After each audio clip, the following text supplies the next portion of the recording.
Quit Your Worrying by George Wharton James. To those who are standing on the banks of worry before the ocean of God's love, I cry aloud, "Come on in, the water's fine." Poem, Just Be Glad by James Whitcomb Riley. O heart of mine, we shouldn't worry so. What we have missed of calm we couldn't have, you know. What we've met of stormy pain and of sorrow's driving rain, we can better meet again if it blow. We have erred in that dark hour we have known, when the tear fell with the shower, all alone. Were not shine and shower blent, as the gracious Master meant? Let us temper our content with his own. For we know not every morrow can be sad, so forgetting all the sorrow we have had, let us fold away our fears, and put by our foolish tears, and through all the coming years just be glad. Foreword. Between 20 and 30 years ago, I became involved in a series of occurrences and conditions of so painful and distressing a character that for over 6 months I was unable to sleep more than 1 or 2 hours out of the 24. In common parlance, I was worrying myself to death, when mercifully a total collapse of mind and body came. My physicians used the polite euphemism of cerebral congestion to describe my state, which in reality was one of temporary insanity, and it seemed almost hopeless that I should ever recover my health and poise. For several months I hovered between life and death, and my brain between reason and unreason. In due time, however, both health and mental poise came back in reasonable measure, and I asked myself what would be the result if I returned to the condition of worry that culminated in the disaster. This question, and my endeavours at its solution, led to the gaining of a degree of philosophy which materially changed my attitude toward life. Though some of the chief causes of my past worry were removed, there were still enough adverse and untoward circumstances surrounding me to give me cause for worry, if I allowed myself to yield to it.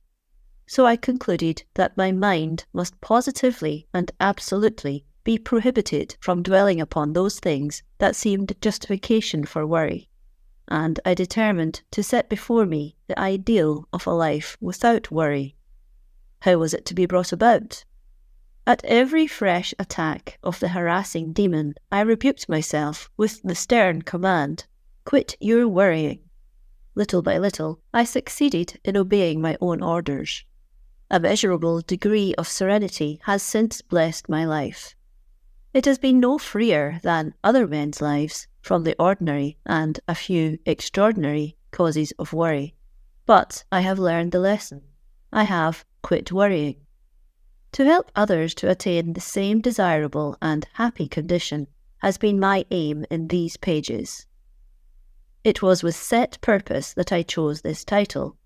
I might have selected "Don't Worry," but I knew that would fail to convey my principal thought to the casual observer of the title. People will worry. They do worry. What they want to know and need to learn is how to quit worrying.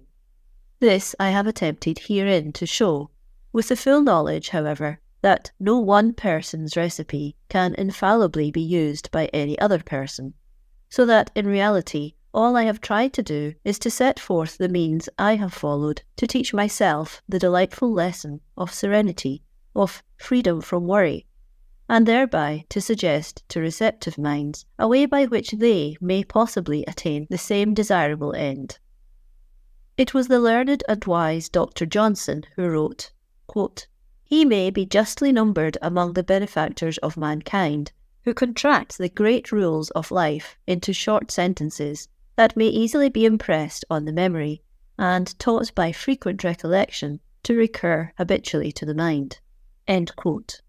I have no desire to claim as original the title used for these observations, but I do covet the joy of knowing that I have so impressed it upon the memory of thousands that by its constant recurrence it will aid in banishing the monster, worry. It is almost unavoidable that in a practical treatise of this nature there should be some repetition, both in description of worries and the remedies suggested. To the critical reader, however, let me say, do not worry about this, for I am far more concerned to get my thought into the heads and hearts of my readers than I am to be esteemed a great writer. Let me help but one troubled soul to quit worrying, and I will forego all the honours of the ages that might have come to me had I been an essayist of power.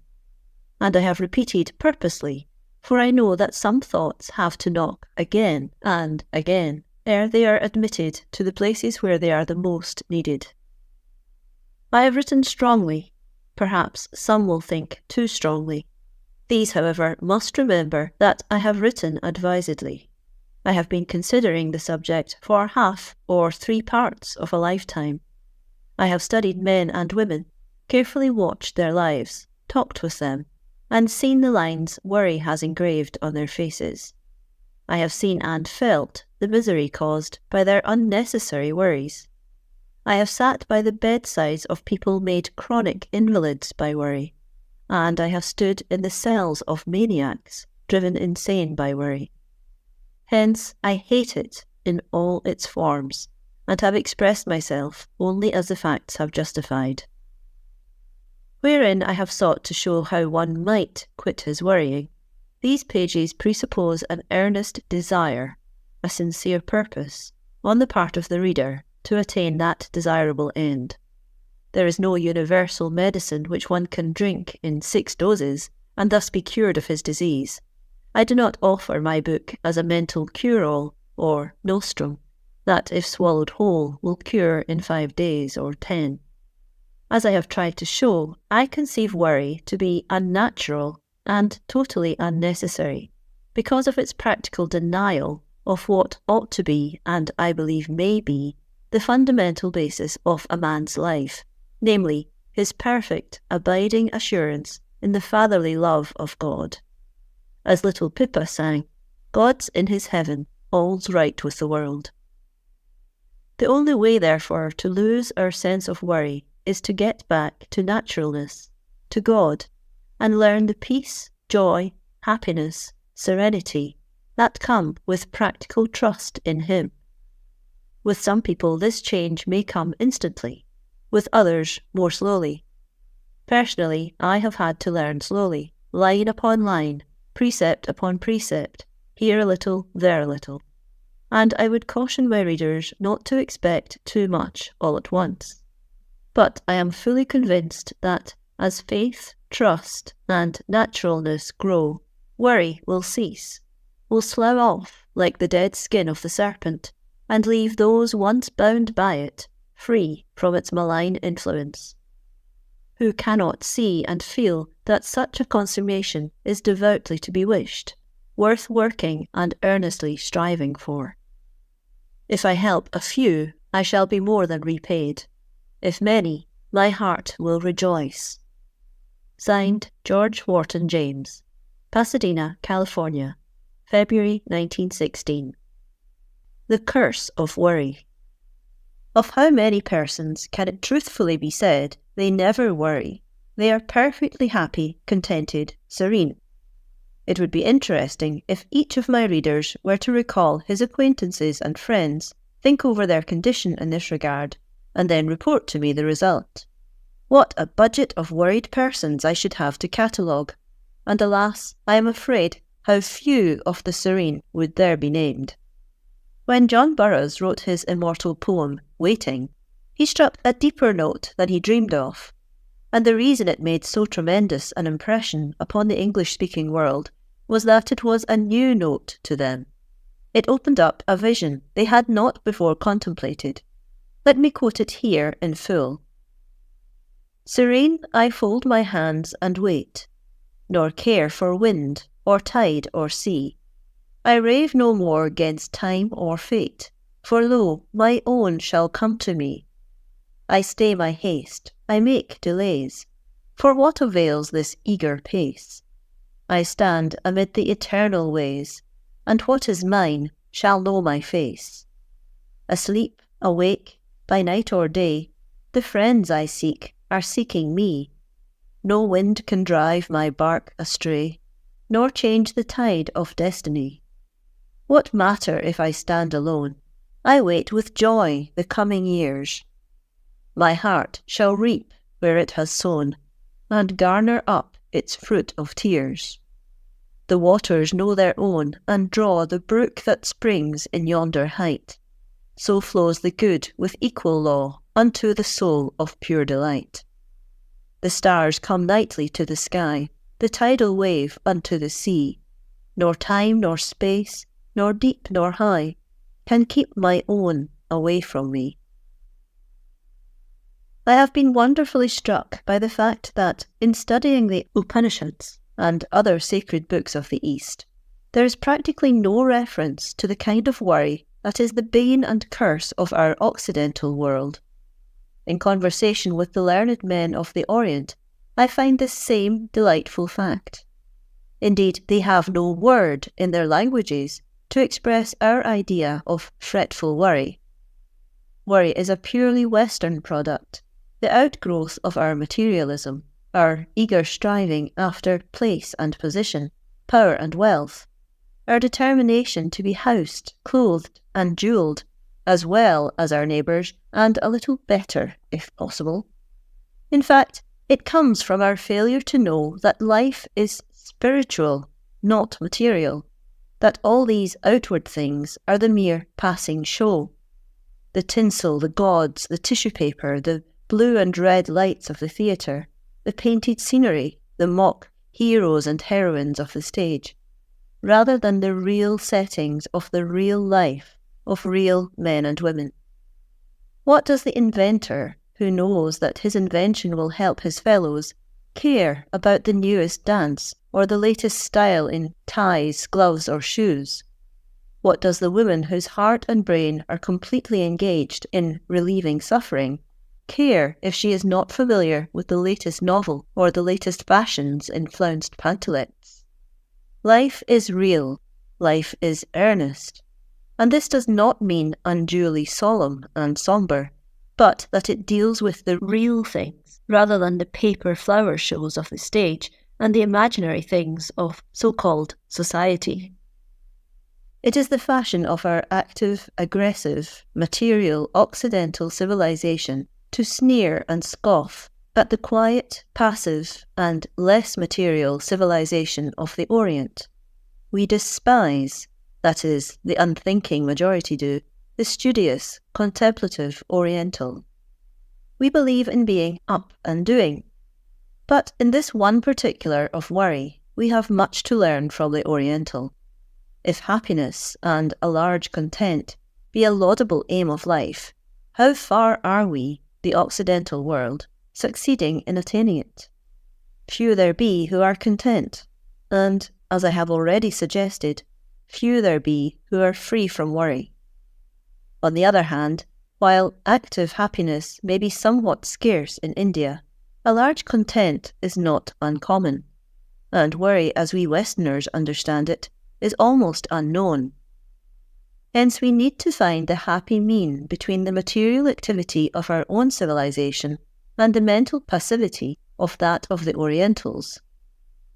Therein will be found the calm serenity of an active mind, the reasonable acceptance of things as they are because we know they are good, the restfulness that comes from the assurance that all things work together for good to them that love God. That worry is a curse, no intelligent observer of life will deny. It has hindered millions from progressing and never benefited a soul. It occupies the mind with that which is injurious, and thus keeps out the things that might benefit and bless. It is an active and real manifestation of the fable of the man who placed the frozen asp in his bosom. As he warmed it back to life, the reptile turned and fatally bit his benefactor. Worry is a dangerous, injurious book, the reading of which not only takes up the time that might have been spent in reading a good, instructive and helpful book, but at the same time poisons the mind of the reader, corrupts his soul with evil images, and sets his feet on the pathway to destruction. Why is it that creatures endowed with reason distress themselves and everyone around them by worrying? It might seem reasonable for the wild creatures of the wood, animals without reason, to worry as to how they should secure their food and live safely with wilder animals and men seeking their blood and hunting them. But that men and women, endued with the power of thought, capable of seeing the why and wherefore of things, should worry, is one of the strange and peculiar evidences that our so-called civilization is not all that it ought to be. The wild Indian of the desert, forest, or canyon seldom, if ever, worries. He is too great a natural philosopher to be engaged in so foolish and unnecessary a business. He has a better practical system of life than has his white and civilized brother who worries. For he says, change what can be changed, bear the unchangeable without a murmur. With this philosophy, he braves the wind and the rain, the sand and the storm, the extremes of heat and cold, the plethora of a good harvest or the famine of a drought. If he complains, it is within himself, and if he whines and whimpers, no one ever hears him. His face may become a little more stern under the higher pressure. He may tighten his waist belt a hole or two to stifle the complaints of his empty stomach, but his voice loses no note of its cheeriness, and his smile none of its sweet serenity. Why should the rude and brutal savage be thus, while the cultured, educated, refined man and women of civilization worry wrinkles into their faces, grey hairs upon their heads, querulousness into their voices, and bitterness into their hearts? When we use the word worry, what do we mean? The word comes from the Old Saxon, and was in imitation of the sound caused by the choking or strangling of an animal when seized by the throat by another animal. We still refer to the worrying of sheep by dogs, the seizing by the throat with the teeth, killing or badly injuring by repeated biting, shaking, tearing, and so on. From this original meaning, the word has enlarged until now it means to tease, to trouble, to harass with importunity, or with care or anxiety. In other words, it is undue care, needless anxiety, unnecessary brooding, fretting thought. What a wonderful picture the original source of the word suggests of the latter-day meaning. Worry takes our manhood, womanhood, our high ambitions, our laudable endeavours, our daily lives, by the throat, and strangles, chokes, bites, tears, shakes them, hanging on like a wolf, a weasel, or a bulldog, sucking out our lifeblood, draining our energies, our hopes, our aims, our noble desires, and leaving us torn, empty, shaken, useless, bloodless, hopeless, and despairing. It is the nightmare of life that rides us to discomfort, wretchedness, despair, and to that death in life that is no life at all. It is the vampire that sucks out the good of us and leaves us like the rind of a squeezed-out orange. It is the cooking process that extracts and wastes all the nutritious juices of the meat and leaves nothing but the useless and tasteless fibre. Worry is a worse thief than the burglar or highwayman. It goes beyond the train wrecker or the vile wretch who used to lure sailing vessels upon a treacherous shore in its relentless heartlessness. Once it begins to control, it never releases its hold unless its victim wakes up to the sure ruin that awaits him and frees himself from its bondage by making a great, continuous and successful fight. It steals the joy of married life, of fatherhood and motherhood.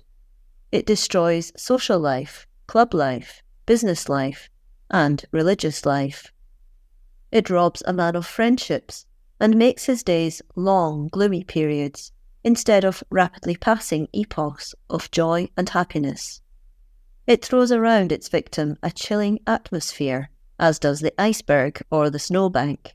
It exhales the mists and fogs of wretchedness and misunderstanding. It chills family happiness, checks friendly intercourse, and renders the business occupations of life curses instead of blessings. Worry manifests itself in a variety of ways. It is protean in its versatility. It can be physical or mental. The hypochondriac conceives that everything is going to the demnition bow-wows. Nothing can reassure him. He sees in every article of diet a hidden fiend of dyspepsia, in every drink a demon of torture. Every man he meets is a scoundrel, and every woman a leech. Children are growing worse daily, and society is rotten.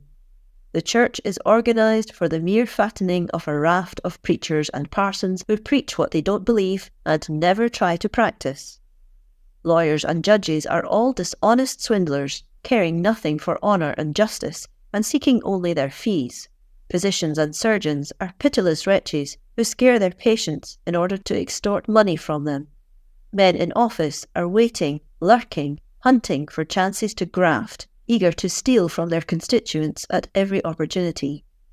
He expects everything, every animal, every man, every woman, to get the best of him. And, as a rule, he is not disappointed, for we can nearly always be accommodated in life and get that for which we look. We are told that all these imaginary ills come from physical causes. The hypochondrium is supposed to be affected, and as it is located under the short ribs, the hypochondriac continually suffers from that awful sinking at the pit of the stomach that makes him feel as if the bottom had dropped out of life itself. He can neither eat, digest his food, walk, sit, rest, work, take pleasure, exercise, or sleep. His body is the victim of innumerable ills. His tongue, his lips, his mouth are dry and parched, his throat full of slime and phlegm, his stomach painful, his bowels full of gas, and he regards himself as cursed of God, a walking receptacle of woe. To physician, wife, husband, children, employer, employee, pastor and friend alike, the hypochondriac is a pest, a nuisance, a chill, and almost a curse. And, poor creature, these facts do not take away or lessen our sympathy for him, for though most of his ills are imaginary, he suffers more than do those who come in contact with him. Then there is the neurasthenic, the mentally collapsed, whose collapse invariably comes from too great tension or worry. I know several housewives who became neurasthenic by too great anxiety to keep their houses spotless. Not a speck of dust must be anywhere. The slightest appearance of inattention or carelessness in this matter was a great source of worry, and they worried lest the maid fail to do her duty. I know another housewife who is so dainty and refined that, though her husband's income is strained almost to the breaking point, she must have everything in the house so dainty and fragile that no ordinary servant can be trusted to care for the furniture, wash the dishes, polish the floors, and so on. And the result is she is almost a confirmed neurasthenic, because, in the first place, she worries over her dainty things, and secondly, exhausts herself in caring for these unnecessary, fragile household equipments. Every neurasthenic is a confirmed worrier. He ever sits on the stool of repentance, clothing himself in sackcloth and ashes for what he has done or not done. He cries aloud, by his acts, every 5 minutes or so, "We have done those things which we ought not to have done, and have left undone those things which we ought to have done, and there is no health in us." Everything past is regretted, everything present is in doubt, and nothing but anxieties and uncertainties meet the future. If he holds a position of responsibility, he asks his subordinates or associates to perform certain services, and then worries himself to death, watching to see that they do it right, or afraid lest they forget to do it at all. He wakes up from a sound sleep in dread lest he forgot to lock the door, turn out the electric light in the hall, or put out the gas. He becomes the victim of uncertainty and indecision. He fears lest he decide wrongly. He worries that he hasn't yet decided, and yet, having thoroughly argued a matter out, and come to a reasonable conclusion, allows his worries to unsettle him, and is forever questioning his decision, and going back to revise and re-revise it.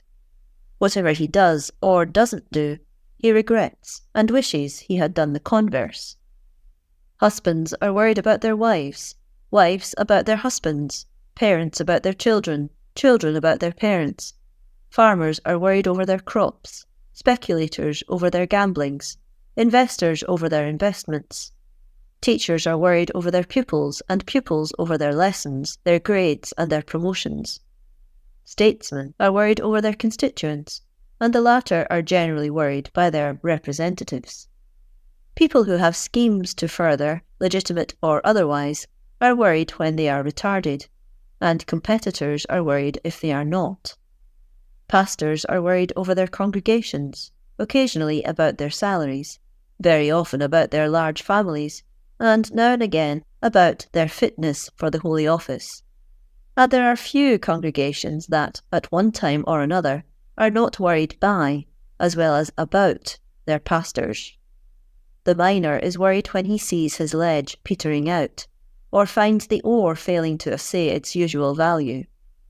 The editor is worried lest his reporters fail to bring in the news, and often worried when it is brought in to know whether it is accurate or not. The chemist worries over his experiments, and the inventor that certain things needful will persist in eluding him. The man who has to rent a house worries when rent day approaches, and many who own houses worry at the same time. Some owners indeed worry because there is no rent day, they have no tenants, their houses are idle. Others worry because their tenants are not to their liking, are destructive, careless, or neglect the flowers and the lawn, or allow the children to batter the furniture, walk in hobnails over the hardwood floors, or scratch the paint off the walls. Men in high position worry lest their superiors are not as fully appreciative of their efforts as they should be, and they in turn worry their subordinates lest they forget that they are subordinate. Mistresses worry about their maids, and maids about their mistresses. Some of the former worry because they have to go into their kitchens, others because they are not allowed to go. Some mistresses deliberately worry their servants, and others are worried because their servants insist upon doing the worrying. Many a wife is worried because of her husband's typewriter, and many a typewriter is worried because her employer has a wife. Some typewriters are worried because they are not made into wives, and many a one who is a wife wishes she were free again to become a typewriter. Thousands of girls, many of them who ought yet to be wearing short dresses and playing with dolls, worry because they have no sweethearts, and equal thousands worry because they do have them. Many a lad worries because he has no lassie, and many a one worries because he has. Yesterday I rode on a streetcar and saw a bit of byplay that fully illustrated this. On these particular cars there is a seat for two alongside the front by the motorman. On this car, chatting merrily with the handler of the lever, sat a black-eyed, pretty-faced Latin type of brunette. That he was happy was evidenced by his good-natured laugh, and the huge smile that covered his face from ear to ear as he responded to her sallies. Just then a young Italian came on the car, directly to the front, and seemed nettled to see the young lady talking so freely with the motorman. He saluted her with a frown upon his face, but evidently with familiarity. The change in the girl's demeanour was instantaneous. Evidently she did not wish to offend the newcomer, nor did she wish to break with the motorman. All were ill at ease, distraught, vexed, worried. She tried to bring the newcomer into the conversation, which he refused. The motorman eyed him with hostility now and again, as he dared to neglect his duty, but smiled uneasily in the face of the girl when she addressed him with an attempt at freedom. By and by, the youth took the empty seat by the side of the girl, and endeavoured to draw her into conversation to the exclusion of the motorman.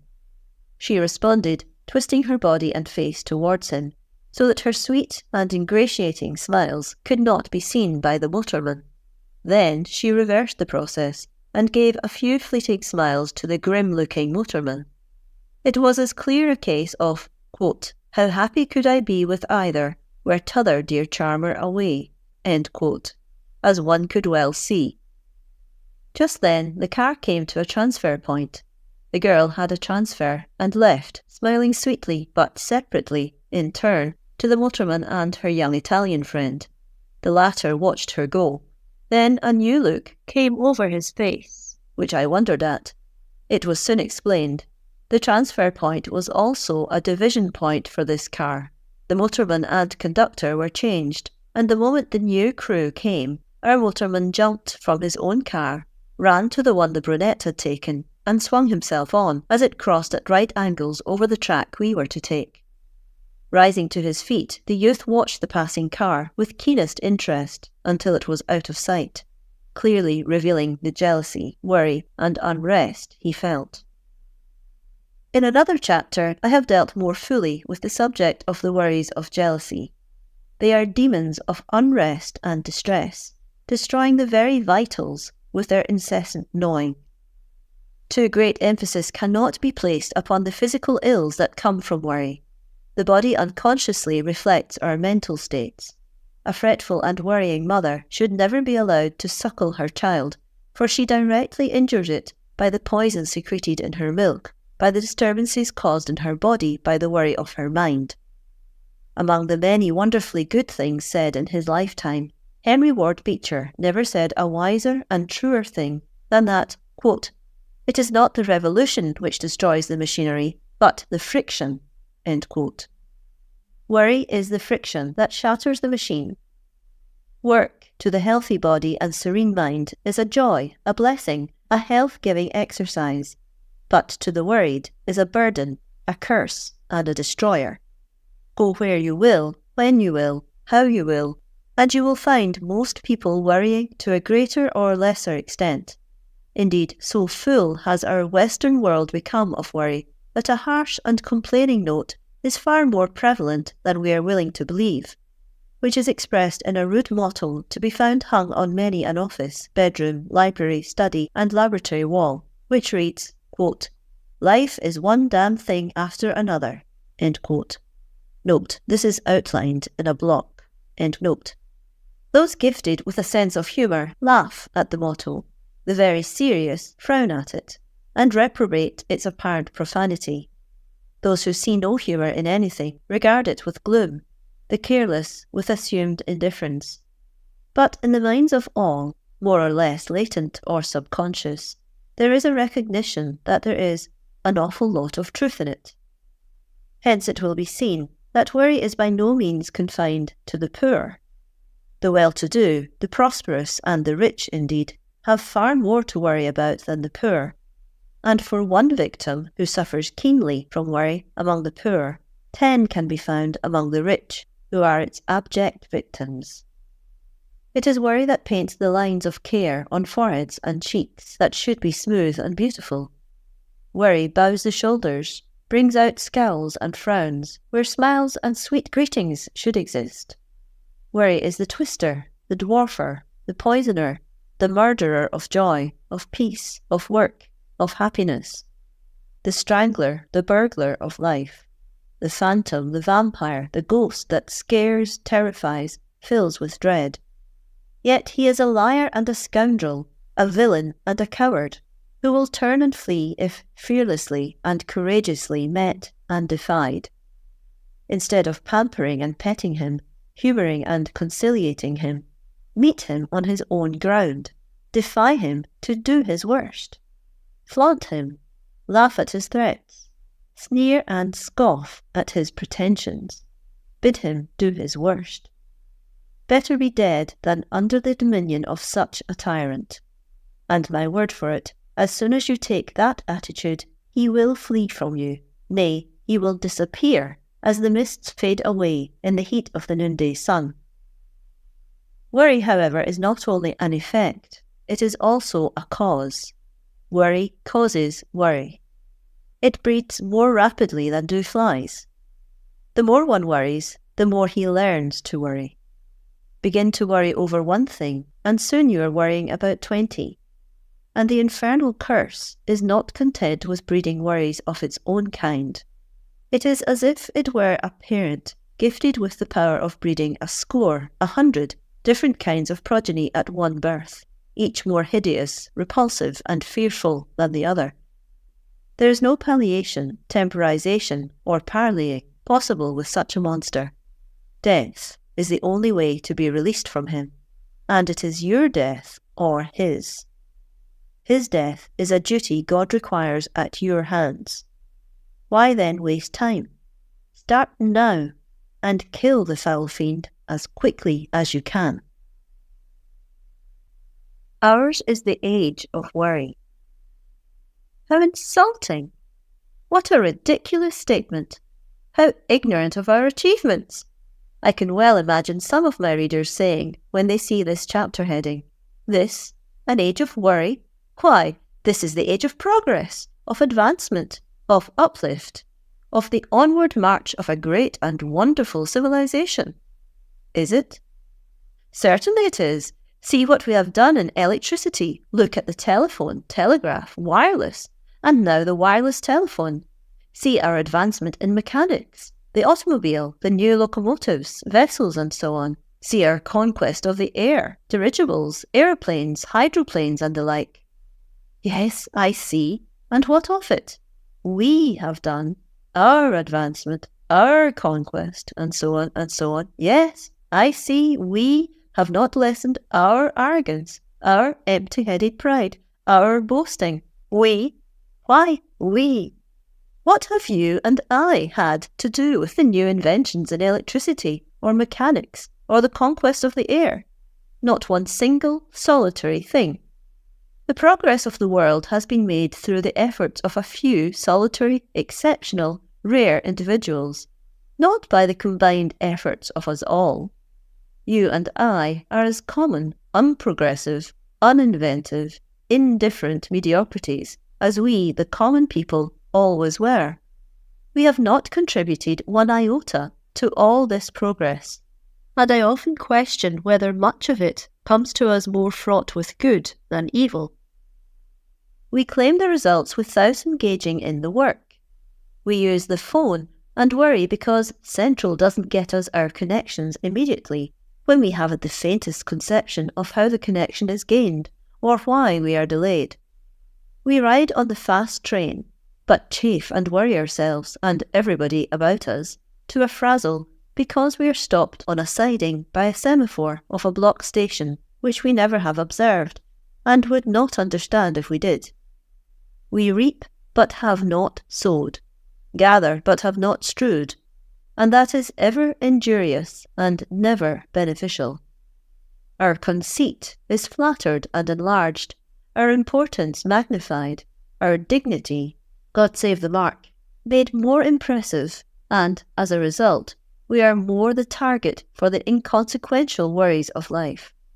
We worry if we are not flattered, if our importance is not recognised, even by strangers, and our dignity not honoured.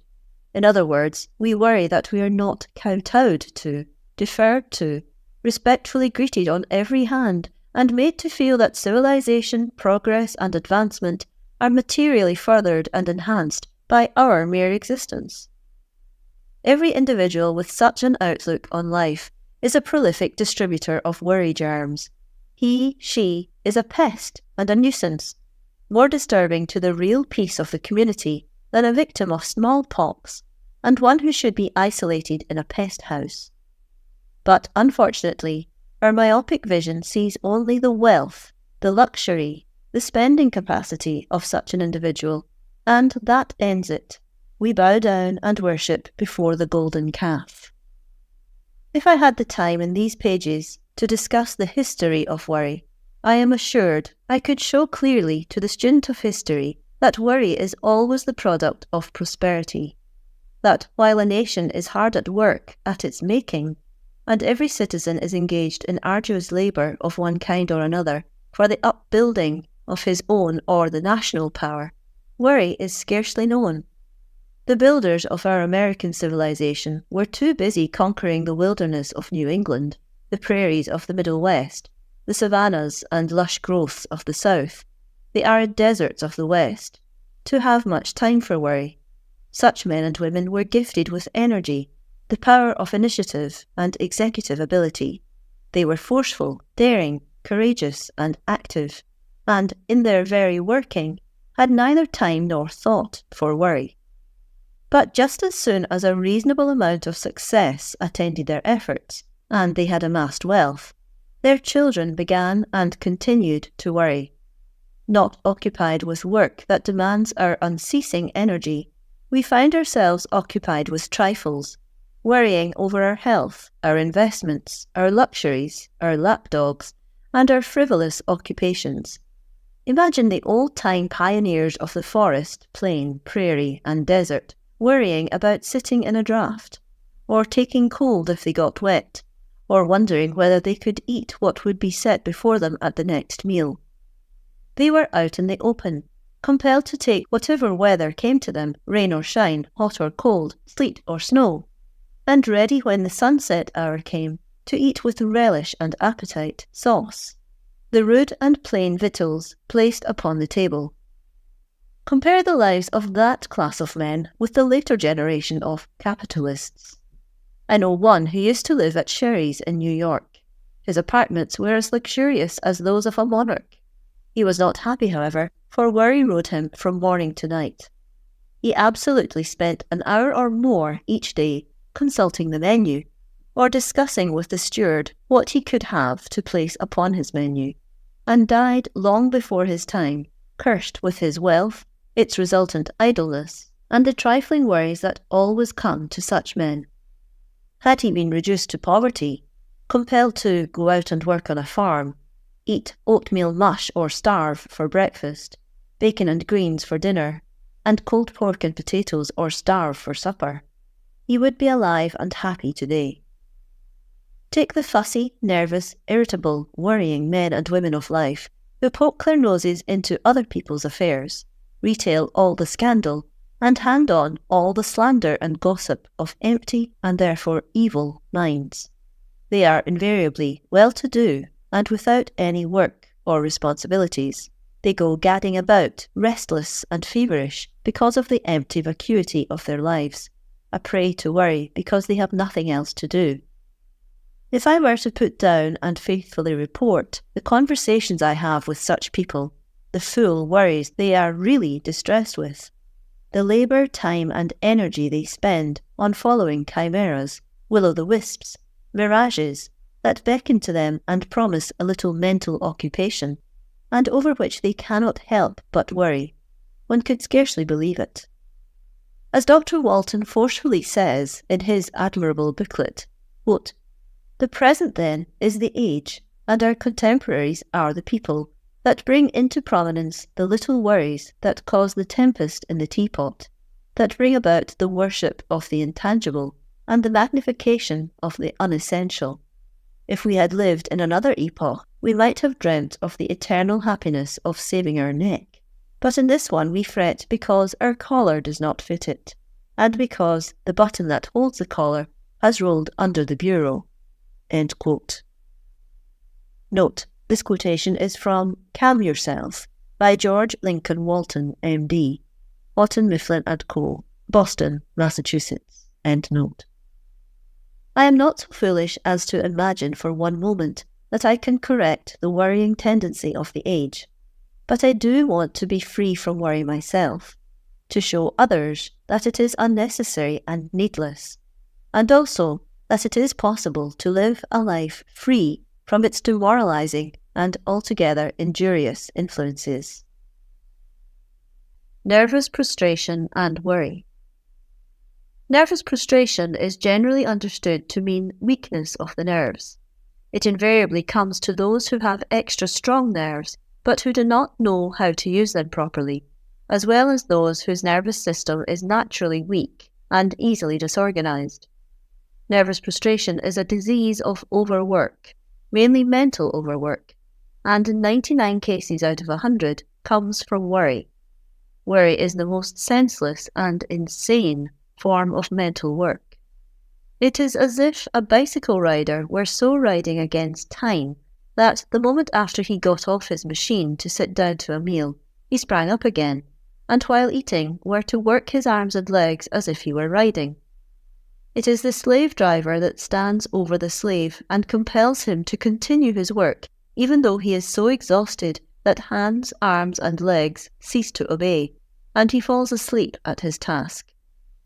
The folly, as well as the pain and distress of this cruel slave driving, is that we hold the whip over ourselves, have trained ourselves to do it, and have done it so long that now we seem unable to stop. In another chapter there is fully described, in Dorothy Canfield's vivid words, the squirrel cage whirligig of modern society life.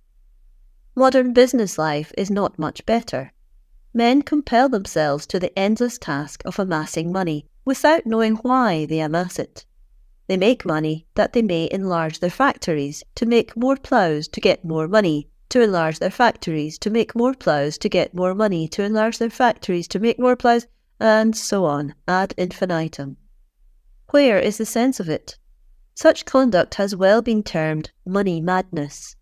It is an obsession, a disease, a form of hypnotism, a mental malady.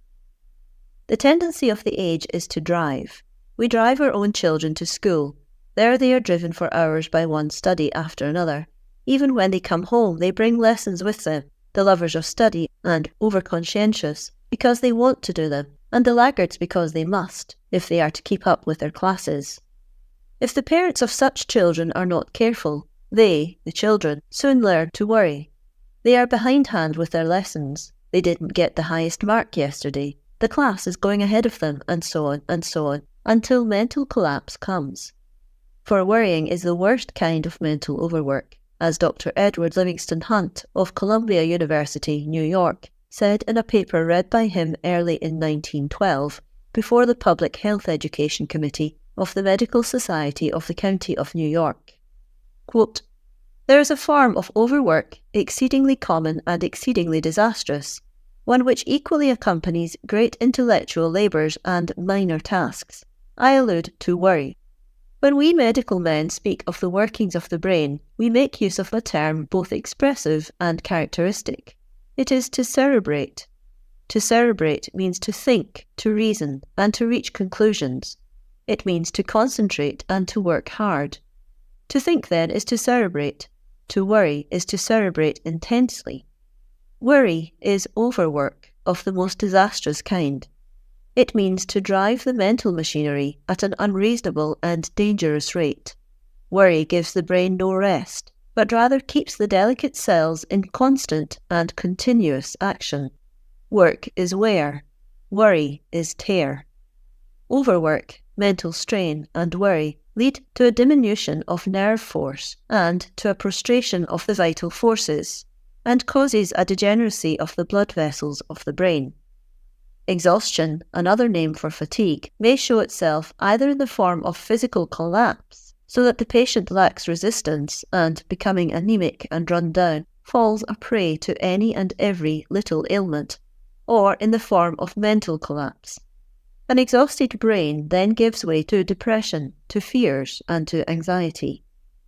The vast majority of nervous breakdowns are avoidable. They are the result of our own excesses and of the disregard we show towards the ordinary laws of health and hygiene. They are the results of the tremendous demands which are made upon us by modern life. They are the results of the strenuous life." End quote. From this analysis, made by an expert, it is evident that worry and nervous prostration are but 2 points on the same circle. Nervous prostration causes worry, and worry causes nervous prostration. Those who overwork their bodies and minds, who drive themselves either with the cares of business, the amassing of wealth, yielding to the demands of society, the cravings of ambition, or the pursuit of pleasure, are alike certain to suffer the results of mental overwork. And here let me interject what to me has become a fundamental principle upon which invariably I rely. It will be recalled what I have said elsewhere of selfish and unselfish occupations. It is the selfish occupations that produce nerve exhaustion.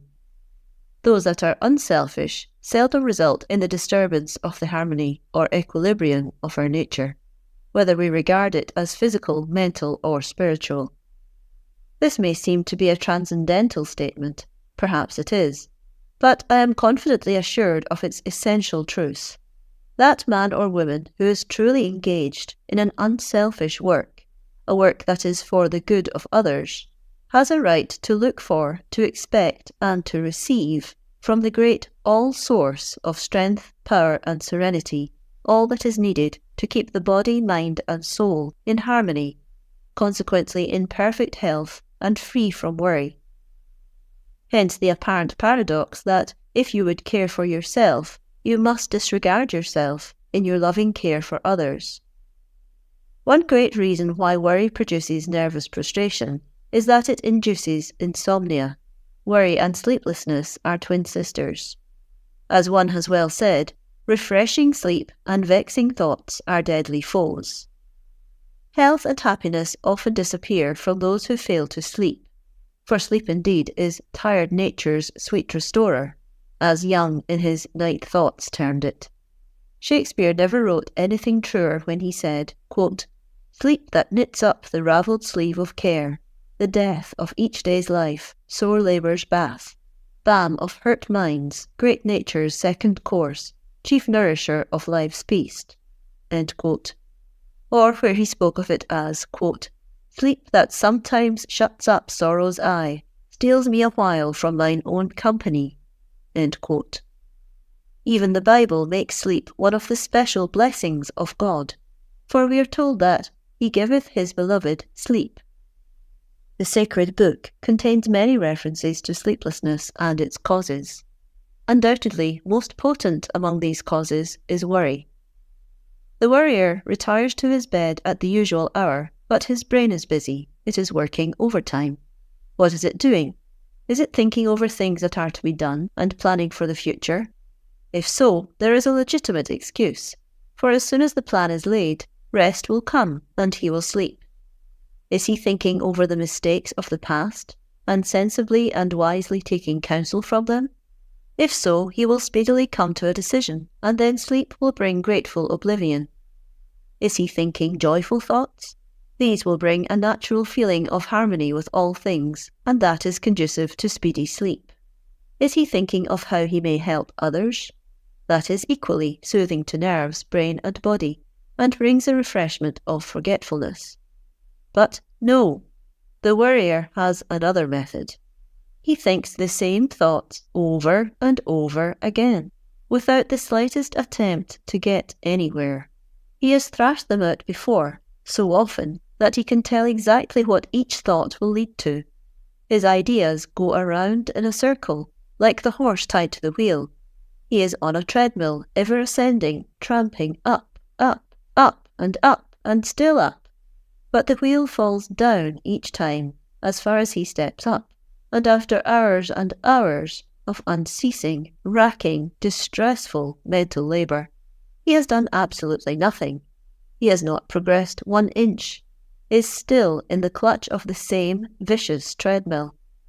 Brain-weary, nerve-weary, is there any wonder that he rolls and tosses, throws over his pillow, kicks off the clothes, groans, almost cries aloud, in his agony of longing for rest? Poor victim of worry and sleeplessness, how I long to help you get rid of your evil habit and save others from falling into it. For both worry and sleeplessness are habits, easily gained, and once gained, very hard to get rid of, yet both unnecessary, needless, and foolish.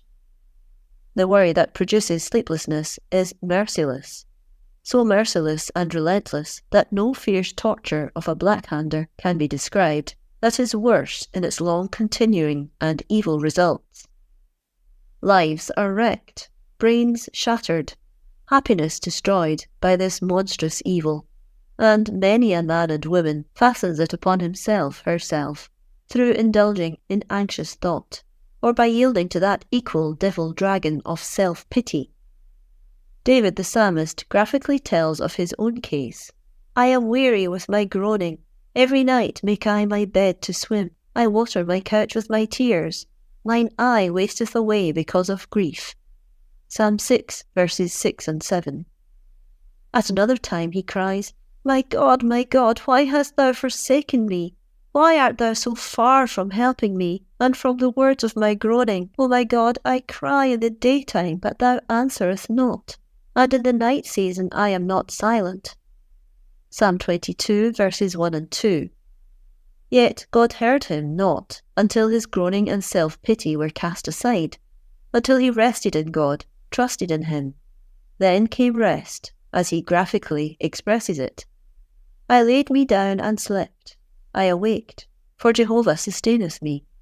Psalm 3, verse 5. In peace will I both lay me down and sleep, for thou, Jehovah, alone maketh me dwell in safety. Psalm 4, verse 8. I will bless Jehovah, who hath given me counsel. Yea, my heart instructeth me in the night seasons. Psalm 16, verse 7. See the result of this confidence in God.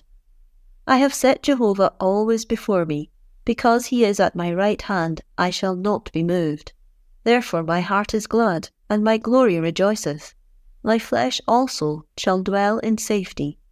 Psalm 16, verses 8 and 9. And where the heart is glad, and one rejoiceth in the sense of peace and safety, sweet sleep lays its soothing hand upon the work-worn brain and body, tired with the labours of the day, and brings rest, repose, recuperation. Holy Writ, the Sages and Worry. Our civilization is called a Christian civilization. We are the Christian nations. Yet, as I have shown in chapters 1 and 2, ours is the worrying civilization. That worry is dishonouring to our civilization, and especially to our professions as Christians, is self-evident. Let us then look briefly in the book we call our Holy Bible, our guide of life, our director to salvation, and see what the sacred writers have to say upon this subject. If they commend it, we may assume that it will be safe to worry. If they rebuke or reprobate it, we may be equally assured that we have no right to indulge in it.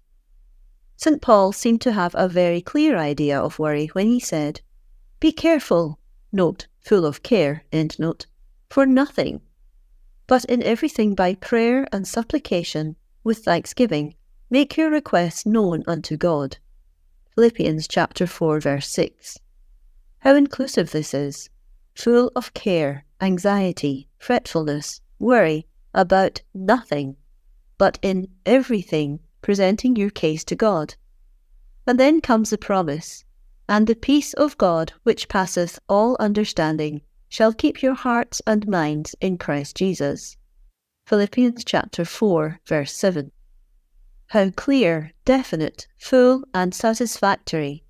What room for worry is there in a heart full of the peace of God, which passeth all understanding? And oh, how much to be desired is such an experience.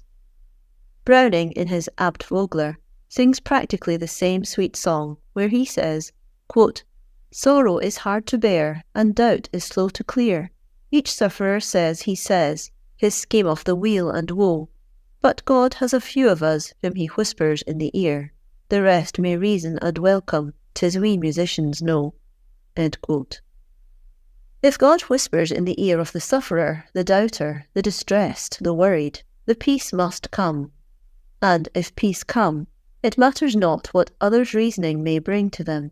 The knowledge that God has whispered is enough. It brings satisfaction, content, serenity, peace. The opposite of worry is rest, faith, trust, peace. How full the Bible is of promises of rest to those who know and love God and his ways of right doing. Mendelssohn took the incitement of the psalmist, Psalm 37, verse 7, "Rest in the Lord and wait patiently for him," and made of it one of the tenderest, sweetest songs of all time.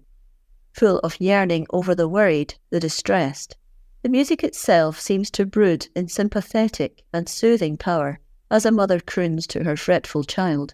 "Why fret? Why worry? No, no, rest, rest, my little one, in the love of the All-Father."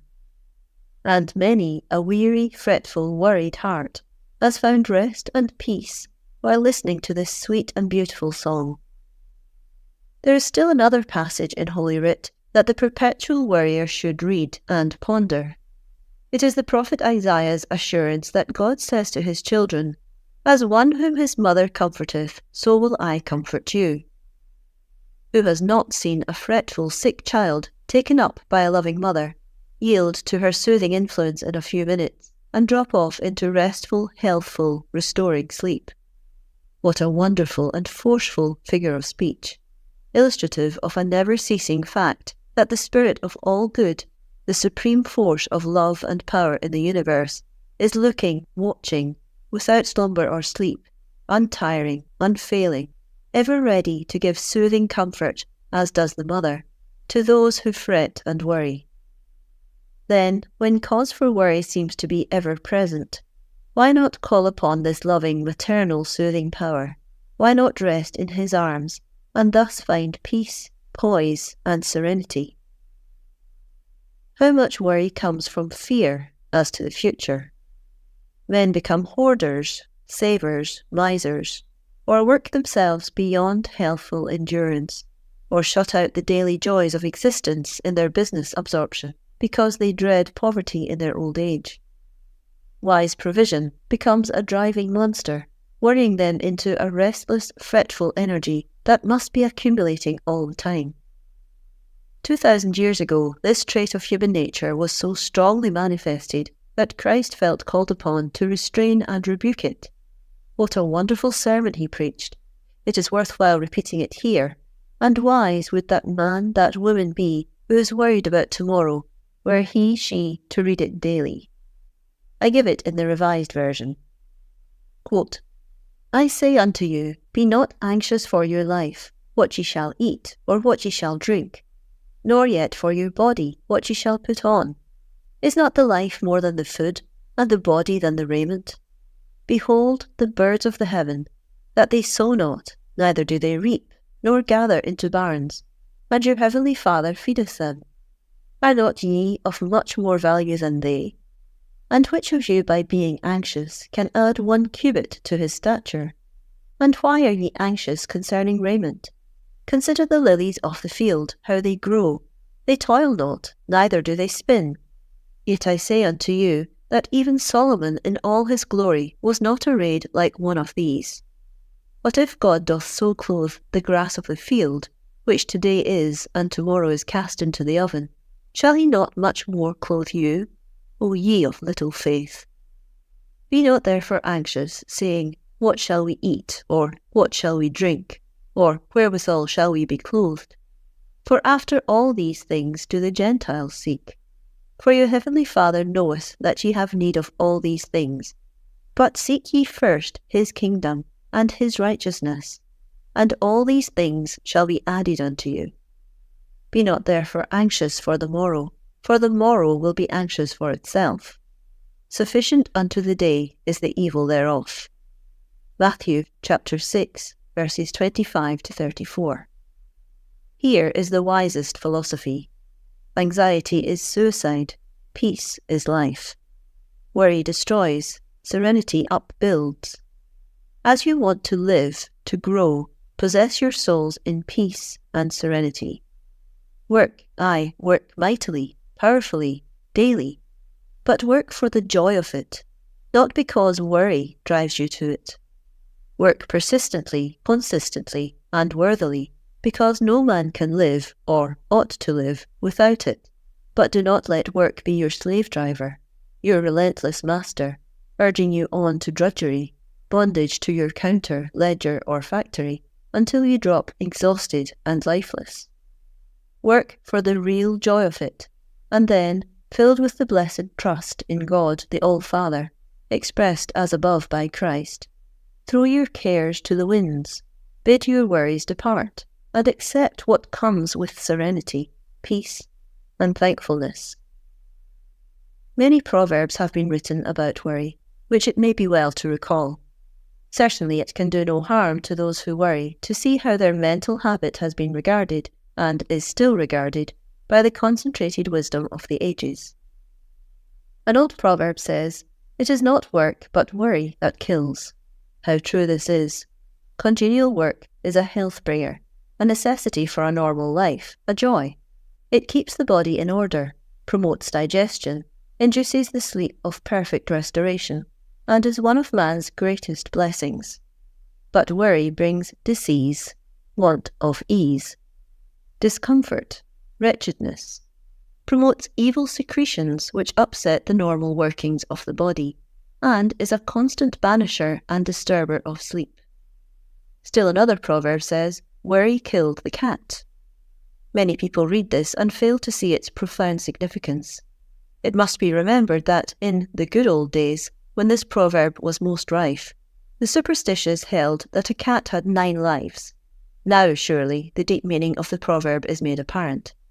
Though the cat were possessed of 9 lives, worry would surely kill them all, either one by its horrid and determined persistence, or all at once by the concentrated virulence of its power.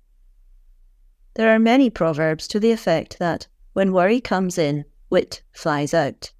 And these are all true. Worry unsettles the mind, unbalances the judgment, induces fever of the intellect, which renders calm, cool weighing of matters impossible. No man of great achievements ever worried during his period of greatness. Had he done so, his greatness could never have been achieved. Imagine a general trying to solve the vexing problems of a great combat which is going against him, with his mind beset by numberless worries. He must concentrate all his energies upon the one thing. If worry occupies his attention, wit, sense, judgment, discretion, wisdom are crowded out, have no place. All the pictures given to us of Grant show him the most imperturbable at the most trying times. When the fortunes of war seemed most against him, he was the most cheerful, the least disturbed. He had learned the danger of worry and compelled it to flee from him, that calm judgment and clear-headed decisions might be his. If therefore these great ones of earth found it essential to their well-being to banish worry, how much more is it necessary that we of the ordinary mass of mankind, of the commoner herd, apply ourselves to the gaining of the same kind of wisdom? An old countrywoman once said in my hearing, "Worry and you hug a hornet's nest." How suggestive, both of the stinging that was sure to come, and the folly, the absurdity, the cruelty to oneself of the act. The great Scotch philosopher Blair said, quote, "Worry, or anxiety, is the poison of human life," end quote. And how true it is. How biting, how corroding, how destructive to life some poisons are, working speedily, suddenly, awfully. Others there are that have a cumulative effect, until life itself cannot bear the strain, and it goes out. Recently I was at a home where a son was so worried over conditions that he felt ought not to exist between his parents, that he totally collapsed, mentally, and for a time was in danger of losing his reason. The folly of his attitude is apparent to everyone but himself, though he now seeks in the absorbing occupation of teaching to free himself from the poison of worry that was speedily destroying his reason. Henry Le Boucher, the sage who for so many years has edited the London Truth, once wrote a couplet that is as true as anything he ever wrote. Quote, "They who live in a worry invite death in a hurry." End quote. I want to be ready for death when it comes, but as yet I am not extending an invitation to the gentleman with the scythe. Are you, my worrying reader, anxious to be mowed down before your time? Quit your worrying, and don't urge the Master Reaper to harvest you in until he is sure you are ready. Another sage once said, quote, "To worry about tomorrow is to be unhappy today," end quote. And the same thought is put into, quote, "Never howl till you are hit," end quote. And the popular proverb attributed erroneously to Lincoln, for it was long in use before Lincoln's time, quote, "Do not cross the stream until you get to it," end quote. Christ put the same thought into his Sermon on the Mount when he said, "Sufficient unto the day is the evil thereof."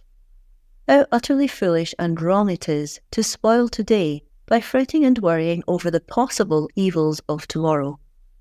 Many a man in business has ruined himself by allowing worries about tomorrow to prevent him from doing the needful work of today. The rancher who sits down and worries because he fears it will not rain tomorrow or it will rain, fails to do the work of today, ready for whatever the morrow may bring forth. The wise Roman Seneca expressed the same thing in other words when he wrote, quote, "He grieves more than is necessary who grieves before it is necessary," end quote. And our own Lowell had a similar thought in mind, which he expressed as follows, quote, "The misfortunes hardest to bear are those which never come," end quote. Even the Chinese saw the folly of worrying over events that have not yet transpired, for they have a saying, quote, "To what purpose should a person throw himself into the water before the boat is cast away, or wrecked?" End quote. All these proverbs, therefore, show that the wisdom of the ages is against worrying over things that have not yet transpired. Let tomorrow take care of itself. Live today. As Cardinal Newman's wonderful hymn expresses it, quote, "I do not ask to see the distant scene, one step enough for me," end quote. Furthermore, the evil we dread for tomorrow may never come. Every man's experience demonstrates this. The bill for which he has not money in the bank is met by the unexpected payment of an account overdue, or not yet due. Hence, if fears come of the morrow, if we are tempted to worry about a grief that seems to be approaching, let us resolutely cast the temptation aside, and by a full occupation of mind and body in the work of the now, engage ourselves beyond the possibility of hearing the voice of the tempter. When one considers the words that are regarded as synonymous with worry, or that are related to it, he sees what cruelties lurk in the fact behind the words. To grieve, fret, pine, mourn, bleed, chafe, yearn, droop, sink, give way to despair, all belong to the category of worry. Phrases like to sit on thorns, to be on pins and needles, to drain the cup of misery to the dregs, show with graphic power the folly and curse of worry. Why should one sit on thorns or on pins and needles? If one does so accidentally, he arises in a hurry. Yet in worrying, one seems deliberately, with intent, to sit down upon prickles in order to compel himself to discomfort, distress, and pain. Is there any wisdom, when one has the cup of misery at his lips, in deliberately keeping it there and persistently drinking it to the very dregs? One unconsciously feels like shouting to the drinker, "Put it down, you fool!" And if the harsh command be not instantly obeyed, rushing up and dashing it out of the drinker's hand. Take a few more words and look at them, and see how closely they are related to worry. To be displeased, fretted, annoyed, incommoded, discomposed, troubled, disquieted, crossed, teased, fretted, irked, vexed, grieved, afflicted, distressed, plagued, bothered, pestered, bored, harassed, perplexed, haunted. These things worry does to those who yield themselves to its noxious power. Worry deliberately pains, wounds, hurts, pinches, tweaks, grates upon, galls, chafes, gnaws, pricks, lancinates, lacerates, pierces, cuts, gravels, corrodes, mortifies, shocks, horrifies, twinges, and gripes its victims. It smites, beats, punishes, wrings, harrows, torments, tortures, racks, scarifies, crucifies, convulses, agonizes, irritates, provokes, stings, nettles, maltreats, bites, snaps at, assails, badgers, harries, persecutes those who give it shelter. Is it not apparent, then, that the only course open for a sensible man or woman is to quit worrying? The needlessness and uselessness of worry. Of all the mental occupations fallen into, invented, or discovered by man, the most needless, futile, and useless of all is the occupation of worry. We have heard it said often when one was speaking of another's work or something he had done, he ought to be in a better business. So, in every case, can it be said of the worrier, he is in a bad business, a business that ought not to exist, one without a single redeeming feature. If for no other reason, the fact implied by the title of this chapter ought to be sufficient to condemn it. Worry is needless, useless, futile, of none effect. Why push a heavy rock up a mountainside merely to have it roll down again? Yet one might find good in the physical development that came from this needless uphill work, and he might laugh and sing and be cheery while he was doing it. But in the case of the worrier, he not only pushes the rock up the hill, but he is beset with the dread that every moment it is going to roll back and kill him, and he thinks of nothing but the fear and the strain and the distress. When one calmly considers, it is almost too ridiculous to write seriously about the needlessness and uselessness of worry. Its futility is so self-evident to an intelligent mind. Yet because so many otherwise intelligent and good people are cursed by it, it seems necessary to show its utter uselessness. These say, "I would stop worrying if I could, but I can't help it. I worry in spite of myself." Don't you believe it? You doubtless think your statement is true, but it is nothing of the kind. Worry could find no place in your mind if it was full to overflowing with something really useful and beneficial. It is a proof either that your mind bosses you, in other words, that you cannot direct it to think upon something worthwhile, that it is absolutely untrained, undisciplined, uncontrolled, or that it is so empty it takes to worry as a refuge against its own vacuity. The fact of worry implies either that the worrier has no control over his mind, or has an empty mind. Now, no intelligent person will, for one moment, confess to such weakness of mind that he has no control over it. An unoccupied mind can always be occupied if one so wills. No human being is so constituted that nothing appeals to him or interests him, so every mind can be awakened and filled with contemplation of good things, things that will help, benefit, and bless, if he so desires. In the foreword, I have referred to my own experience. Many who knew some of the facts and saw the change that came over my life have asked me how I succeeded in eliminating worry. I refused to allow my mind to dwell upon harassing topics or events in my life. If I awoke during the night, I turned on the light and picked up a book and forced my thought into another channel.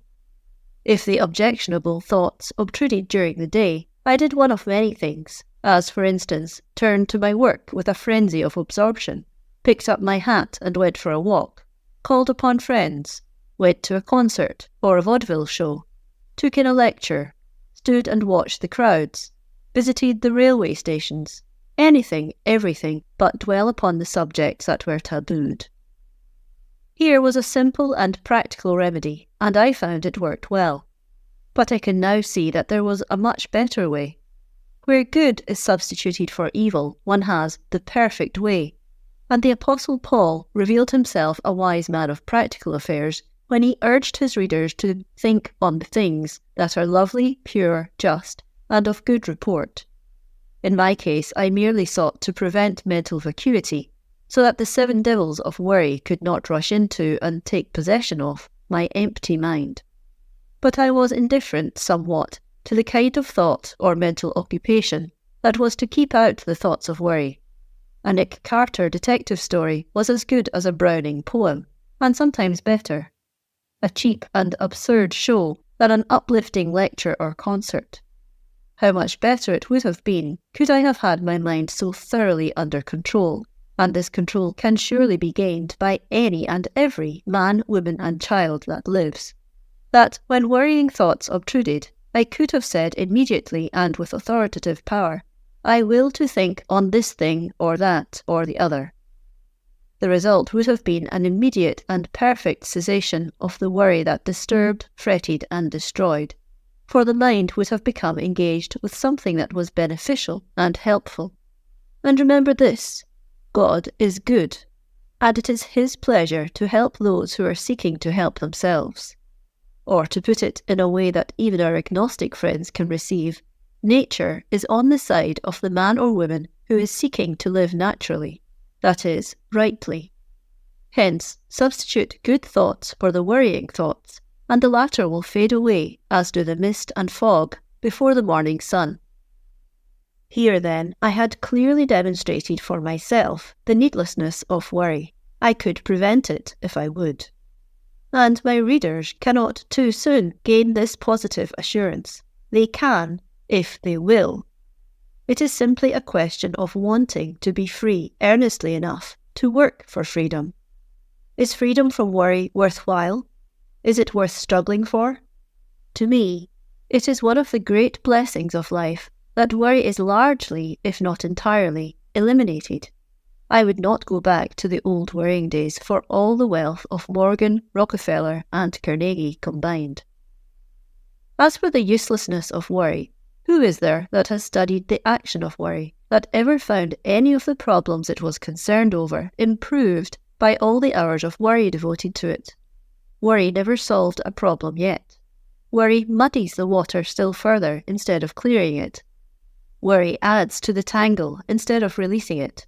Worry beclouds the mind, prevents sane judgment, confuses the reason, and leads one to decisions that never ought to be made, and so to an uncertainty as vexatious and irritating as is the original problem to be solved.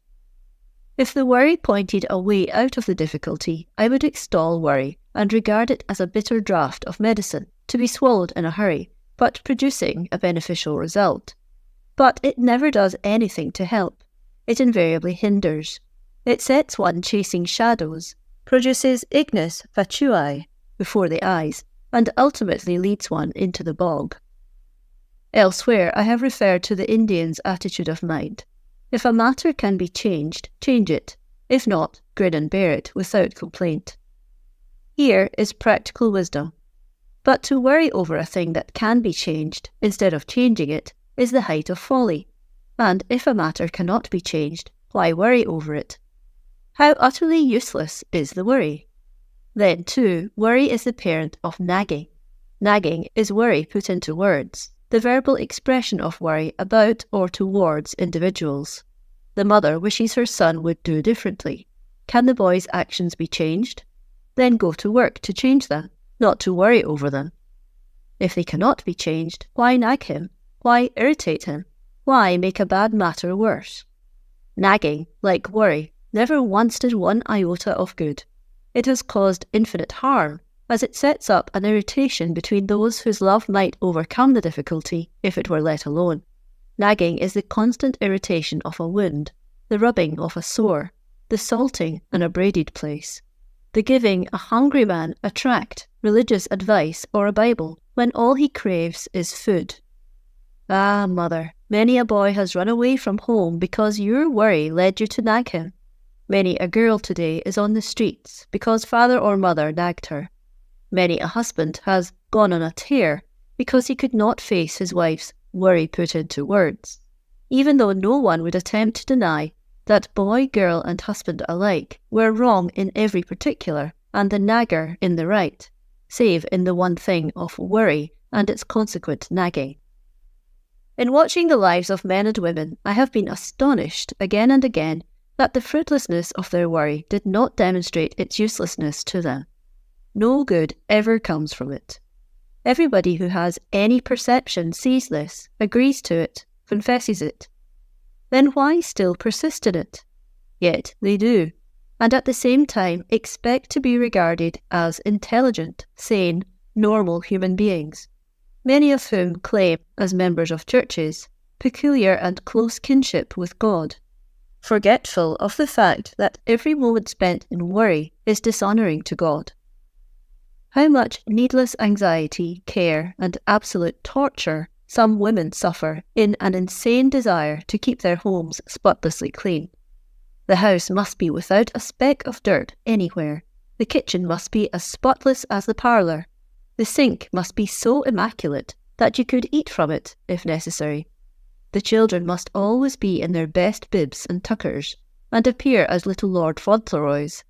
And no one at any time, or any circumstance, must ever appear to be dirty, except the scavenger who comes to remove the accumulated debris of the kitchen, and the man who occasionally assists the gardener. These people forget that all dirt and dust is not of greater value than spotless cleanliness. Let us look calmly at the problem for a few minutes. Here is a housewife who cannot afford help to keep her house as spotless as her instincts and her training desire. It is simply impossible for her personally to go over the house daily with rag, duster and dustpan. If she attempts it, as she does sometimes, she overworks, and a breakdown is the result. What then is the sensible, the reasonable, the only thing she should do? Sit down and worry over her untidy house? Lament that the stairs have not been swept since day before yesterday, that the parlour was not dusted this morning, the music room looks simply awful, and cry that, if Mrs. Brown were to come in and see my wretchedly untidy house, I am sure I should die of shame. Would this help matters? Would one speck of dirt be removed as the result of the worry, the wailing, and the tears? Not a speck. Every particle would remain just as before. Yet other things would not be as they were before. No woman could feel as I have suggested this worriting creature felt, without gendering irritation in husband, children, and friends. Is any house that was ever built worth the alienation of dear ones? What is the dust, dirt, disorder of a really untidy house, I am supposing an extraordinary case, compared with the irritation caused by a worrying housewife? Furthermore, such a woman is almost sure to break down her own health and become an irritable neurasthenic or hypochondriac, and thus add to the burdens of those she loves. There are women who, instead of following this course, make themselves wretched, and everyone else around them, by the worry of contrasting their lot with that of someone more fortunately situated than they. She has a husband who earns more money than does hers. Such a one has a larger allowance and can afford more help. The worry, however, is the same, little matter what form it takes, and worry is the destructive thing. What then shall a woman do who has to face the fact that she cannot gratify her desire to keep her house immaculate, either because she has not the strength to do it, or the money to hire it done? The old proverb will help her. What can't be cured must be endured. There is wonderful help in the calm, full, direct recognition of unpleasant facts. Look them squarely in the face. Don't dodge them. Don't deny them. Know them, understand them, then defy them to destroy your happiness. If you can't dust your house daily, dust it thrice a week, or twice, or once, and determine that you will be happy in spite of the dust. The real comfort of the house need not thereby be impaired, as there is a vast difference between your scrupulous cleanliness and careless untidiness. Things may be in order even though the floor has a little extra dust on, or the furniture has not been dusted for 4 days. But, you say, I am far less disturbed by the overwork than I am by the discomfort that comes from the dust. Then all I can say is that you are wrongly balanced, according to my notion of things. Your health should be of far more value to you than your ideas of house tidiness. But you have reversed the importance of the two. Teach yourself the relative value of things. $100 bill is of greater value than one for $5, and the life of your baby more important than the value of the $100 bill. Put first things first, and secondly, and tertiary, and quaternary things in their relative positions. Your health and self-poise should come first, the comfort and happiness of husband and family next, the more or less spotlessness and tidiness of the house afterwards. Then, if you cannot have your house as tidy as you wish, resolutely resolve that you will not be disturbed. You will control your own life and not allow a dusty room, be it never so dusty, to destroy your comfort and peace of mind, and that of your loved ones. When a woman of this worrying type has children, she soon learns that she must choose between the health and happiness of her children and the gratification of her own passionate desire for spotless cleanliness. This gratification, if permanently indulged in, soon becomes a disease. For surely only a diseased mind can value the spotlessness of a house more than the health, comfort, and happiness of children. Yet many women do, more's the pity. Such poor creatures should learn that there is a dirtiness that is far worse than dirt in a house. A dirtiness, a muddiness of mind, a cluttering of thought, a making of the mind a harbouring place for wrong thoughts. Not wrong in the sense of immoral or wicked, as these words are generally used, but wrong in this sense, namely, that reason shows the folly, the inutility, the impracticability of attempting to bring up sane, healthy, happy, normal children in a household controlled by the idea that spotless cleanliness is the matter of prime importance to be observed. The discomfort of children, husband, mother herself, are nothing as compared with keeping the house in perfect order. Any woman so obsessed should be sent for a short time to an insane asylum, for she certainly has so reversed the proper order of values as to be so far insane. She has cluttered up her mind with a wrong idea, an idea which dirties, muddies, soils her mind, far worse than dust soils her house. Reader, keep your mind free from such dirt, for dirt is but matter in the wrong place. Far better have dust, dirt, in your house, dirt on your child's hands, face and clothes, than on your own mind, to give you worry, discomfort and disease. The selfishness of worry. If worry merely affected the one who worries, it might be easier in many cases to view worry with equanimity and calmness. But, unfortunately, in the disagreeable features of life, far more than the agreeable, the aphorism of the apostolic writer, "No man liveth unto himself," seems to be more than ordinarily true. It is one proof of the selfishness of the worrier, whether consciously or unconsciously, I do not say, that he never keeps his worry to himself. He must always out with it. The nervous mother worrying about her baby shows it even to the unconscious child at her breast. When the child is older, she still shows it, until the little one knows, as well as it knows when the sun is shining, that mother is worrying again. The worrying wife does not keep her worry to herself. She pours it out to or upon her husband. The worrying husband is just the same. If it is the wife that causes him to worry, or to think so, he pours out his worry in turbulent words, thus adding fuel to a fire already too hot for comfort. It is one of the chief characteristics of worry that it is seldom confined to the breast of its victim. It loses its power too often when shut up. It must find expression in looks, in tone of voice, in sulkiness, in dumps, in nagging, or in a voicing of its woes. It is in this voicing of itself that worry demonstrates its inherent selfishness. If father, mother, wife, friends, neighbours, anybody can give help, pleasure, joy, instruction, profit, their voices are always heard with delight. If they have reasonable cautions to give to those they love, who seem to them to be thoughtless, regardless of danger which they see or fear, or even foolhardy, let them speak out bravely, courageously, lovingly, and they will generally be listened to. But to have them voice their fretful, painful, distressing worries, no one is benefited, and both speaker and the one spoken to are positively harmed. For an unnecessary fear voiced is strengthened. It is made more real. If one did not feel it before, it is now planted in his mind to his serious detriment, and once there, it begins to breed, as disease germs are said to breed, by millions. And one moment of worry weds another moment, and the next moment a family of worries is born that surround, hamper, and bewilder. Is this kindly? Is it helpful? Is it loving? Is it unselfish? The questions answer themselves. The planting of worry in the mind of another is heartless, cruel, unkind, and selfish. Another question naturally arises.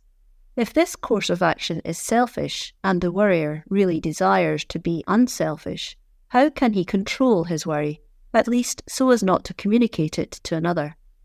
The answer also is clear.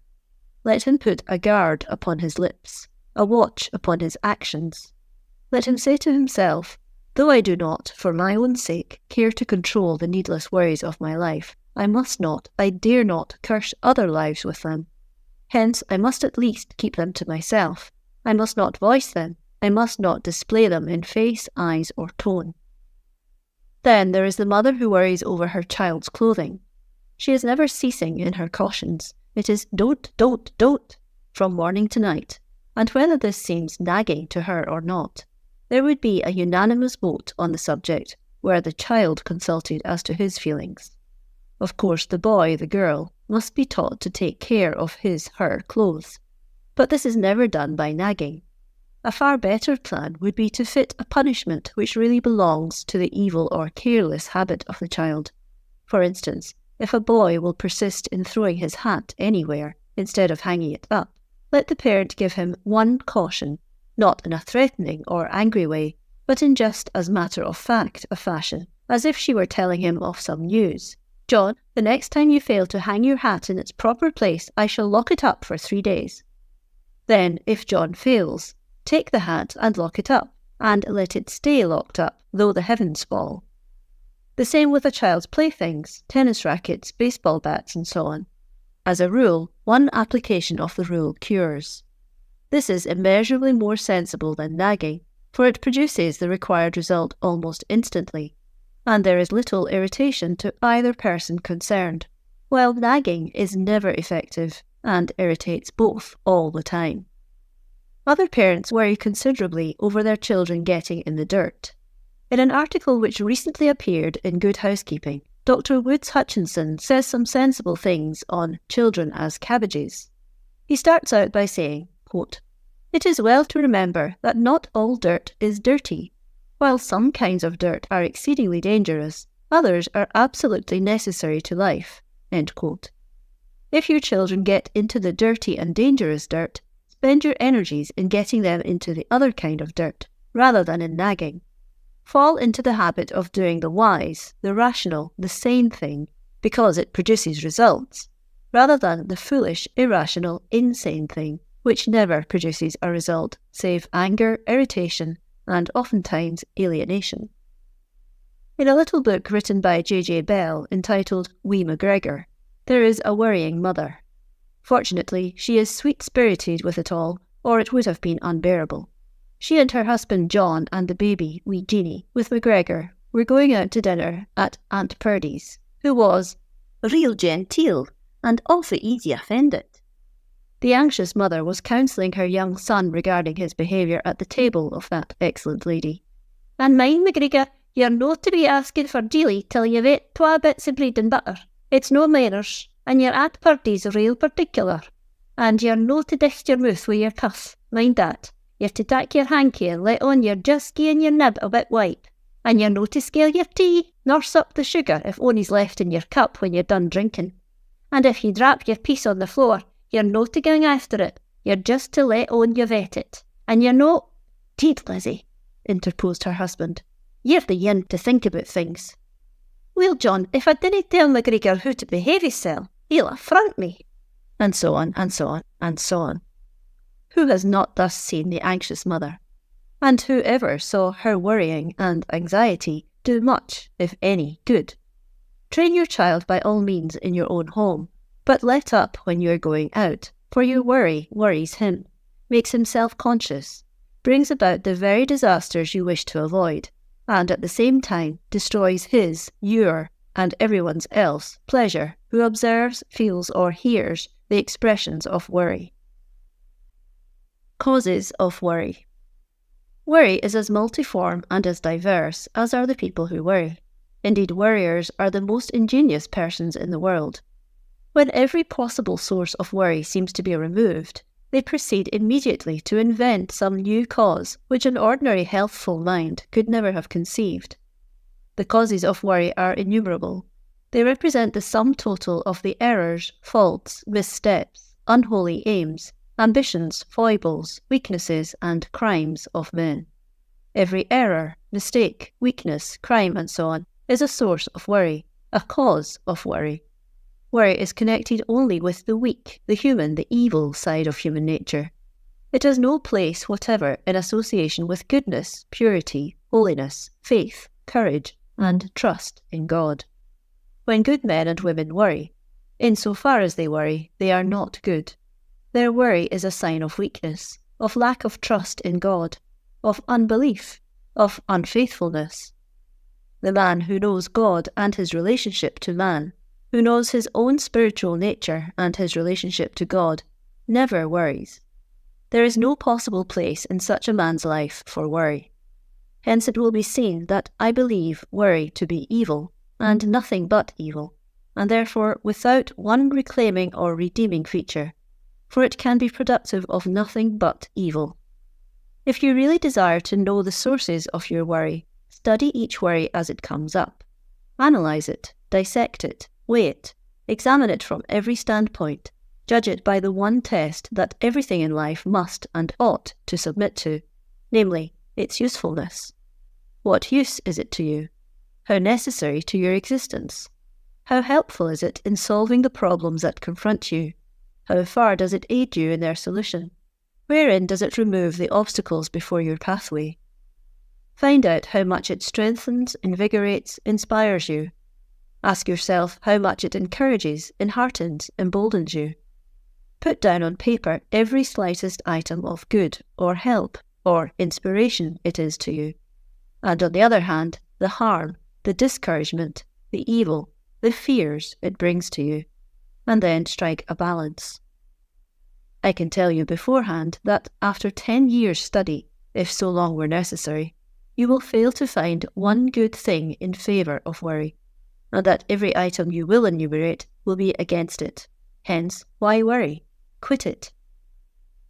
Worry, like all evils, feeds on itself and grows greater by its own exercise. Did it decline when exercised, diminish when allowed a free course, one might let it alone, even encourage it, in order that it might the sooner be dead. But unfortunately, it works the other way. The more one worries, the more he continues to worry. The more he yields to it, the greater becomes its power. It is a species of hypnotism. Once allow it to control, each new exercise diminishes the victim's power of resistance. Never was monster more cruel, more relentless, more certain to hang on to the bitter end than worry. He shows no mercy, has not the slightest spark of relenting or yielding, and his power is all the greater because it is so subtle. He wants you to be careful, taking good care, however, not to let you know that he means to make you full of care. He pleads love as the cause for his existence. He would have you love your child, hence worry about him. He thus trades on your affection to blind you to your child's best interests by worrying about him. For when worry besets you, is harassing you on every hand, how can you possibly devote your wisdom, your highest intelligence, to safeguarding the welfare of the one you love? Never was a slave in the South, though in the hands of a legree, more to be pitied than the slave of worry. He dogs every footstep, is vigilant every moment. He never sleeps, never tires, never relaxes, never releases his hold, so long as it is possible for him to retain it. When you seek to awaken people to the terror, the danger, the hourly harm their slavery to worry is bringing to them, they are so completely in worry's power that they weakly respond, "But I can't help it." And they verily believe they can't, that their bondage is a natural thing, a state ordained from the foundation of the world, altogether ignoring the frightful reflection such a belief is upon the goodness of God and his fatherly care for his children. Natural? It is the most unnatural thing in existence. Do the birds worry, the beasts of the field, the clouds, the winds, the sun, moon, stars and comets, the trees, the flowers, the raindrops? How Bryant rebukes the worrier in his wonderful poem To a Waterfowl, and Celia Thaxton in her Sandpiper. The former sings of the fowl winging its solitary way, where, quote, rocking billows rise and sink on the chafed ocean side, end quote. Yet though lone wandering, it is not lost. And from its protection he deduces the lesson, quote, He who, from zone to zone, guides through the boundless sky thy certain flight, in the long way that I must tread alone, will lead my steps aright. End quote. And so Celia Thaxter sang of the Sandpiper, quote, He has no thought of any wrong, he scans me with a fearless eye, end quote. And her faith expressed itself in a later verse, quote, I do not fear for thee, though wroth the tempest rushes through the sky. For are we not God's children both, thou little sandpiper and I? End quote. There is no worry in nature. It is man alone that worries. Nature goes on her appointed way each day, unperturbed, unvexed, carefree, doing her allotted tasks and resting absolutely in the almighty sustaining power behind her. Should man do any less? Should man, the reasoning creature with intelligence to see, weigh, judge, appreciate, alone be uncertain of the fatherly goodness of God, alone be unable to discern the wisdom and love behind all things? Worry, therefore, is an evidence that we do not trust the all-fatherliness of God. It is also the direct product of vanity, pride, and self-conceit. If these three qualities of evil in the human heart could be removed, a vast aggregate amount of worry would die instantly. No one can study his fellow creatures and not soon learn that an immense amount of worry is caused by these three evils.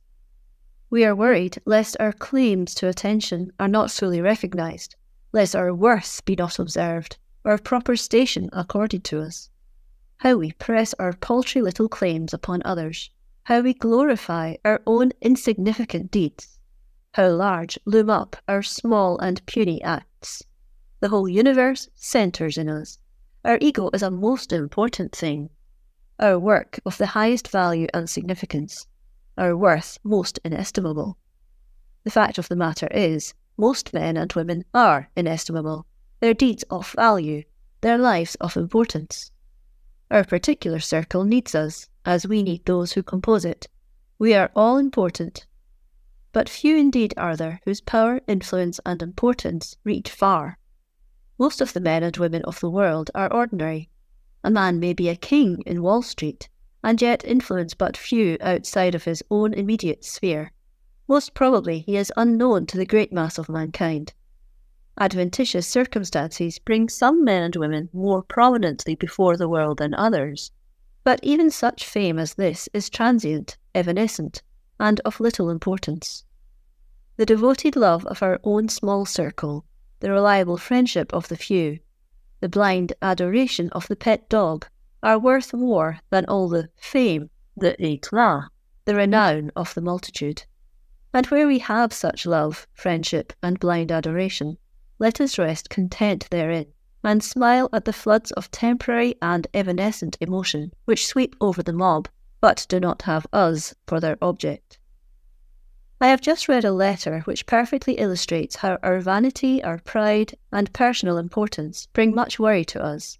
The writer, practically a stranger coming from a faraway state, evidently expected to be received with a cordial welcome and open arms by one who scarcely knew him, given an important place in a lengthy programme where men of national reputation were to speak, and generally be treated with deference and respect. Unfortunately, his name was not placed in full on the programme. Curtly initialled, he called it, and owing to its length, the chairman caused me to spoil my remarks by asking me to shorten them. And a hotel clerk outrageously insulted him when he asked for information. Then, to make ill matters worse, piling ossa upon Pelion, he was asked to speak at a certain club with others.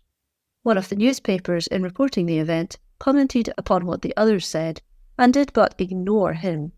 This he thought might have been merely an oversight, but when the next day he saw another report wherein he was not mentioned, he was certain it was a deliberate intention to ignore him.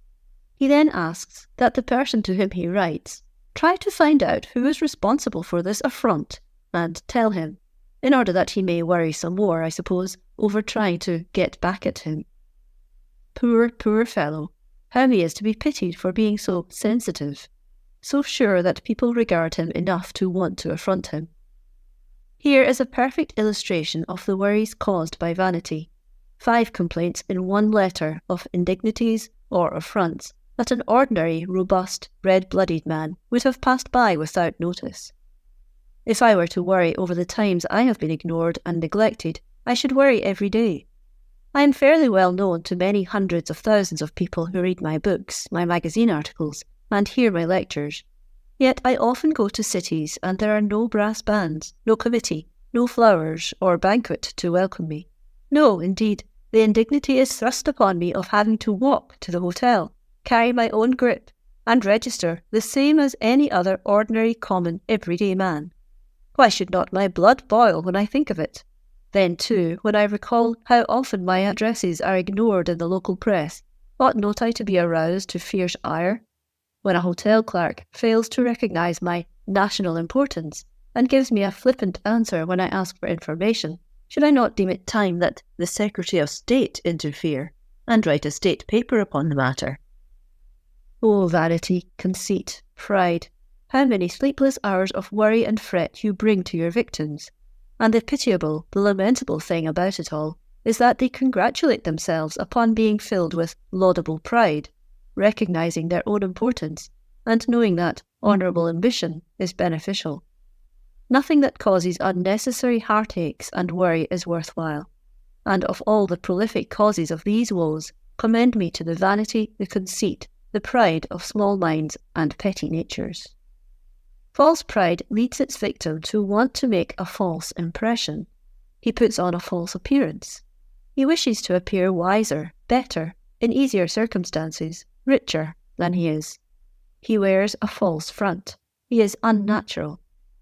He dare not, having decided to make the appearance and win the impression of falseness, be natural. Hence he is self-conscious all the time, lest he make a slip, contradict himself, lose the result he is seeking to attain. He is to be compared to an actor whose part requires him to wear a wig, a false moustache, a false chin. In the hurry of preparation, these shams are not adjusted properly, and the actor rushes on the stage, fearful every moment lest his wig is awry, his moustache fall off, or the chin slip aside and make him ridiculous. He dare not stop to make sure, to fix them if they are wrong, as that would reveal their falsity immediately. He can only play on, sweating blood the while. In the case of the actor, one can laugh at the temporary fear and worry. But what a truly pitiable object is the man, the woman, whose whole life is one dread worry lest his, her, false appearance be discovered. And while pride and vanity are not the only sources of these attempts to make false impressions upon others, they are the most prolific source. In another chapter, I have treated more fully of this phase of the subject. Wastefulness, extravagance, is a prolific source of worry. Spend today, starve tomorrow. Throw your money to the birds today, tomorrow the crow, jay and vulture will laugh and mock at you. Feast today, next week you may starve. Riches take to themselves wings and fly away. No one is absolutely safe, and while many thousands go through life indifferent about their expenditures, wasteful and extravagant, and do not seem to be brought to time therefore, it must not be forgotten that tens of thousands start out to do the same thing and fail. What is the result? Worry over the folly of the attempt. Worry as to where the necessary things for the future are coming from. While I would not have the well-to-do feel that they must be niggardly, I would earnestly warn them against extravagance, against the acquiring of expensive habits of wastefulness that later on may be chains of a cruel bondage. Why forge fetters upon oneself? Far better to be free now, and thus cultivate freedom for whatever future may come. For as sure can be, wilful waste and reckless extravagance now will some time or other produce worry. One great, deep, awful source of worry is our failure to accept the inevitable. Something happens, we willfully shut our eyes to the fact that this something has changed forever the current of our lives. And if the new current seems evil, if it brings discomfort, separation, change of circumstance, and so on, we worry, and continue to worry. This is lamentably foolish, utterly absurd, but altogether reprehensible. Let us resolutely face the facts, accept them, and then reshape our lives, bravely and valiantly, to suit the new conditions. For instance, a friend of mine spent 20 years in the employ of a great corporation. As a reward of faithful service, he was finally put in a responsible position as the head of a department. A few months ago, he was sent east on a special mission connected with his work. Just before his return, the corporation elected a new president who shook up the whole concern, changed around several officials, dismissed others, and, in the case of my friend, supplanted him by a new man imported from the East, offering him a subordinate position, but at the same salary he had before been receiving. How should this man have treated this settled fixed fact in his life? He had two great broad pathways open to him. In one, he would deliberately recognise and accept the changed condition, acquiesce in it, and live accordingly. It is not pleasant to be supplanted, but if another man is appointed to do the work you have been doing, and your superiors think he can do it better than you have been doing it, then manfully face the facts and accord him the most sincere and hearty support. It may be hard, but our training and discipline, which means our improvement and advancement, come not from doing the easy and pleasant things, but from striving cheerfully and pleasantly to do the arduous and disagreeable ones. The other way open for my friend was to resent the change, accept it with anger, let his vanity be wounded, and begin to worry over it. What would have been the probable result? The moment he began to worry, his efficiency would have decreased, and he would thus have prepared himself for another blow from his employers, another change less to his advantage, and with a possible reduction in salary. His employers, too, would have pointed to his decreased efficiency, the only thing they consider, as justification for their act. I would not say that if a man in such a case as I have described deems that he has been treated unjustly, should not protest. But when he has protested and a decision has been rendered against him, let him accept the judgment with serenity, refuse to worry over it, and go to work with loyalty and faithfulness, or else seek new employment.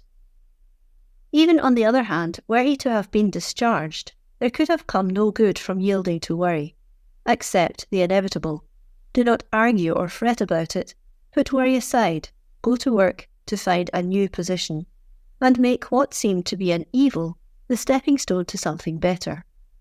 Mrs. Jessie Benton Fremont, the wife of the gallant Pathfinder, General Fremont, was afflicted with deafness in the later years of her life. She, the petted and flattered, the caressed and spoiled child of fortune, the honoured and respected woman of power and superior ability, deaf and unable to participate in the conversation going on around her. Many a woman under these conditions would have become irritable, irascible, and a reviler of fate. To any woman it would have been a great deprivation, but to one mentally endowed as Mrs. Fremont it was especially severe. Yet did she worry about it? No. Bravely, cheerfully, boldly, she accepted the inevitable, and in effect defied the deafness that had come to her to destroy her happiness, embitter her life, take away the serenity of her mind and the equipoise of her soul. If there had to be a battle to gain this high plane of acceptance, she fought it out in secret, for her friends and the world never heard a word of a murmur from her. I had the joy of a talk with her about it, for it was a joy to have her make light of her affliction in the great number of good things wherein God had blessed her. Laughingly she said, "Even in deafness I find many compensations. One is never bored by conversation that is neither intelligent, instructive, or interesting. I can go to sleep under the most persistent flood of boredom, and like the proverbial water on a duck's back, it never bothers me. Again, I never hear the unpleasant things said about either my friends or my enemies, and what a blessing that is. I am also spared hearing about many of the evils, the disagreeable, the unpleasant and horrible things of life that I cannot change, help, or alleviate, and I am thankful for my ignorance.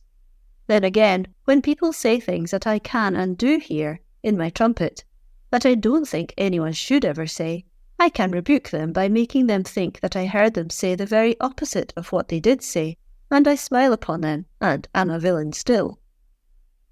Charles F. Lummis, the well-known litterateur and organizer of the Southwest Museum of Los Angeles, after using his eyes and brain more liberally than most men do in a lifetime thrice or 4 times as long as his, was unfortunately struck blind. Did he worry over it and fret himself into a worse condition?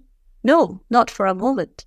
Cheerfully he accepted the inevitable, got someone to read and write for him, to guide him through the streets, and went ahead with his work just as if nothing had happened, looking forward to the time when his eyesight would be restored to him, and hopefully and intelligently worked to that end.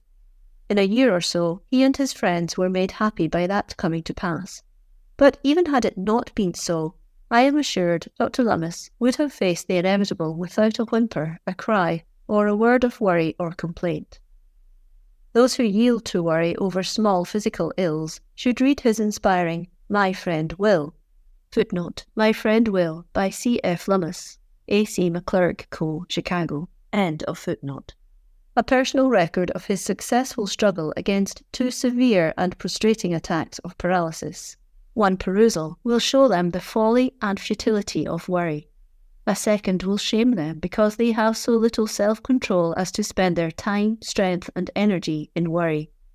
And a third perusal will lead them to drive every fragment of worry out of the hidden recesses of their minds and set them upon a better way, a way of serenity, equipoise, and healthful, strenuous, yet joyous and radiant living. Recently I had a conversation with the former superintendent of a poor farm, which bears upon this subject in a practical way. In relating some of his experiences, he told of a roughneck, a term implying an ignorant man of rude, turbulent, quarrelsome disposition, who had threatened to kill the foreman of the farm. Owing to their irreconcilable differences, the rough inmate decided to leave, and so informed the superintendent, thus practically dismissing himself from the institution. A year later he returned and asked to be readmitted. After a survey of the whole situation, the superintendent decided that it was not wise to readmit him, and that he would better secure a situation for him outside. He offered to do so, and the man left, apparently satisfied. 3 days later he reappeared, entered the office with a loaded and cocked revolver held behind his back, and abruptly announced, "I've come to blow out your brains." Before he could shoot, the superintendent was upon him, and a fierce struggle ensued for the possession of the weapon. The superintendent at last took it away, secured help, and handcuffed the would-be murderer. Realizing that his act was the result of at least partial insanity, the was-to-be victim did not press the charge of murderous assault, but allowed, indeed urged, that he be sent to the insane asylum where he now is. Now this is the point I wish to make. It is perfectly within the bounds of possibility that this man will some day be regarded as safely sane. Yet it is well known by the awful experiences of many such cases that it is both possible and probable that during the months or years of his incarceration he will continue to harbour, even to feed and foster, the bitter feeling, the hatred perhaps, that led him to attempt the murder of the superintendent, and that on his release he will again attempt to carry out his nefarious and awful design. What then should be the mental attitude of the superintendent and his family? Ought they not to be worried? I got the answer for my readers from this man, and it is so perfectly in accord with my own principles that I find great pleasure in recording it. Said he, quote, "Don't think for one moment that I minimise the possible danger. The asylum physician, who was familiar with the whole circumstances, warned me not to rest in fancied security. I have notified the proper officials that the man who attempted to murder me is not to be released either as cured or on parole, without giving me sufficient notice. I do not wish that he should be kept in the asylum a single day longer than is fully necessary, but before I allow him to be released, I must be thoroughly satisfied that he has no murderous designs on me, and that he is truly and satisfactorily repentant for the attack he made when, ostensibly, he was mentally irresponsible. I shall require that he be put on record as fully understanding and appreciating his own personal responsibility for my safety, so that should he still hold any wrongful designs, and afterwards succeed in carrying them out, he or his attorneys will be debarred from again pleading insanity or mental incompetency. Hence, while I fully realise the possibility of danger, I do not have a moment's worry about it. I have done and shall do all I can, satisfactorily, to protect myself, without any feeling of harshness or desire to injure the poor fellow, and there I let the matter rest to take care of itself." End quote. This is practical wisdom. This is sane philosophy. Not ignoring the danger, pooh-poohing it, scoffing at it, and refusing to recognise it, but calmly, sanely, with a kindly heart, looking at possible contingencies, preparing for them, and then serenely trusting to the spiritual forces of life to control events to a wise and satisfactory issue. Can you suggest anything better? Is not such a course immeasurably better than to allow himself to worry and fret and fear all the time? Practical precaution, taken without enmity. Note these italicized words. Trustful serenity, faithful performance of present duty unhampered by fears and worries.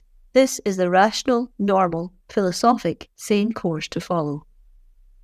Another great source of worry is our failure to distinguish essentials from non-essentials. What are the essentials for life?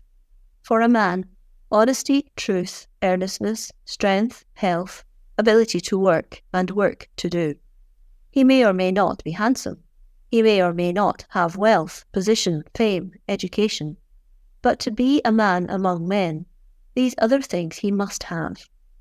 For a woman, health, love, work, and such virtues as both men and women need. She might enjoy friends, but they are not essential as health or work. She would be a strange woman if she did not prize beauty, but devoted love is worth far more than beauty, or all the conquests it brings. What is the essential for a chair? Its capacity to be used to sit upon with comfort. A house?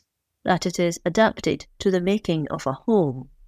You don't buy a printing press to curl your hair with, but to print, and in accordance with its printing power is it judged. A boat's usefulness is determined by its worthiness in the water, to carry safely, rapidly, largely as is demanded of it. This is the judgment sanity demands of everything. What is essential? What not? Is it essential to be a society leader, to belong to every club, to hold office, to give as many dinners as one's neighbours, to have a bigger house, furniture with brighter polish, bigger carvings and more ugly designs than anyone else in town, to have our names in the papers oftener than others, to have more servants, a newer style automobile, put on more show, pomp, ceremony and circumstance than our friends? By no means. Oh, for men and women who have the discerning power, the sight for the essential things, the determination to have them, and let non-essentials go. They are the wise ones, the happy ones, the free from worry ones. Later I shall refer extensively to Mrs. Canfield's book, The Squirrel Cage. She has many wise utterances on this phase of the worry question, for instance in referring to the mad race for wealth and position that keeps a man away from home so many hours of the day that his wife and child scarce know him. She introduces the following dialogue, quote, "One of them, whose house isn't far from mine, told me that he hadn't seen his children except asleep for 3 weeks. But something ought to be done about it."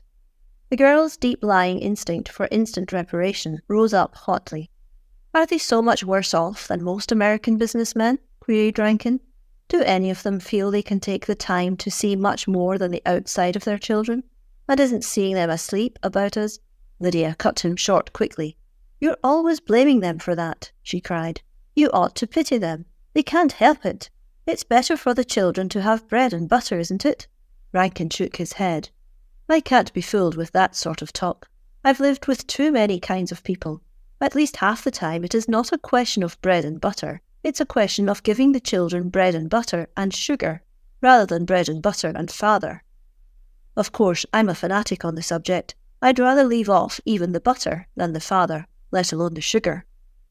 Later on, Lydia herself lost her father, and after his death her own wail was, "I never lived with my father. He was always away in the morning before I was up. I was away or busy in the evening when he was there. On Sundays he never went to church as Mother and I did. I suppose now because he had some other religion of his own. But if he had, I never knew what it was, or anything else that was in his mind or heart. It never occurred to me that I could. He tried to love me. I remember so many times now, and that makes me cry, how he tried to love me.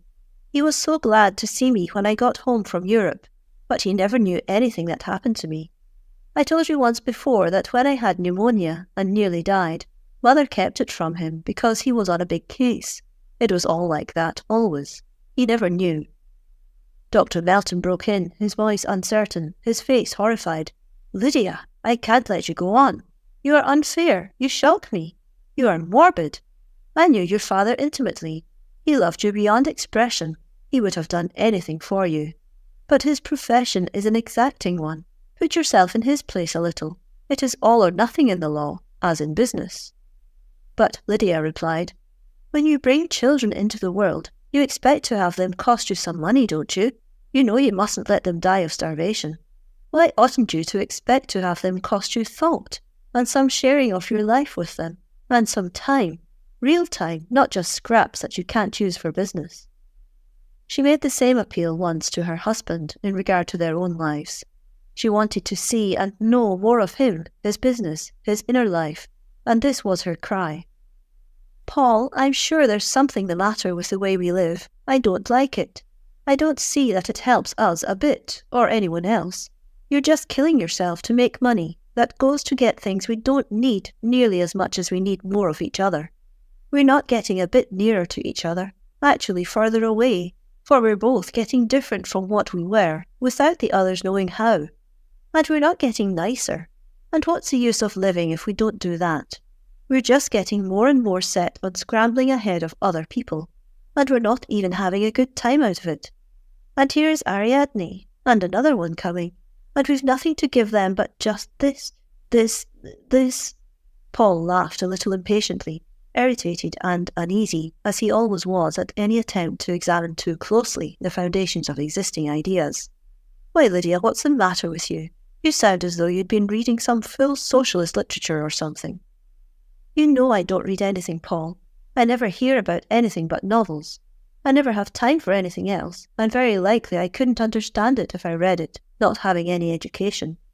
That's one thing I want you to help me with. All I want is a chance for us to live together a little more, to have a few more thoughts in common, and to be trying to make something better out of ourselves for our children's sake. I can't see that we're learning to be anything but you to be an efficient machine for making money, I to think of how to entertain, as though we had more money than we really have. I don't seem really to know you or live with you any more than if we were two guests stopping at the same hotel. If socialists are trying to fix things better, why shouldn't we have time, both of us, to read their books, and you could help me know what they mean?" Paul laughed again, a scornful, hateful laugh, which brought the colour up to Lydia's pale face like a blow. "I gather then, Lydia, that what you're asking me to do is to neglect my business in order to read socialistic literature with you." His wife's rare resentment rose. She spoke with dignity. "I begged you to be serious, Paul, and to try to understand what I mean, although I'm so fumbling and say it so badly. As for its being impossible to change things, I've heard you say a great many times that there are no conditions that can't be changed if people would really try." "Good heavens, I said that of business conditions," shouted Paul, outraged at being so misquoted. "Well, if it's true of them, no, I feel that things are the way they are because we don't really care enough to have them some other way. If you really cared as much about sharing a part of your life with me, really sharing, as you do about getting the Washburn contract." Her indignant and angry tone, so entirely unusual, moved Paul, more than her words, to shocked protest. He looked deeply wounded, and his accent was that of a man righteously aggrieved. "Lydia, I lay most of this absurd outbreak to your nervous condition, and so I can't blame you for it. But I can't help pointing out to you that it is entirely uncalled for. There are few women who have a husband as absolutely devoted as yours. You grumble about my not sharing my life with you. Why, I give it to you entire." His astonished bitterness grew as he voiced it. "What am I working so hard for if not to provide for you and our children? Good heavens, what more can I do for you than to keep my nose on the grindstone every minute? There are limits to even a husband's time and endurance and capacity for work." End quote. Hence, it will be seen that I would have one quit worrying about the non-essentials of life, and this is best done by giving full heed to the essentials and letting the others go. Naturally, if one willfully and purposefully determined to follow non-essentials, he may as well recognise the fact, soon as late, that he has deliberately chosen a course that cannot fail to produce its own many and irritating worries. Another serious cause of worry is bashfulness. One who is bashful finds in his intercourse with his fellows many worries. His hands and feet are too large, he blushes at a word, he doesn't know what to say or how, he is confused if attention is directed his way, his thoughts fly to the ends of the earth the moment he is addressed, and if he is expected to say anything, his worries increase so that his pain and distress are manifest to all. To such a one I would say, assert your manhood, your womanhood. Race up, face the music. Remember these facts. You are dealing with men and women, youths and maidens, of the same flesh and blood, mentality as yourself. You average up with the rest of them. Why should you be afraid? Call upon your reasoning power. Assert the dignity of your own existence. You are here by the will of God as much as they. There is a purpose in your creation as much as in theirs. You have a right to be seen and heard as well as have they. Your life may be charged with importance to mankind, far more than theirs. Anyhow, for what it is, large or small, you are going to use it to the full, and you do not propose to be laughed out of it, sneered out of it, either by the endeavours of others or by your own fears of others. Then, when you have once fully reasoned the thing out, do not hesitate to plunge into the fullest possible association with your fellows. Brave them, defy them in your own heart. Resolutely face them, and my word and assurance for it, they will lose their terror, and you will lose your bashfulness with a speed that will astonish you. Closely allied to bashfulness as a cause of many worries is hyper or super sensitiveness, and yet it is an entirely different mental attitude. Hypersensitiveness may cause bashfulness, but there are many thousands of hypersensitives who have not a spark of bashfulness in their condition. They are full of vanity or self-conceit. Elsewhere I have referred to one of these. Or they are hypersensitive in regard to their health. They mustn't do this or that or the other. They must be careful not to sit near a window, allow a door to be open, or go into an unwarmed room.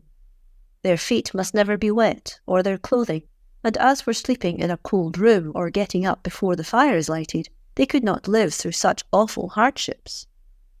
I have no desire to excoriate or make fun of those who really suffer from chronic invalidism, yet I am fully assured that much of the hypersensitiveness of the neurasthenic and hypochondriac could be removed by a little rude, rough and tumble contact with life.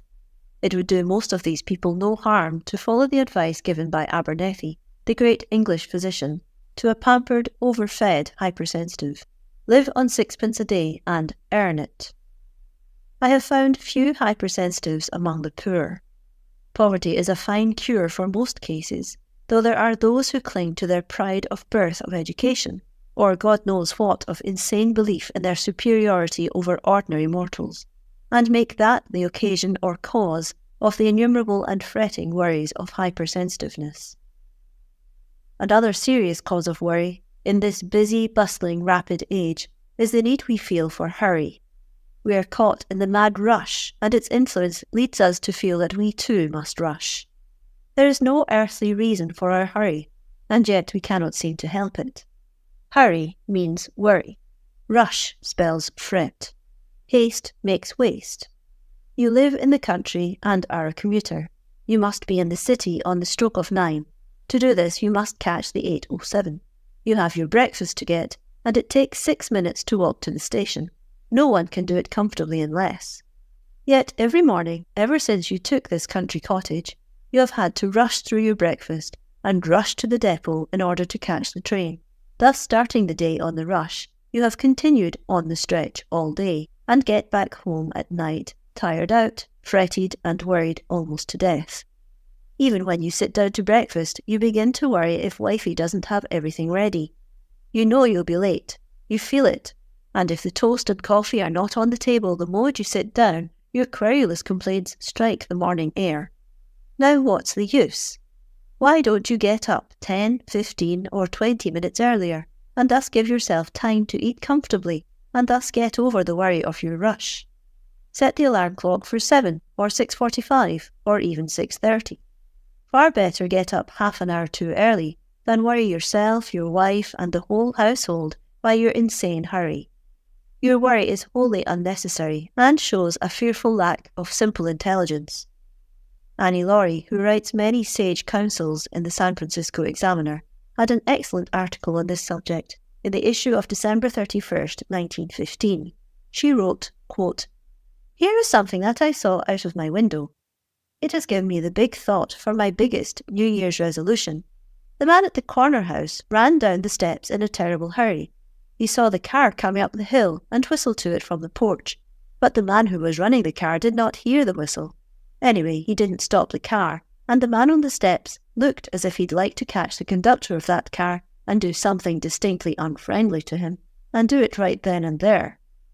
He jammed his hat down over his forehead and started walking very fast. 'What's your hurry?' said the man he was passing on the corner. 'What's your hurry, Joe?' And the man at the corner held out his hand. 'Well, I'll be,' said Joe, and he held out his hand too, 'if it isn't.' And it was, and they both laughed and shook hands and clapped each other on the back and shook hands again. 'What's your hurry?' said the man on the corner again. 'I dunno,' said the man, who was so cross because he'd lost his car. 'Nothing much, I guess.' And he laughed, and the other man laughed, and they shook hands again. And the last I saw of them, they had started down the street, right in the opposite direction from which the man in the hurry had started to go, and they weren't in a hurry at all.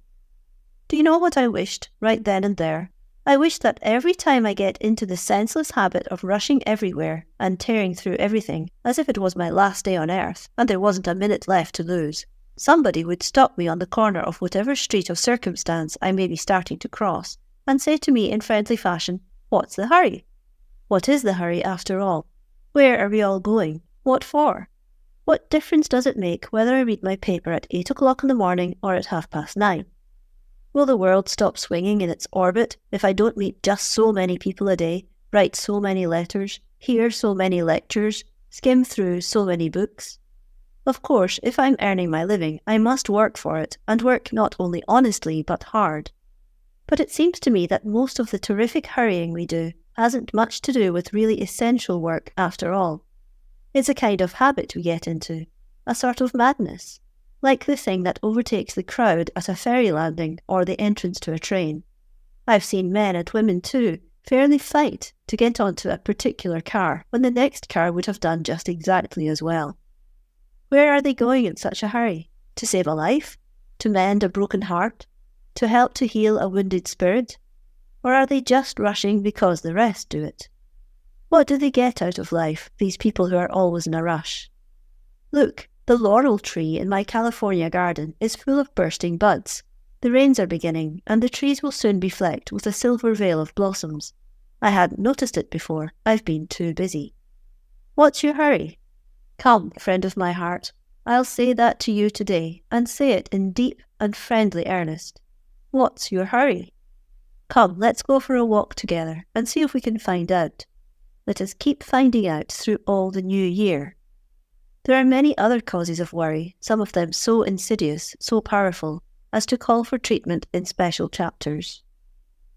Protean forms of worry. In a preceding chapter, I have shown that worry is a product of our modern civilization, and that it belongs only to the Occidental world. It is a modern disease, prevalent only among the so-called civilized peoples. There is no doubt that in many respects we are, what we call ourselves, the most highly civilized people in the world. But do we not pay too high a price for much of our civilization? If it is such that it fails to enable us to conserve our health, our powers of enjoyment, our spontaneity, our mental vigour, our spirituality, and the exuberant radiance of our life, bodily, mental, spiritual, I feel that we need to examine it carefully and find out wherein lies its inadequacy or its insufficiency. While our civilization has reached some very elevated points, and some men have made wonderful advancement in varied fields, it cannot be denied that the mass of men and women are still groping along in the darkness of mental mediocrity and on the mudflats of the commonplace. 10,000 men and women can now read, where 10 alone read a few centuries ago. But what are the 10,000 reading? That which will elevate, improve, benefit? See the piles of sensational yellow novels, magazines, and newspapers that deluge us day by day, week by week, month by month, for the answer. True, there are many who desire the better forms of literature, and for these we give thanks. They are of the salt that saves our civilization. I do not wish to seem even to be cynical or pessimistic, but when I look at some of the mental pabulum that our newspapers supply, I cannot but feel that we are making vast efforts to maintain the commonplace and dignify the trivial. For instance, look at the large place the beauty department of a newspaper occupies in the thoughts of thousands of women and girls. Instead of seeking to know what they should do to keep their bodies and minds healthful and vigorous, they are deeply concerned over their physical appearance.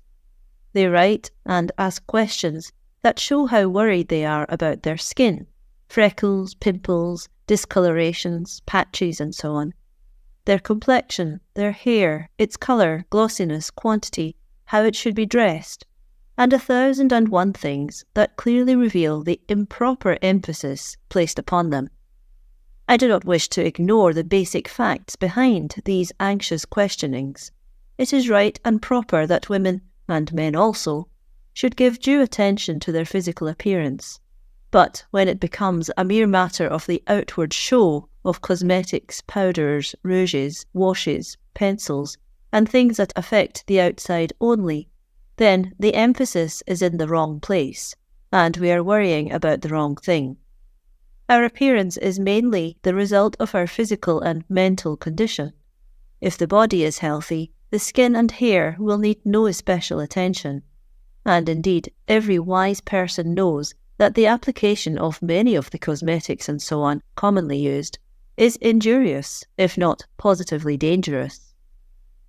Then too, observation shows that too many women and girls go beyond reasonable attention to these matters and begin to worry over them.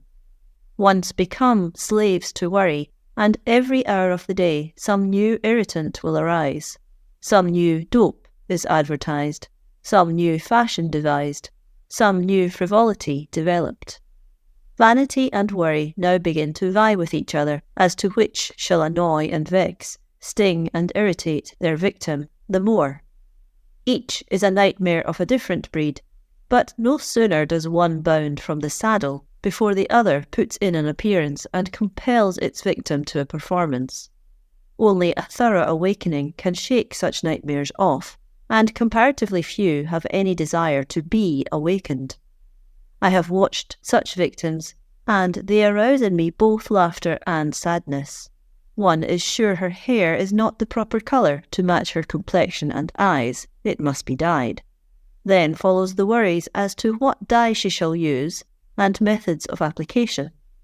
Invariably, the results produce worry, for they are never satisfactory, and now she is worried while dressing, while eating, and when she goes out into the street, lest people notice that her hair is improperly dyed. Every stranger that looks at her adds to the worry, for it confirms her previous fears that she does not look all right. If she tries another hair of the dog that has already bitten her, and allows the hair specialist to guide her again, she goes through more worries of similar fashion. She must treat her hair in a certain way to conform to prevailing styles, and so she worries hourly over a matter that, at the outside, should occupy her attention for a few minutes of each day. There are men who are equally worried over their appearance. Their hair is not growing properly, or their ears are not the proper shape, or their ears are too large, or their hands are too rough, or their complexion doesn't match the ties they like to wear, or some equally foolish and nonsensical thing. Some wish to be taller, others not so tall. Quite an army seeks to be thinner, and another of equal numbers desires to be stouter. Some wish they were blondes, and others that they were brunettes.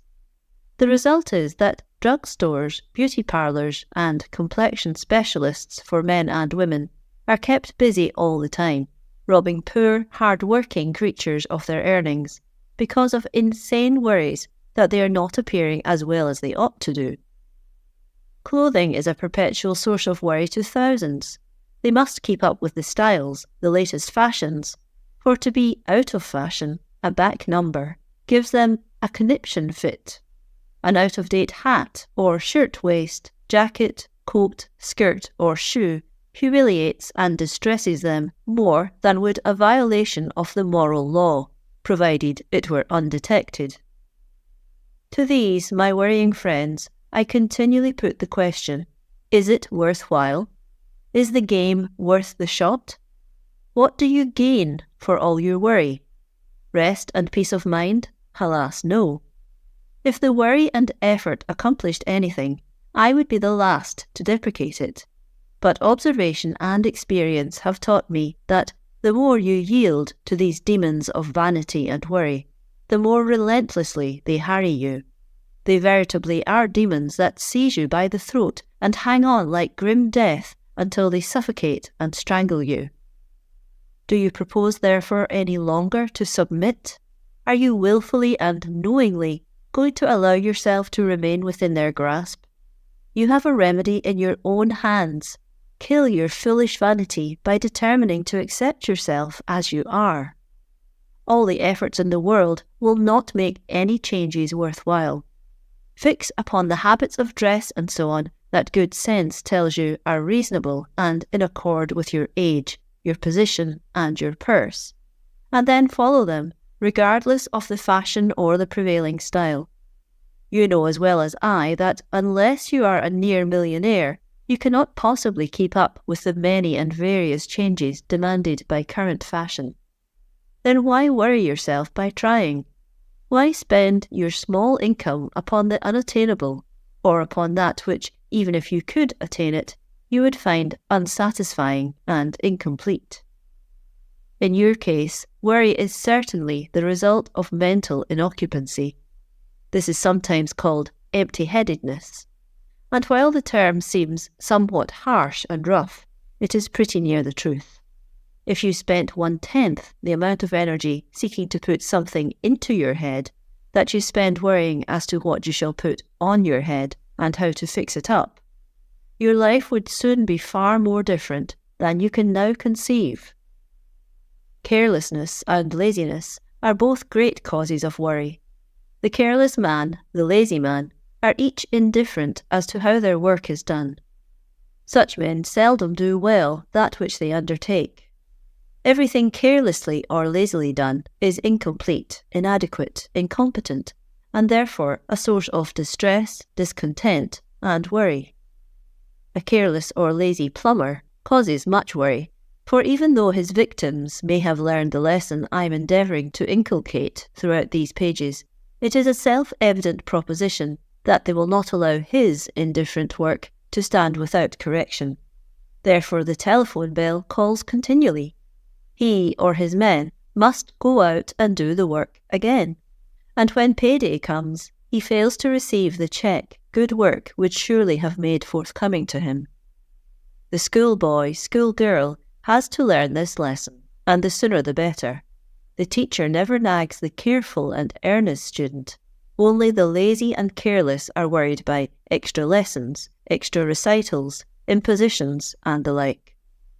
All through life, carelessness and laziness bring worry, and he is a wise person who, as early as he discovers these vices in himself, seeks to correct, or better still, eliminate them.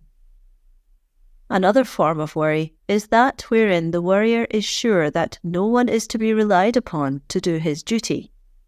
Dickens, in his immortal Pickwick Papers, gives a forceful example of this type. Mr. Magnus has just introduced himself to Pickwick, and they find they are both going to Norwich on the same stage. Quote, "Now, gentlemen," said the hostler, "coach is ready, if you please." "Is all my luggage in?" inquired Magnus. "All right, sir." "Is the red bag in?" "All right, sir." "And the striped bag?" "4 boots, sir." "And the brown paper parcel?" "Under the seat, sir." "And the leathern hat box?" "They're all in, sir." "Now will you get up?" said Mr. Pickwick. "Excuse me," replied Magnus, standing on the wheel. "Excuse me, Mr. Pickwick. I cannot consent to get up in this state of uncertainty. I am quite satisfied from that man's manner that leather hat box is not in." The solemn protestations of the hostler being unavailing, the leather hat box was obliged to be raked up from the lowest depth of the boot to satisfy him that it had been safely packed. And after he had been assured on this head, he felt a solemn presentiment, first, that the red bag was mislaid, and next, that the striped bag had been stolen, and then that the brown paper parcel had become untied. At length, when he had received ocular demonstration of the groundless nature of each and every one of these suspicions, he consented to climb up to the roof of the coach, observing that now he had taken everything off his mind, he felt quite comfortable and happy.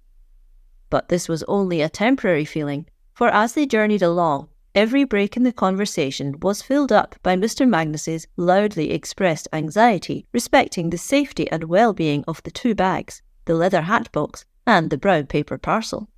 End quote. Of course, this is an exaggerated picture, yet it properly suggests and illustrates this particular senseless form of worry with which we are all more or less familiar. In business, such a worrier is a constant source of irritation to all with whom he comes in contact, either as inferior or superior. To his inferiors, his worrying is a bedeviling influence that irritates and helps produce the very incapacity for attention to detail that is required. And to superiors, it is a sure sign of incompetency. Experience demonstrates that such a one is incapable of properly directing any great enterprise. Men must be trusted if you would bring out their capacities. Their work should be specifically laid out before them, that is, that which is required of them, not necessarily in minute detail, but the general results that are to be achieved. Then give them their freedom to work the problems out in their own way. Give them responsibility, trust them, and then leave them alone. Quit your worrying about them. Give them a fair chance. Expect, demand results, and if they fail, fire them, and get those who are more competent. Mistrust and worry in the employer lead to uncertainty and worry in the employee, and these soon spell out failure. In subsequent chapters, various worries are discussed with their causes and cures. One thing I cannot too strongly and too often emphasize, and that is that the more one studies the worries referred to, he is compelled to see the great truth of the proverb, "More of our worries come from within than from without." In other words, we make more of our worries by worrying than are made for us by the cares of life. This fact in itself should lead us to be suspicious of every worry that besets us. Health worries. There is an army, whose numbers are legion, who worry about their health and that of the members of their family. What with the doctors scaring the life out of them with the germ theory, seeking to obtain legislation to vaccinate them, examine their children nude in school, take out their tonsils, appendices, and other internal organs, inject serums into them for this, that, and the other, and requiring them to observe 101 maxims which they do not understand, there is no wonder they are worried. Then, when one considers the army of physicians who feel it to be their duty to write of sickness for the benefit of the people, who give detailed symptoms of every disease known, and of the larger army of quacks, who deliberately live and fatten themselves upon the worries they can create in the minds of the ignorant, the vicious, and the diseased, of the patent medicine manufacturers who spend millions of dollars annually in scaring people into the use of their nostrums, none of which are worth the cost of the paper with which they are wrapped up. Is there any wonder that people who are not trained to think should be worried? Worries meet them on every hand, at every corner. Do they feel an ache or a pain? According to such a doctor or such a patent medicine advertisement, that is a dangerous symptom which must be checked at once, or the most fearful results will ensue. Then there are the naturopaths, physicultopaths, gymnastopaths, hygienists, raw food advocates, and 1,001 other notionists who give advice as to what, when, and how you shall eat. Horace Fletcher insists that food be chewed until it is liquid. Another authority says bosh to this, and asks you to look at the dog who bolts his meal and is still healthy, vigorous and strong. The raw food advocate assures you that the only good food is uncooked, and that you take out this, that and the other by cooking, all of which are essential to the welfare of the body. Between these natural authorities and the medical authorities, there is a great deal of warfare going on all the time, and the layman knows not wherein true safety lies. Is it any wonder that he is worried? Many members of the medical profession and the drugstores have themselves to thank for this state of perpetual worriment and mental unrest. They inculcated, nurtured and fostered a colossal ignorance in regard to the needs of the body, and a tremendous dread and blind fear of everything that seems the slightest degree removed from the everyday normal. They have persistently taught those who rely upon them that the only safe and wise procedure is to rush immediately to a physician upon the first sign of anything even slightly out of the ordinary. Then, with wise looks, mysterious words, strange symbols, and loathsome decoctions, they have sent their victims home to imagine that some marvellous wonderwork will follow the swallowing of their abominable mixtures, instead of frankly and honestly telling their consultants that their fever was caused by overeating, by too late hours, by dancing in an ill-ventilated room, by too great application to business, by too many cocktails, or too much tobacco smoking. The results are many and disastrous. People become confirmed worriers about their health. On the slightest suspicion of an ache or a pain, they rush to the doctor or the drugstore for a prescription, a dose, a powder, a potion, or a pill. The telephone is kept in constant operation about trivialities, and every month a bill of greater or lesser extent has to be paid. While I do not wish to deprecate the calling in of a physician in any serious case by those who deem it advisable, I do condemn as absurd, unnecessary, and foolish in the highest degree this perpetual worry about trivial symptoms of health. Every truthful physician will frankly tell you, if you ask him, that worrying is often the worst part of the trouble. In other words, that if you never did a thing in these cases that distress you, but would quit your worrying, the discomfort would generally disappear of its own accord. One result of this kind of worry is that it genders a nervousness that unnecessarily calls up to the mind pictures of a large variety of possible dangers. Who has not met with this nervous species of worrier? The train enters a tunnel. What an awful place for a wreck! Or it is climbing a mountain grade with a deep precipice on one side. My, if we were to swing off this grade! I have heard scores of people who, on riding up the great cable incline of the Mount Low Railway, have exclaimed, "What would become of us if this cable were to break?" And they were apparently people of reason and intelligence.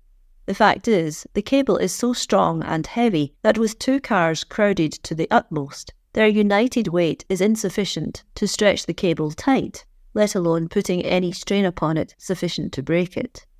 And most nervous worries are as baseless as this. Yet, says some apologist for worries, accidents do happen. Look at the Eastland in Chicago and the loss of the Titanic. Railways have wrecks, collisions and accidents. Horses do run away. Dogs do bite. People do become sick. Granted, without debate or discussion.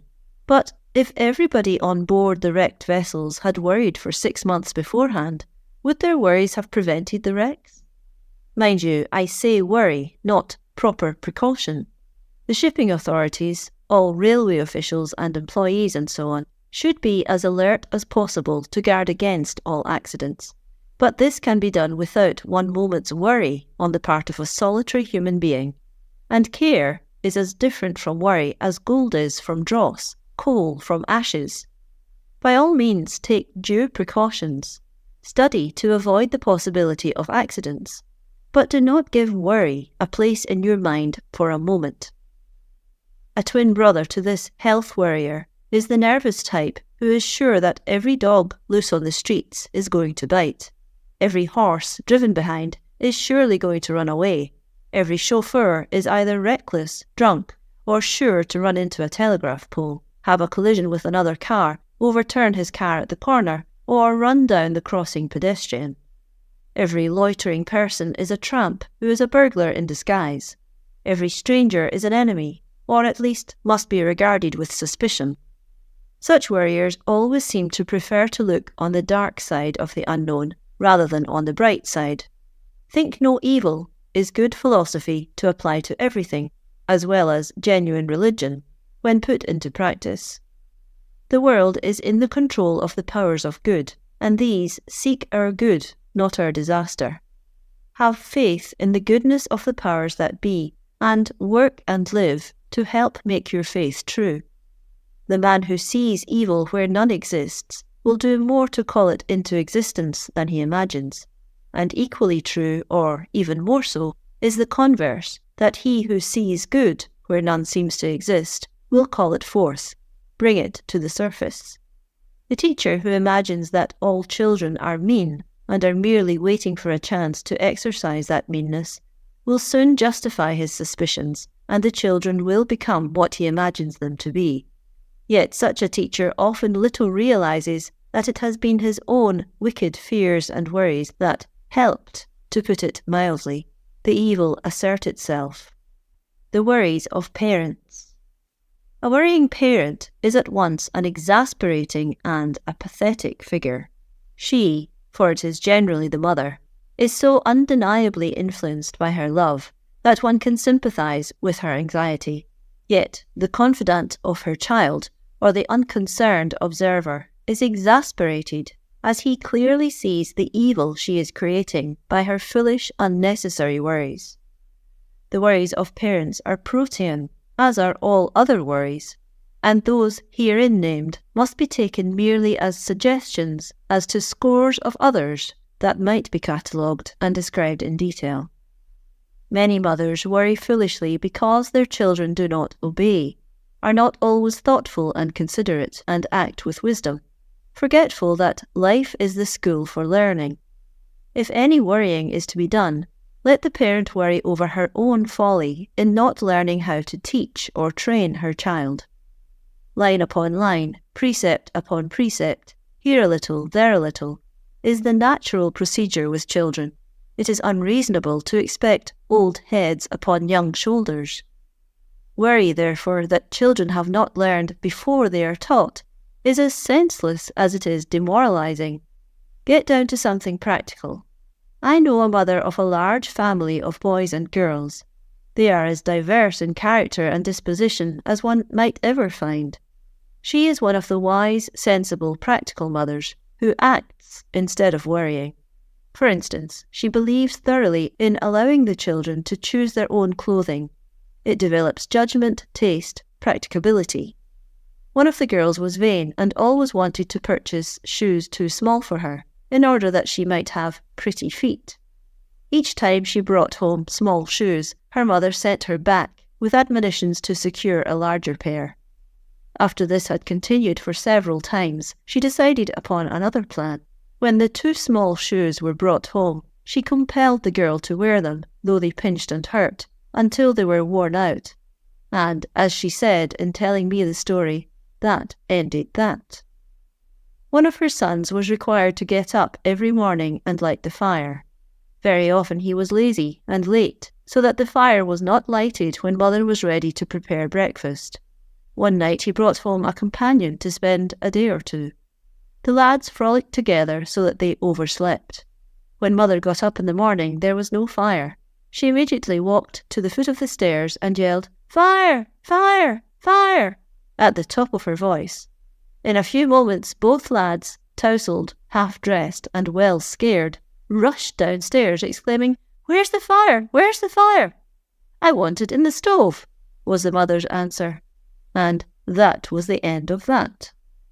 The oldest girl became insistent that she be allowed to sit up nights after the others had gone to bed. She would study for a while and then put her head on her arms and go to sleep. One night her mother waited until she was asleep, went off to bed and left her. At 3 o'clock in the morning she came downstairs, lighted lamp in hand, and alarm clock set to go off. As soon as the alarm bell began to ring, The girl awoke, startled to see her mother standing there with the lighted lamp, herself cold and stiff with the discomfort of her position. And that was the end of that, said the mother. Here was common sense, practical, hard-headed training, instead of worry. Bend your sense, your intellect, your time, your energy, to seek how to train your children, instead of doing the senseless, foolish, inane, and utterly useless thing of worrying about them. Imagine being the child of an anxious parent who sees sickness in every unusual move or mood of her boy or girl. A little clearing of the throat. I'm sure he's going to have croup or diphtheria. The girl unconsciously puts her hand to her brow. What's the matter with your head, dearie? Got a headache? A lad feels a trifle uncomfortable in his clean shirt and wiggles about. I'm sure Tom's coming down with fever. He's so restless and he looks so flushed. God forbid that I should ever appear to caricature the wise care of a devoted mother. That is not what I aim to do. I seek, with intenseness of purpose, to show the folly, the absurdity of the anxieties, the worries, the unnecessary and unreasonable cares of many mothers. For the moment fear takes possession of them, some kind of nagging is sure to begin for the child. Oh, Tom, you mustn't do this, or Maggie, my darling, you must be careful of that. And the child is not only nagged, but is thus placed under bondage to the mother's unnecessary alarm. No young life can suffer this bondage without injury. It destroys freedom and spontaneity, takes away that dash and vigour, that vim and daring that essentially belong to youth, and should be the unhampered heritage of every child. I'd far rather have a boy and girl of mine get sick once in a while, though that is by no means necessary, than have them subjected to the constant fear that they might be sick.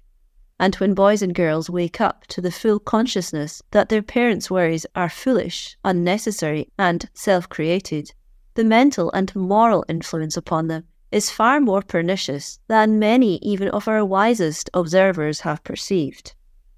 There never was a boy or girl who was worried over, who was not annoyed, fretted, injured, and cursed by it, instead of being benefited. The benefit received from the love of the parent was in spite of the worry, and not because of it. Worry is a hindrance, a deterrent, a restraint. It is always putting a curbing hand upon the natural exuberance and enthusiasm of youth.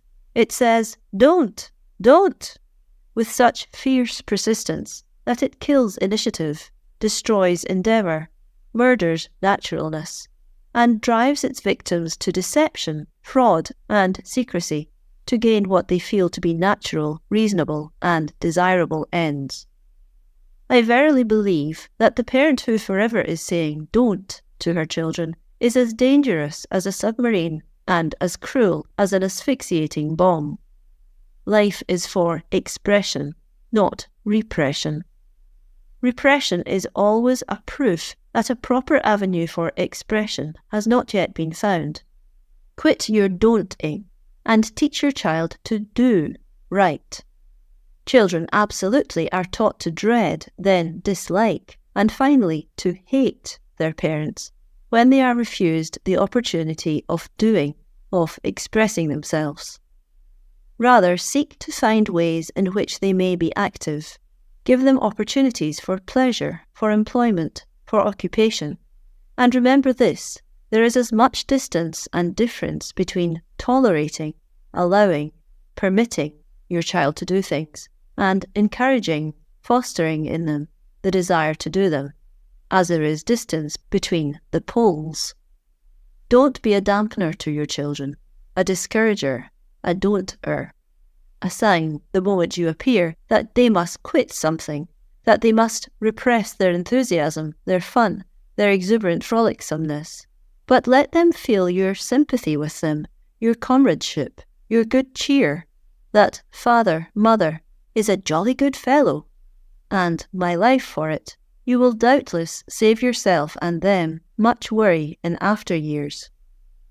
Hans Christian Andersen's story of the ugly duckling is one of the best illustrations of the uselessness and needlessness of much of the worry of parents with which I am familiar. How the poor mother duck worried because one of her brood was so large and ugly.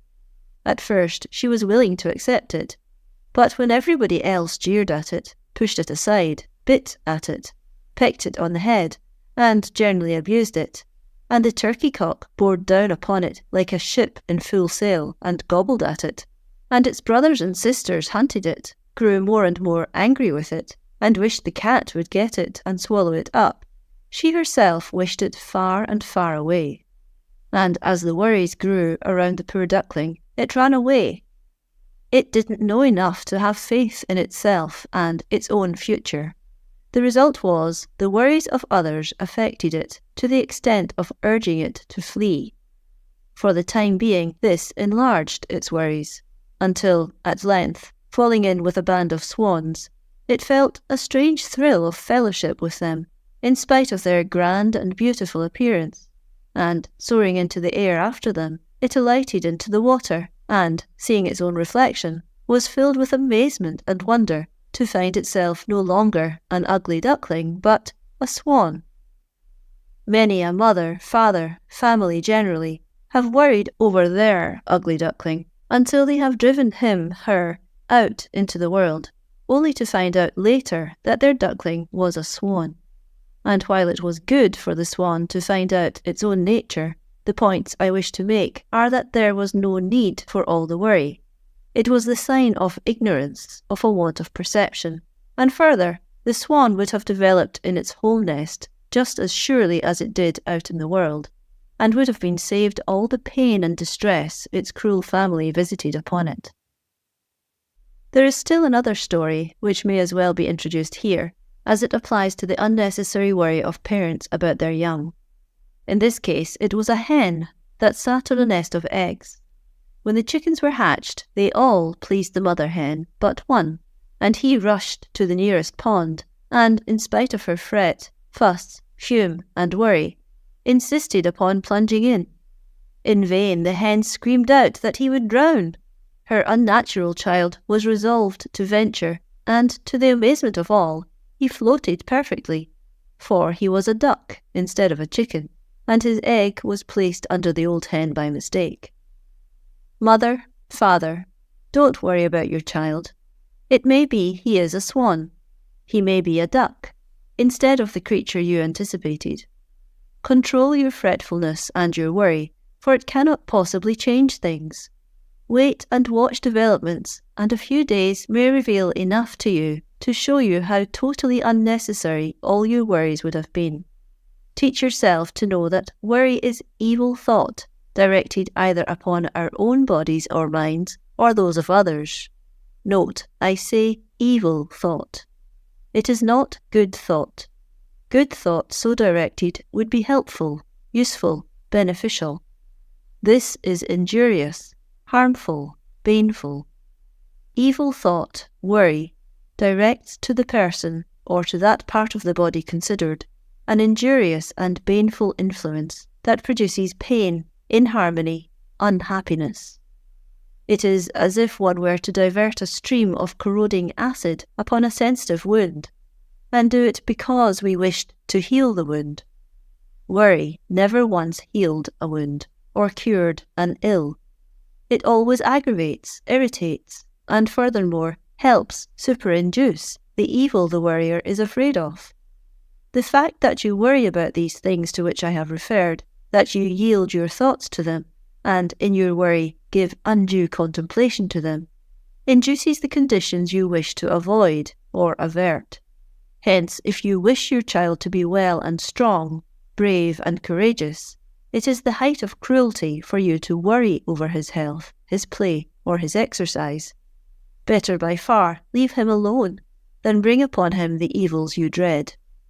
Who has not observed, again and again, the evil that has come from worrying mothers who were constantly cautioning or forbidding their children to do that which every natural and normal child longs to do? Quit your worrying. Leave your child alone. Better by far let him break a rib or bruise his nose than all the time to live in the bondage of your fears. Elsewhere, I have referred to the fact that we often bring upon our loved ones the perils we fear. There is a close connection between our mental states and the objects with which we are surrounded.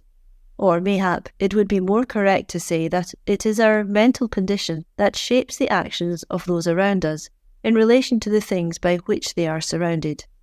Let me illustrate with an incident which happened in my own observation. A small boy and girl had a nervous, ever-worrying mother. She was assured that her boy was bound to come to physical ill, for he was so courageous, so adventuresome, so daring. To her, he was the duck, instead of the chicken she thought she was hatching out. One day he climbed to the roof of the barn. His sister followed him. The two were slowly and in perfect security inching along on the comb of the roof when the mother happened to catch sight of them. With a scream of half terror and half anger, she shouted to them to come down at once. Up to that moment, I had watched both children with comfort, pleasure, and assurance of their perfect safety. Their manifest delight in their elevated position, the pride of the girl in her pet brother's courage, and his, scarcely concealed, surprise and pleasure that she should dare to follow him, were interesting in the extreme. But the moment that foolish mother's scream rent the air, everything changed instantly. Both children became nervous. The boy started down the roof where he could drop upon a lower roof to safety.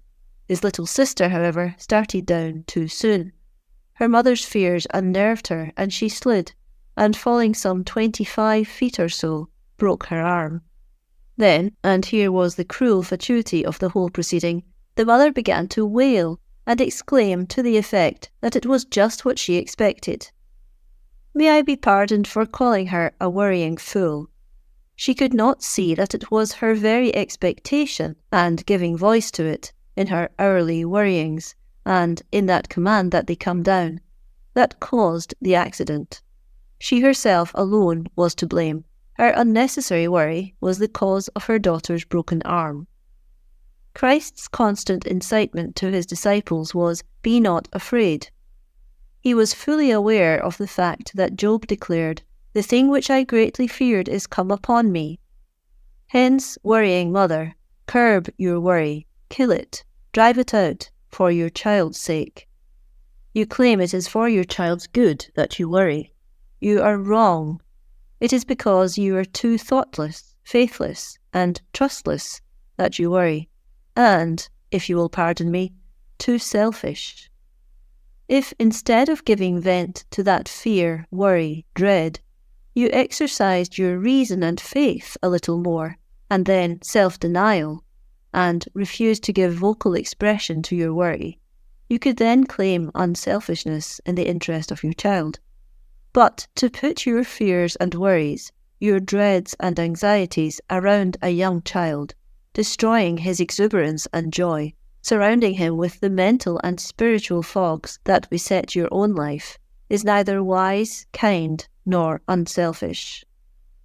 Another serious worry that besets many parents is that pertaining to the courtship or engagement of their children. Here again, let me caution my readers not to construe my admonitions into indifference to this important epoch in their child's life. I would have them lovingly, wisely, sagely advise.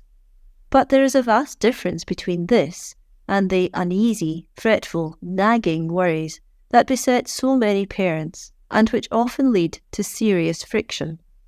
Remember that it is your child, not you, who has to be suited with a life partner. The girl who may call forth his warmest affection may be the last person in the world you would have chosen, yet you are not the one to be concerned. In the January 1916 Ladies' Home Journal, there is an excellent editorial bearing upon this subject as follows, quote, "A mother got to worrying about the girl to whom her son had become engaged. She was a nice girl, but the mother felt that perhaps she was not of a type to stimulate the son sufficiently in his career. The mother wisely said nothing, however, until two important facts dawned upon her. First, that possibly her boy was of the order which did not need stimulation. As she reflected upon his nature, his temperament, she arrived at the conclusion that What he required in a life partner might be someone who would prove a poultice rather than a mustard plaster or a fly blister. This was her first discovery. The second was not precisely like unto it, but was even more important, that the son, and not the mother, was marrying the girl. The question as to whether or not the girl would suit the mother as a permanent companion was a minor consideration, about which she need not vex her soul. The point he had settled for himself was that here, by God's grace, was the one made for him, and since that had been determined, the wise course was for the mother not to waste time and energy bemusing, worrying, herself over the situation, especially as the girl offered no fundamental objections. Thus the mother, of herself, learned a lesson that many another mother might profitably learn. End quote. How wonderfully in his Saul does Robert Browning set forth the opposite course to that of the worrier. Here the active principle of love and trust are called upon, so that it uplifts and blesses its object. David is represented as filled with a great love for Saul, which would bring happiness to him. He strives in every way to make Saul happy, yet the king remains sad, depressed, and unhappy. At last, David's heart and his reason grasp the one great fact of God's transcending love, and the poem ends with a burst of rapture. His discovery is that if his heart is so full of love to Saul that in his yearning for his good he would give him everything, what must God's love for him be? Of his own love he cries, quote, "Could I help thee, my Father, inventing a bliss, I would add to that life of the past both the future and this. I would give thee new life altogether, as good ages hence, at this moment, had love but the warrant love's heart to dispense." End quote. Then, when God's magnificent love bursts upon him, he sings in joy, quote, "What, my soul? See thus far and no farther? When doors great and small, 99 flew ope at our touch, should the 100th appall?" End quote. How utterly absurd, on the face of it, is such a supposition. God, having given so much, will surely continue to give. His love, so far proven so great, it will never cease. O doubting heart of man, of woman, of father, of mother, grieving over the mental and spiritual lapses of a loved one, grasp this glorious fact: God's love far transcends thine own. What thou wouldst do for thy loved one is a minute fraction of what he can do, will do, is doing. Rest in his love. He will not fail thee nor forsake thee, and in his hands all whom thou lovest are safe. Marital worries. I now approach a difficult part of my subject, yet I do it without trepidation, fear, or worry as to results. There are, to my mind, a few fundamental principles to be considered and observed, and each married couple must learn to fight the battle out for themselves. Undoubtedly, to most married people, the ideal relationship is where each is so perfectly in accord with the other, they think alike, agree, are as one mentally, that there are no irritations, no differences of opinion, no serious questions to discuss. Others have a different ideal. They do not object to differences, serious even and wide. They are so thorough believers in the sanctity of the individuality of each person that every individual must live his own life and thus learn his own lessons, that what they ask is a love large enough, big enough, sympathetic enough to embrace all differences, and in confidence that the working out process will be as sure for one as the other, to rest, content and serene in each other's love, in spite of the things that otherwise would divide them. This mental attitude, however, requires a large faith in God, a wonderful belief in the good that is in each person, and a forbearing wisdom that few possess. Nevertheless, it is well worth striving for, and its possession is more desirable than many riches. And how different the outlook upon life from that of the marital worrier. When a couple begin to live together, they have within themselves the possibilities of heaven or of hell. The balance between the two, however, is very slight. There is only a foot or less in difference between the west and the east on the transcontinental divide. I have stood with one foot in a rivulet, the waters of which reached the Pacific, and the other in one which reached the Atlantic. The marital divide is even finer than that. It is all in the habit of mind.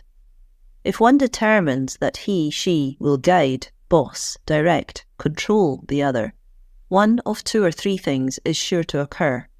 1. The one mind will control the other, and an individual will live someone else's life instead of its own. This is the popular American notion of the life of the English wife. She has been trained during the centuries to recognise her husband as lord and master, and she unquestionably and unhesitatingly obeys his every dictate. Without at all regarding this popular conception as an accurate one nationally, it will serve the purpose of illustration. 2. The second alternative is one of sullen submission. If one hates to row, to be nagged, he, she submits, but with a bad grace, consumed constantly with an inward rebellion, which destroys love, leads to cowardly subterfuges, deceptions, and separations. 3. The third outcome is open rebellion, and the results of this are too well known to need elucidation. For whatever they may be, they are disastrous to the peace, happiness, and content of the family relationship. Yet, to show how hard it is to classify actual cases in any formal way, let me here introduce what I wrote long ago about a couple whom I have visited many times. It is a husband and wife who are both geniuses, far above the ordinary in several lines. They have money, made by their own work, the wife's as well as the husband's, for she is an architect and builder of fine homes. While they have great affection one for another, there is a constant undertone of worry in their lives. Each is too critical of the other. They worry about trifles. Each is losing daily the sweetness of sympathetic and joyous comradeship because they do not see eye to eye in all things. Where a mutual criticism of one's work is agreed upon and is mutually acceptable and unirritating, there is no objection to it. Rather should it be a source of congratulation that each is so desirous of improving that criticism is welcomed. But in many cases, it is a positive and injurious irritant. One meets with criticism, neither kind nor gentle, out in the world. In the home, both man and woman need tenderness, sympathy, comradeship. And if there be weakness or failures that are openly or frankly confessed, there should be the added grace and virtue of compassion, without any air of pitying condescension or superiority. By all means, help each other to mend, to improve, to reach after higher, nobler things. But don't do it by the way of personal criticism, advice, remonstrance, fault-finding, worrying. If you do, you'll do far more harm than good in 99 cases out of every 100. Every human being instinctively in such position, consciously or unconsciously, places himself in the attitude of saying, "I am what I am. Now recognise that and leave me alone. My life is mine to learn its lessons in my own way, just the same as yours is to learn your lessons in your way."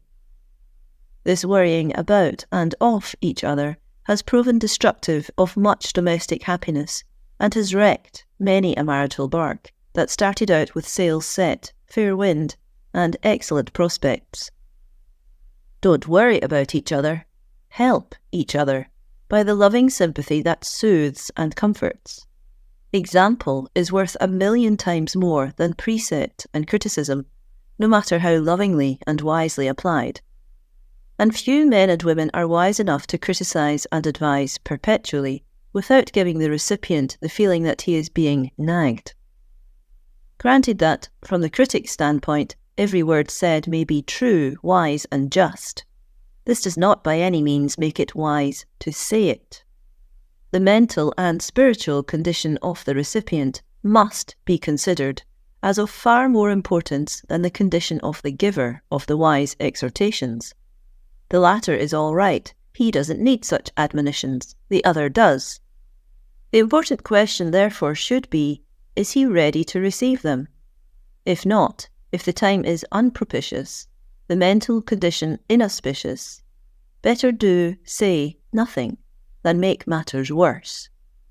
But unfortunately, it generally happens that at such times the critic is far more concerned at unbosoming himself of his just and wise admonitions than he is as to whether the time is ripe, the conditions the best possible, for the word to be spoken.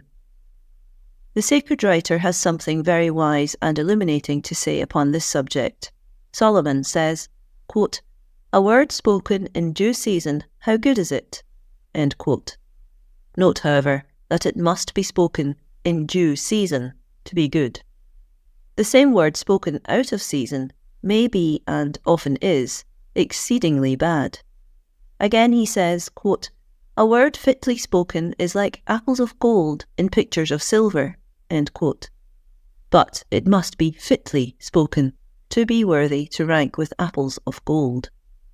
Chapter 12 of Quit Your Worrying by George Wharton James. The Worry of the Squirrel Cage. Reference has already been made to The Squirrel Cage by Dorothy Canfield. Better than any book I have read for a long time, it reveals the causes of much of the worry that curses our modern so-called civilized life. These causes are complex and various. They include vanity, undue attention to what our neighbours think of us, a false appreciation of the values of things, and they may all be summed up into what I propose to call, with due acknowledgement to Mrs. Canfield, the worry of the squirrel cage. I will let the author express her own meaning of this latter term. If the story leading up seems to be long, please seek to read it in the light of this expression. Footnote: reprinted from The Squirrel Cage by Dorothy Canfield, $1.35 net, published by Henry Holt and Company, New York City. End of footnote. Quote, "When Mr. and Mrs. Emery, directly after their wedding in a small central New York village, had gone west to Ohio, they had spent their tiny capital in building a small story-and-a-half cottage, ornamented with the jigsaw work and fancy turning popular in 1872. And this had been the nucleus of their present rambling, picturesque, many-roomed home. Every step in the long series of changes which had led from its first state to its last had a profound and gratifying significance for the Emerys, and its final condition, prosperous, modern, sophisticated, with the right kind of woodwork in every room that showed with the latest, most unobtrusively artistic effects in decoration, represented their culminating, well-earned position in the inner circle of the best society of Edinburgh. Moreover, they felt that just as the house had been attained with effort, self-denial, and careful calculations, yet still without incurring debt, so their social position had been secured by unremitting diligence and care, but with no loss of self-respect, or even of dignity. They were honestly proud of both their house and of their list of acquaintances, and saw no reason to regard them as less worthy achievements of an industrious life than their 4 creditable grown-up children, or Judge Emery's honourable reputation at the bar. The 2 older children, George and Marietta, could remember those early struggling days with as fresh an emotion as that of their parents. Indeed, Marietta, now a competent, sharp-eyed matron of 32, could not see the most innocuous coloured lithograph without an uncontrollable wave of bitterness. So present to her mind was the period when they painfully groped their way out of the chromos. The particular Mrs. Hollister, who, at the time the Emerys began to pierce the upper crust, was the leader of Edinburgh society, had discarded chromos as much as 5 years before. Mrs. Emery and Marietta, newly admitted to the honour of her acquaintance, wondered to themselves at the cold monotony of her black and white engravings. The artlessness of this wonder struck shame to their hearts when they chanced to learn that the lady had repaid it with a worldly-wise amusement at their own highly coloured waterfalls and snow-capped mountain peaks. Marietta could recall as piercingly as if it were yesterday in how crestfallen a chagrin she and her mother had gazed at their parlour after this incident, their disillusioned eyes opened for the first time to the futility of its claim to sophistication. As for the incident that had led to the permanent retiring from their table of the monumental salt and pepper castor, which had been one of their most prized wedding presents, the Emerys refused to allow themselves to remember it, so intolerably did it spell humiliation. End quote. In these quotations, the reader has the key to the situation: worry to become as good as one's neighbours, if not better. This is the worry of the squirrel cage. Lydia is Mrs. Emery's baby girl, her pet, her passionate delight. She has been away to a fine school. She knows nothing of the ancient struggles to attain position and a high place in society. Those struggles were practically over before she appeared on the scene. On the occasion of her final homecoming, her mother makes great preparations to please her, yet the worry and the anxiety are revealed in her conversation with her older daughter. Quote, "Oh, Marietta, how do you suppose the house will seem to Lydia after she has seen so much? I hope she won't be disappointed. I've done so much to it this last year. Perhaps she won't like it. And oh, I was so tired because we weren't able to get the new sideboard put up in the dining room yesterday." Really, Mother, you must draw the line about Lydia. She's only human. I guess if the house is good enough for you and Father, it is good enough for her. That's just it, Marietta. That's just what came over me. Is what's good enough for us good enough for Lydia? Won't anything, even the best, in Enderbury be a come-down for her? End quote. The attainments of Mrs. Emery, both as to wealth and social position, however, were not reached by her daughter Marietta and her husband. But in the determination to make it appear as if they were, Marietta thus exposes her own life of worry in a talk with her father. Quote, "Keeping up a two-maid and a man establishment on a one-maid income and mostly not being able to hire the one maid. There aren't any girls to be had lately. It means that I have to be the other maid and the man all of the time, and all three part of the time." She was starting down the step, but paused as though she could not resist the relief that came from expression. "And the cost of living. The necessities are bad enough, but the other things, the things you have to have not to be out of everything. I lie awake nights. I think of it in church. I can't think of anything else but the way the expenses mount up. Everybody getting so reckless and extravagant, and I won't go in debt. I'll come to it though, everybody else does. We're the only people that haven't Oriental rugs now. Why, the Gilberts, and everybody knows how much they still owe Dr. Melton for Ellen's appendicitis. And their grocer told Ralph they owe him several $100. Well, they have just got an Oriental rug that they paid $160 for. Mrs. Gilbert said they just had to have it, and you can always have what you have to have. It makes me sick. Our parlour looks so common, and the last dinner party we gave cost..." End quote. Another phase of the squirrel cage worry is expressed in this terse paragraph. Quote, "Father keeps talking about getting one of those player pianos, but Mother says they are so new you can't tell what they are going to be. She says they may get to be too common." End quote. By and by it comes Lydia's turn to decide what place she and her new husband are to take in Enderbury society. And here is what one frank, sensible man says about it. Quote, "It may be all right for Marietta Mortimer to kill herself body and soul by inches to keep what bores her to death to have a social position in Enderbury's 2-for-a-cent society. But for the Lord's sake, why do they make such a howling and yelling just at the tree when Lydia's got the tragically important question to decide as to whether that's what she wants? It's like expecting her to do a problem in calculus in the midst of an earthquake." End quote. And the following chapter is a graphic presentation as to how Lydia made her choice in perfect freedom, oh, the frightful sarcasm of the phrase, during the excitement of the wedding preparations and under the pressure of expensive gifts and the ideas of over-enthusiastic society friends. Lydia now began her own squirrel cage existence. Even her husband urges her into extravagance in spite of her protest by saying, "Nothing's too good for you, and besides, it's an asset. The mortgage won't be so very large, and if we're in it, we'll just have to live up to it. It'll be a stimulus. One of the sane characters of the book is dear, lovable, gruff Mr. Melton, who is Lydia's godfather, and her final awakening is largely due to him. One day he finds Lydia's mother upstairs sick abed, and thus breaks forth to his godchild, quote, "About your mother. I know without going upstairs that she is floored with one or another manifestation of the great disease of social ambitionitis. But calm yourself. It's not so bad as it seems when you've got the right doctor. I've practiced for 30 years among Enbury ladies. They can't spring anything new on me.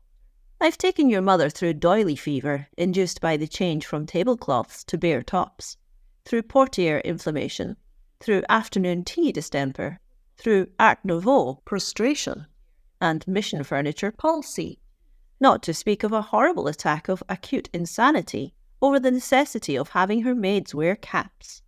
I think you can trust me, whatever dodge the old malady is working on her." End quote. And later, in speaking of Lydia's sister, he affirms, quote, "Your sister Marietta is not a very happy woman. She has too many of your father's brains for the life she's been shunted into. She might be damming up a big river with a finely constructed concrete dam, and what she is giving all her strength to is trying to hold back a muddy little trickle with her bare hands. The achievement of her life is to give on a 2,000 a year income the appearance of having 5,000 like your father. She does it. She's a remarkably forceful woman, but it frets her. She ought to be in better business, and she knows it, though she won't admit it." End quote. Oh, the pity of it, the woe of it, the horror of it. For it is one of the curses of our present-day society, and is one of the causes of many a man's and woman's physical and mental ruin. In the words of our author elsewhere, quote, "They are killing themselves to get what they really don't want and don't need, and are starving for things they could easily have by just putting out their hands." End quote. Where life's struggle is reduced to this kind of thing, there is little compensation. Hence we are not surprised to read that, quote, "Judge Emery was in the state in which of late the end of the day's work found him, overwhelmingly fatigued. He had not an ounce of superfluous energy to answer his wife's tocsin, while she was almost crying with nervous exhaustion. That Lydia's course ran smooth through 1,000 complications was not accomplished without an incalculable expenditure of nervous force on her mother's part. Dr. Melton had several times of late predicted that he would have his old patient back under his care again. Judge Emery, remembering this prophecy, was now moved by his wife's pale agitation to a heart-sickening mixture of apprehension for her and of recollection of his own extreme discomfort whenever she was sick." End quote. Yet, in spite of this intense tension, she was unable to stop, felt she must go on, until finally a breakdown intervened, and she was compelled to lay by. On another page, a friend tells of his great-aunt's experience. Quote, "She told me that all through her childhood her family was saving and pulling together to build a fine big house. They worked along for years until, when she was a young lady, they finally accomplished it, built a big 3-story house that was the admiration of the countryside. Then they moved in, and it took the women folks every minute of their time, and more, to keep it clean and in order. It cost as much to keep it up, heated, furnished, repaired, painted and everything the way a fine house should be, as their entire living used to cost. The fine big grounds they had laid out to go with the mansion took so much time to..." End quote. Finally, Lydia herself becomes awakened, startled, as she sees what everybody is trying to make her life become, and she bursts out to her sister, quote, "I am just frightened of everything. What everybody expects me to do, and to go on doing all my life, and never have any time but to just hurry faster and faster, so there'll be more things to hurry about, and never talk about anything but things." She began to tremble and look white, and stopped with a desperate effort to control herself, though she burst out at the sight of Mrs. Mortimer's face of despairing bewilderment. Oh, don't tell me you don't see at all what I mean. I can't say it, but you must understand. Can't we somehow all stop now and start over again? You get muslin curtains and not mend your lace ones. And Mother, stop fussing about whom to invite to that party. That's going to cost more than he can afford, Father says. It makes me sick to be costing him so much. And not fuss about having clothes just so. And Paul have our house built little and plain, so it won't be so much work to take care of it and keep it clean. I would so much rather look after it myself than to have him kill himself making money so I can hire maids that you can't. You say yourself you can't. And never having any time to see him. Perhaps if we did, other people might, and we'd all have more time to like things that make us nicer to like." End quote. And when her sister tried to comfort her, she continued, quote, "You do see what I mean. You see how dreadful it is to look forward to just that, being so desperately troubled over things that don't really matter, and perhaps having children, and bringing them to the same thing, where there must be so many things that do matter." End quote. Then, to show how perfectly her sister understood, the author makes that wise and perceptive woman exclaim, quote, "Mercy, Dr. Melton's right. She's perfectly wild with nerves. We must get her married as soon as ever we can." End quote. Lydia gives a reception. Here is part of the description. Quote, "Standing as they were, tightly pressed in between a number of different groups, their ears were assaulted by a disjointed mass of stentorian conversation that gave a singular illusion, as if it all came from one inconceivably voluble source, the individuality of the voices being lost in the screaming enunciation which, as Mrs. Sandworth had pointed out, was a prerequisite of self-expression under the circumstances. They heard, 'For over a month, and the things were to see you again at Mrs. Elliott's and pouring there from 4. I've got to dismiss one with plump-coloured bows all along, $5 a week, and the washing out, and still impossible. I was there myself all the time, and they neither of 35 cents a pound for the most ordinary ferns, and red carnations was all they had, and we thought it rather skimpy under the brought up in one big braid, and cut down with at Peterson's they were pink and white with. Oh no, Madeline, that was at the Burlinghams.'" Mrs. Sandworth took a running jump into the din and sank from her brother's sight, vociferating, "The Petersons had them of old gold, don't you remember, with little—" The doctor, worming his way desperately through the masses of femininity, and resisting all attempts to engage him in the local fray, emerged at length into the darkened hall, where the air was, as he told himself in a frenzied light of imagination, less like a combination of a menagerie and a perfume shop. Here, in a quiet corner, sat Lydia's father alone. He held in one hand a large platter piled high with wafer-like sandwiches, which he was consuming at a gargantuan rate, and as he ate, he smiled to himself. "Well, Mr. Ogre," said the doctor, sitting down beside him with a gasp of relief, "let a wave-worn mariner into your den, will you?" Provided with an auditor, Judge Emery's smile broke into an open laugh. He waved the platter toward the uproar in the next rooms. "A boiler factory ain't in it with women, lovely women, is it?" he put it to his friend. "Gracious powers, there's nothing to laugh at in that exhibition," the doctor reproved him with an acrimonious savagery. "I don't know which makes me sicker, to stay in there and listen to them, or come out here and find you thinking they're funny." "They are funny," insisted the judge tranquilly. "I stood by the door and listened to the scraps of talk I could catch, till I thought I should have a fit. I never heard anything funnier on the stage." "Looky here, Nat," the doctor stared up at him angrily. "They're not monkeys in a zoo, to be looked at only on holidays and then laughed at. They're the other half of a whole that we're half of, and don't you forget it. Why in the world should you think it funny for them to do this tomfool trick all winter, and have nervous prostration all summer to pay for it? You'd lock up a man as a dangerous lunatic if he spent his life so. What they're like, and what they do with their time and strength, concerns us enough sight more than what the tariff is, let me tell you. I admit that what your wife is like concerns you a whole lot." The judge laughed good-naturedly in the face of the little old bachelor. Don't commence jumping on the American woman so. I won't stand it. She's the noblest of her sex. Do you know why I am bald?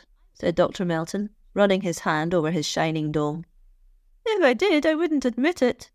The judge put up a cautious guard.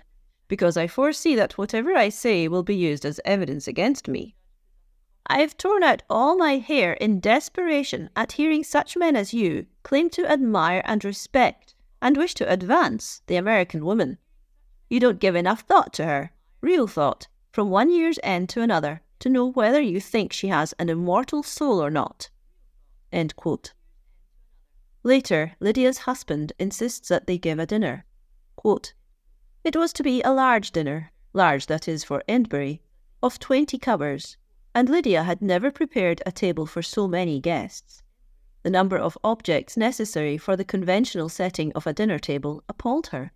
She was so tired, and her attention was so fixed on the complicated processes going on uncertainly in the kitchen, that her brain reeled over the vast quantity of knives and forks and plates and glasses needed to convey food to 20 mouths on a festal occasion.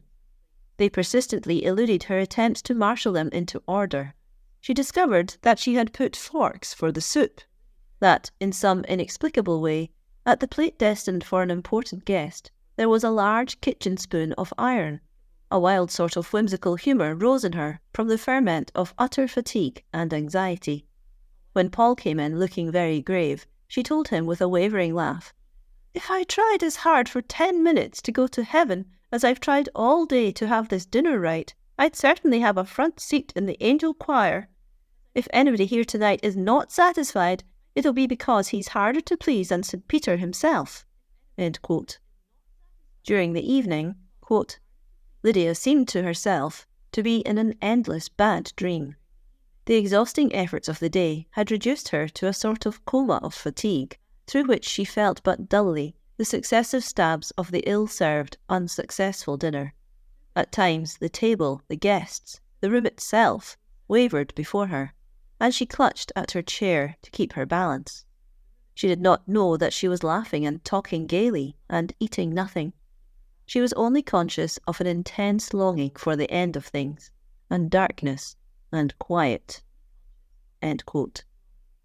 When it was all over and her husband was compelled to recognise that it had been a failure, his mental attitude is thus expressed, quote, he had determined to preserve at all costs the appearance of the indulgent, non-critical, over-patient husband that he intensely felt himself to be. No force, he thought grimly, shutting his jaws hard, should drag from him a word of his real sentiments. Fanned by the wind of this virtuous resolution, his sentiments grew hotter and hotter as he walked about, locking doors and windows, and reviewing bitterly the events of the evening.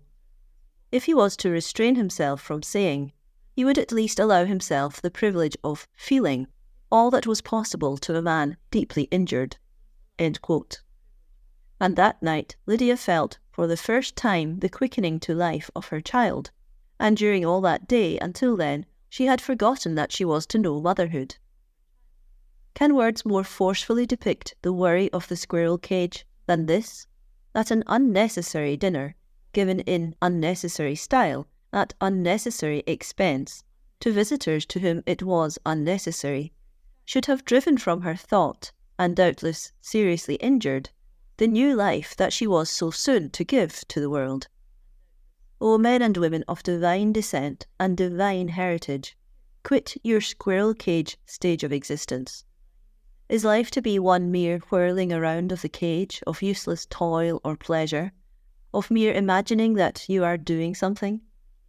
Work with an object, know your object, that it is worthy the highest endeavour of a human being, and then pursue it with a divine enthusiasm that no obstacle can daunt, an ardour that no weariness can quench. Then it is you will begin to live. There is no life in worry. Worry is a waste of life. If you are a worrier, that is a proof you, insofar as you worry, do not appreciate the value of your own life. For a worthy object, a divine enthusiasm, a noble ardour, are in themselves the best possible preventatives against worry. They dignify life above worry. Worry is undignified, petty, paltry. Where you know you have something to do worth doing, you are conscious of the divine benediction. And who can worry when the smile of God rests upon him? This is a truism almost to triteness, and yet how few fully realise it. It is the unworthy potterers with life, the dabblers in life stuff, those who blind themselves to their high estate, those who are unsure of their footing, who worry. The true aristocrat is never worried about his position. The orator, convinced of the truth of his message, worries not as to how it will be received. The machinist, sure of his plans, hesitates not in the construction of his machinery. The architect, assured of his accuracy, pushes on his builders without hesitancy or question, fear or alarm. The engineer, knowing his engine and his destination, has no heart quiver as he handles the lever. It is the doubter, the unsure, the aimless, the dabbler, the frivolous, the dilettante, the uncertain that worry. How nobly Browning set this forth in his epilogue, quote, "What had I on earth to do with the slothful, with the mawkish, the unmanly? Like the aimless, helpless, hopeless did I drivel, being who? One who never turned his back, but marched breast forward, never doubted clouds would break, never dreamed, though right were worsted, wrong would triumph. Held we fall to rise, are baffled to fight better, sleep to wake. No, at noonday, in the bustle of man's work time, greet the unseen with a cheer. Bid him forward, breast and back as either should be.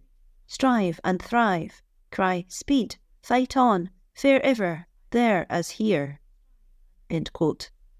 And this is not mere poetry, or rather it is because it is mere poetry that it is real life. Browning had nearly 70 years of it. He knew. Where there are those to whom God has whispered in the ear, there is no uncertainty, no worry. The musician who knows his instrument, knows his music, knows his key, and knows his time to play, never hesitates, never falters, never worries. With tone clear, pure, strong, and certain, he sends forth his melodies or harmonies into the air. Cannot you, in your daily life, be a true and sure musician?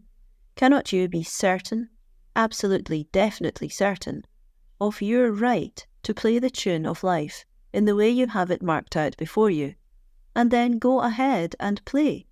Play in God's name as God's and man's music maker.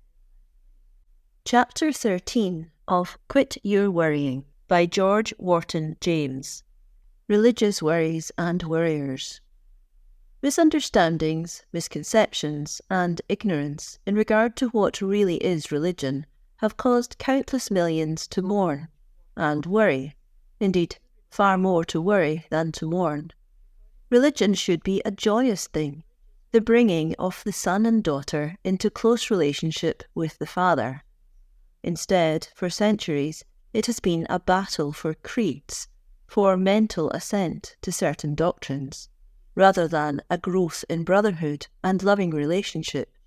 And those who could not see eye to eye with one another deemed it to be their duty to fight and worry each other, even to their death.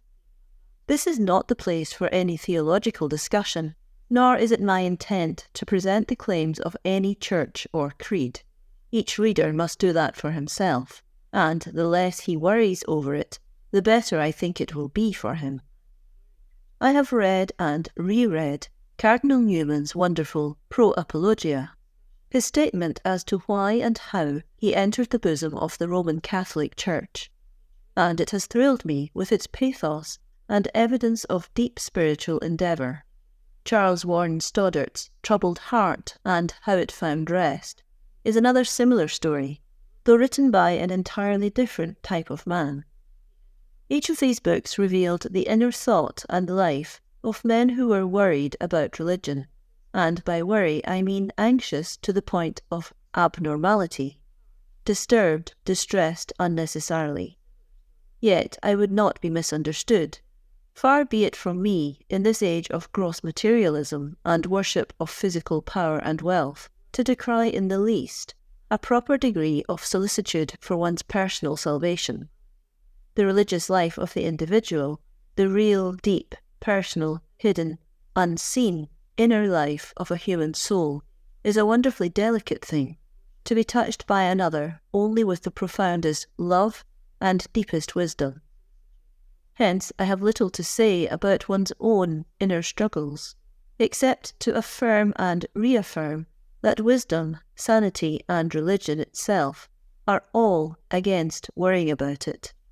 Study religion, consider it, accept it, follow it, earnestly, seriously, and constantly, but do it in a rational manner, seeking the essentials, accepting them, and then resting in them, to the full and utter exclusion of all worry.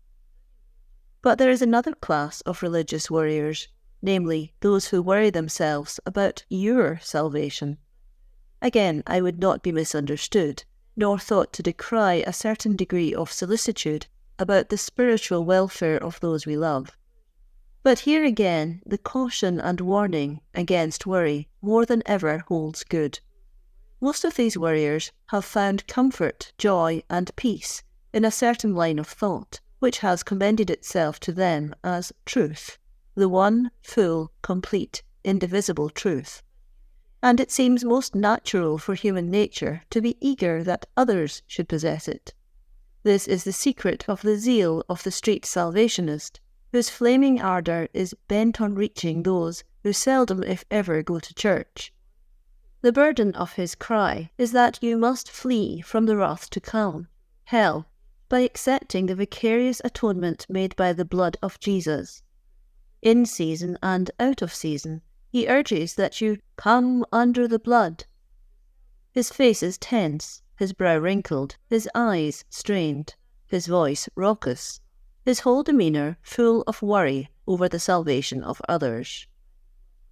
Another friend is a Seventh-day Adventist, who is full of zeal for the declaration of the third angel's message, for he believes that only by heeding it, keeping sacred the hours from sunset on Friday to Saturday sunset, in accordance with his reading of the fourth commandment, and also believing in the speedy second coming of Christ, can one's soul's salvation be attained. The Baptist is assured that his mode of baptism, complete immersion, is the only one that satisfies the demands of heaven, and the more rigorous members of the sect refuse communion with those who have not obeyed, as they see the command. The members of the Christian Church, as the disciples of Alexander Campbell term themselves, while they assent that they are tied to no creed except the New Testament, demand immersion as a prerequisite to membership in their body.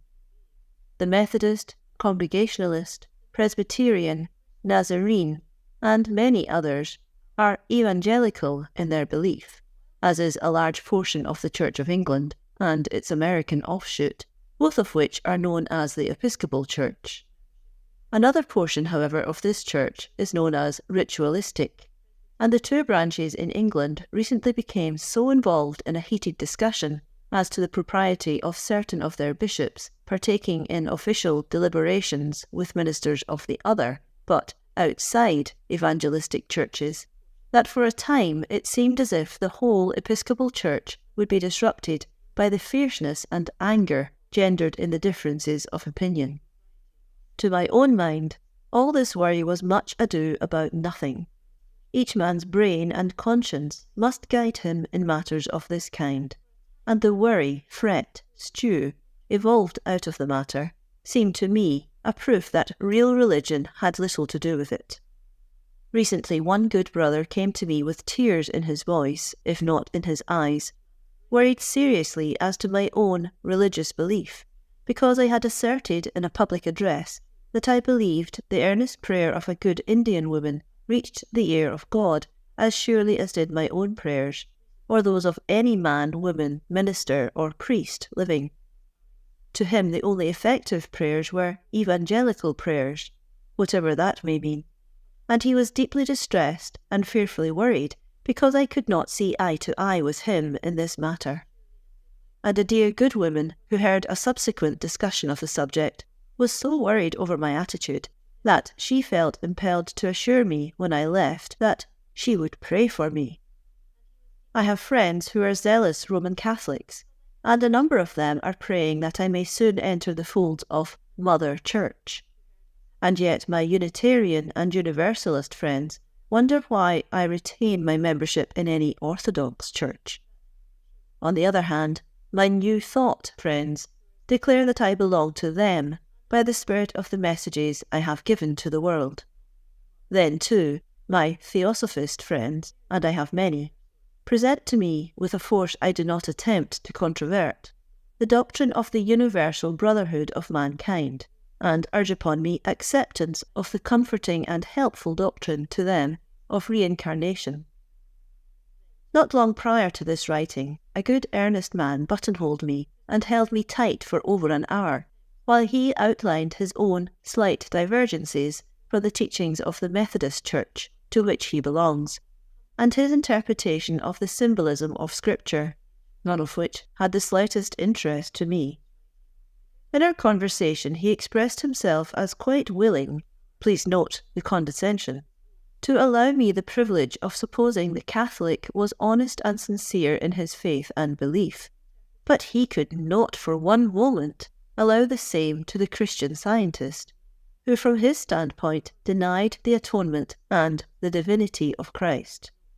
I suppose if he ever picks up this booklet and reads what I am now going to write, he will regard me as a reprobate and lost beyond the possibility of salvation. Nevertheless, I wish to put on record that I regard his attitude as one of intolerance, bigotry, fanaticism, and impudence, sheer, unadulterated impertinence. Who made him the judge of the thoughts and acts of other men's inner lives? Who gave to him the wisdom and power of discernment to know that he was right and these others wrong? Poor, arrogant fool! His worries were not the result of genuine affection and deep human sympathy, the irrepressible and uncontrollable desires and longings of his heart to bring others into the full light of God's love, but of his overweening self-confidence in his own wisdom and judgment.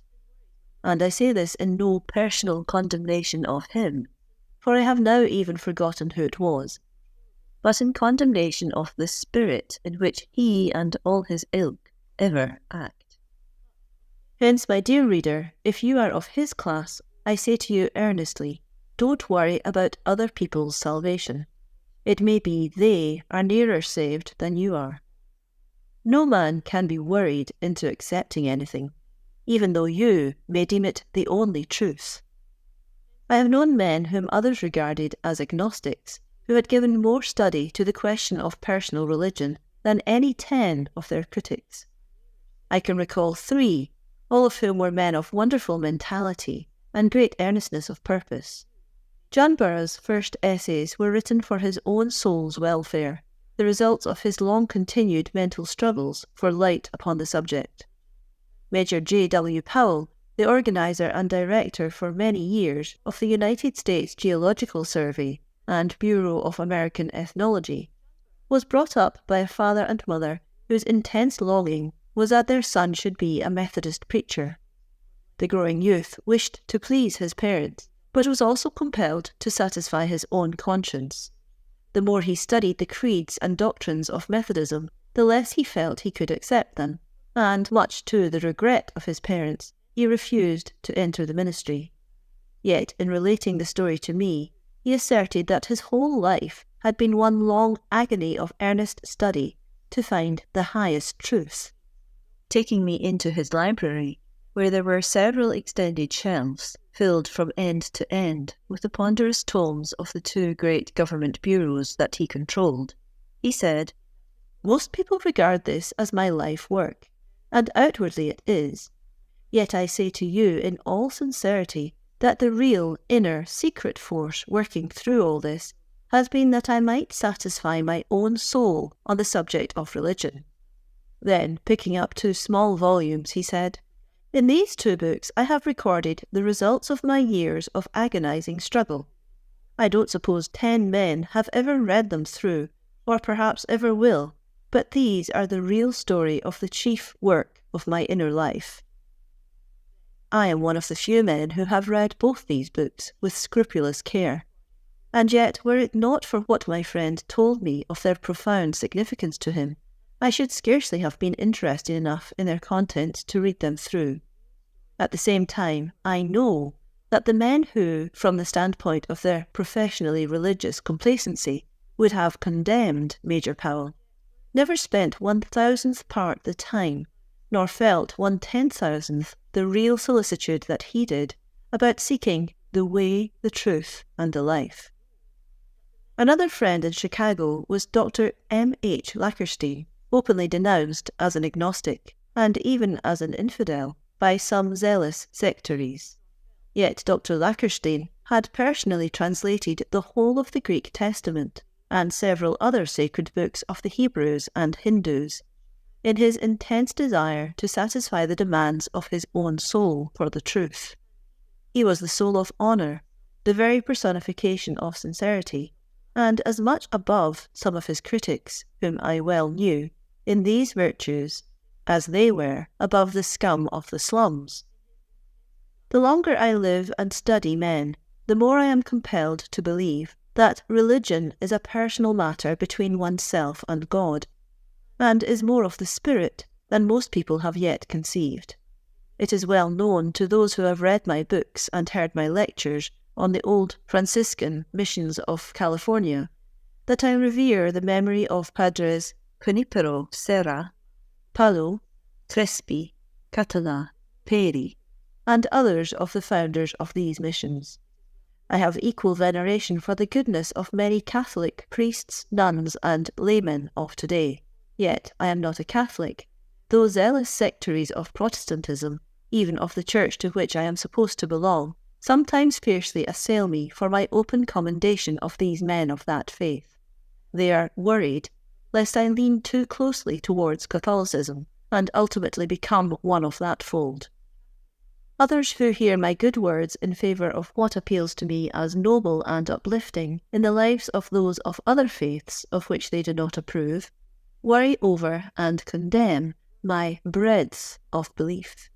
Indeed, I have many friends who give themselves an immense lot of altogether unnecessary worry about this matter. They have labelled themselves according to some denominational tag, and accept some form of belief that, to them, seems incontrovertible and satisfactory. Many of them are praying for me, and each that I may see the truth from his standpoint. For their prayers I am grateful. I cannot afford to lose the spirit of love behind and in every one of them. But for the worry about me in their minds, I have neither respect, regard, toleration, nor sympathy. I don't want it, can do without it, and I resent its being there. To each and all of them I say firmly, quit your worrying about my religion or want of it. I am in the hands of the same loving God that you are. I have the promise of God's guiding spirit as much as you have. I have listened respectfully and with an earnest and sincere desire to see and know the truth to all you have said, and now I want to be left alone. I have come to exclaim with Browning in Rabbi Ben Ezra, quote, "Now who shall arbitrate? 10 men love what I hate, shun what I follow, slight what I receive. 10 who in ears and eyes match me, we all surmise, they this thing and I that. Whom shall my soul believe?" End quote.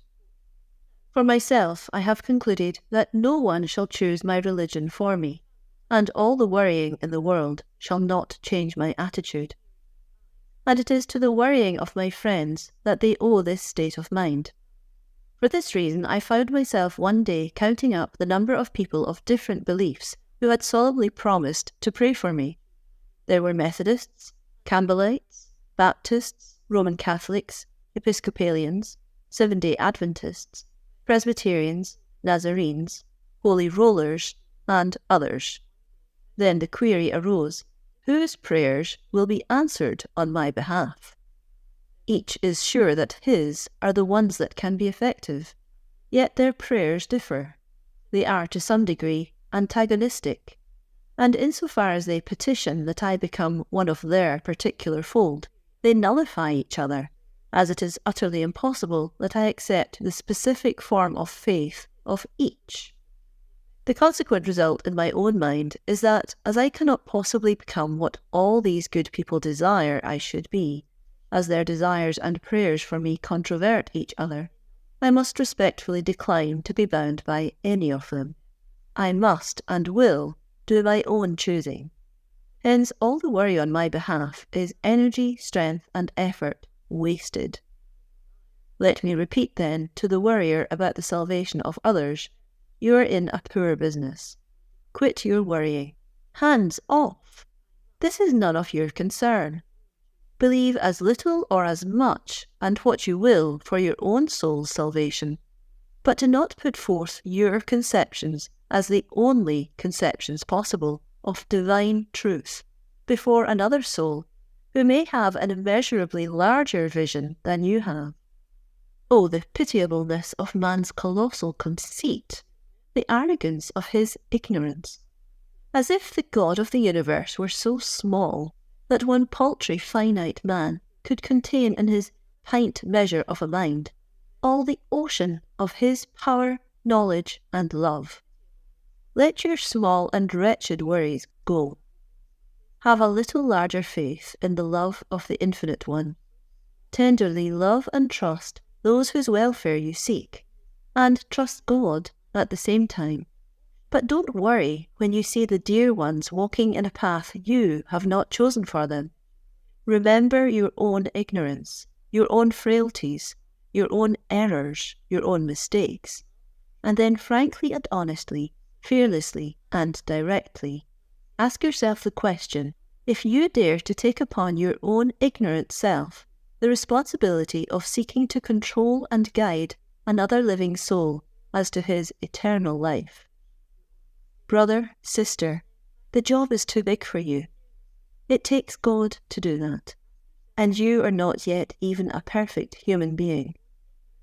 Hence, while I long for all spiritual good for my sons and daughters and for my friends, and I pray for them, it is in a large way without any interjection of my own decisions and conclusions as to what will be good for them.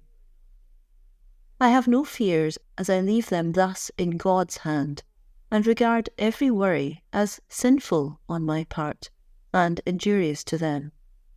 I have no desire that they should accept my particular brand of faith or belief. While I believe absolutely in that which I accept for the guidance of my own life, I would not fetter their souls with my beliefs, if I could.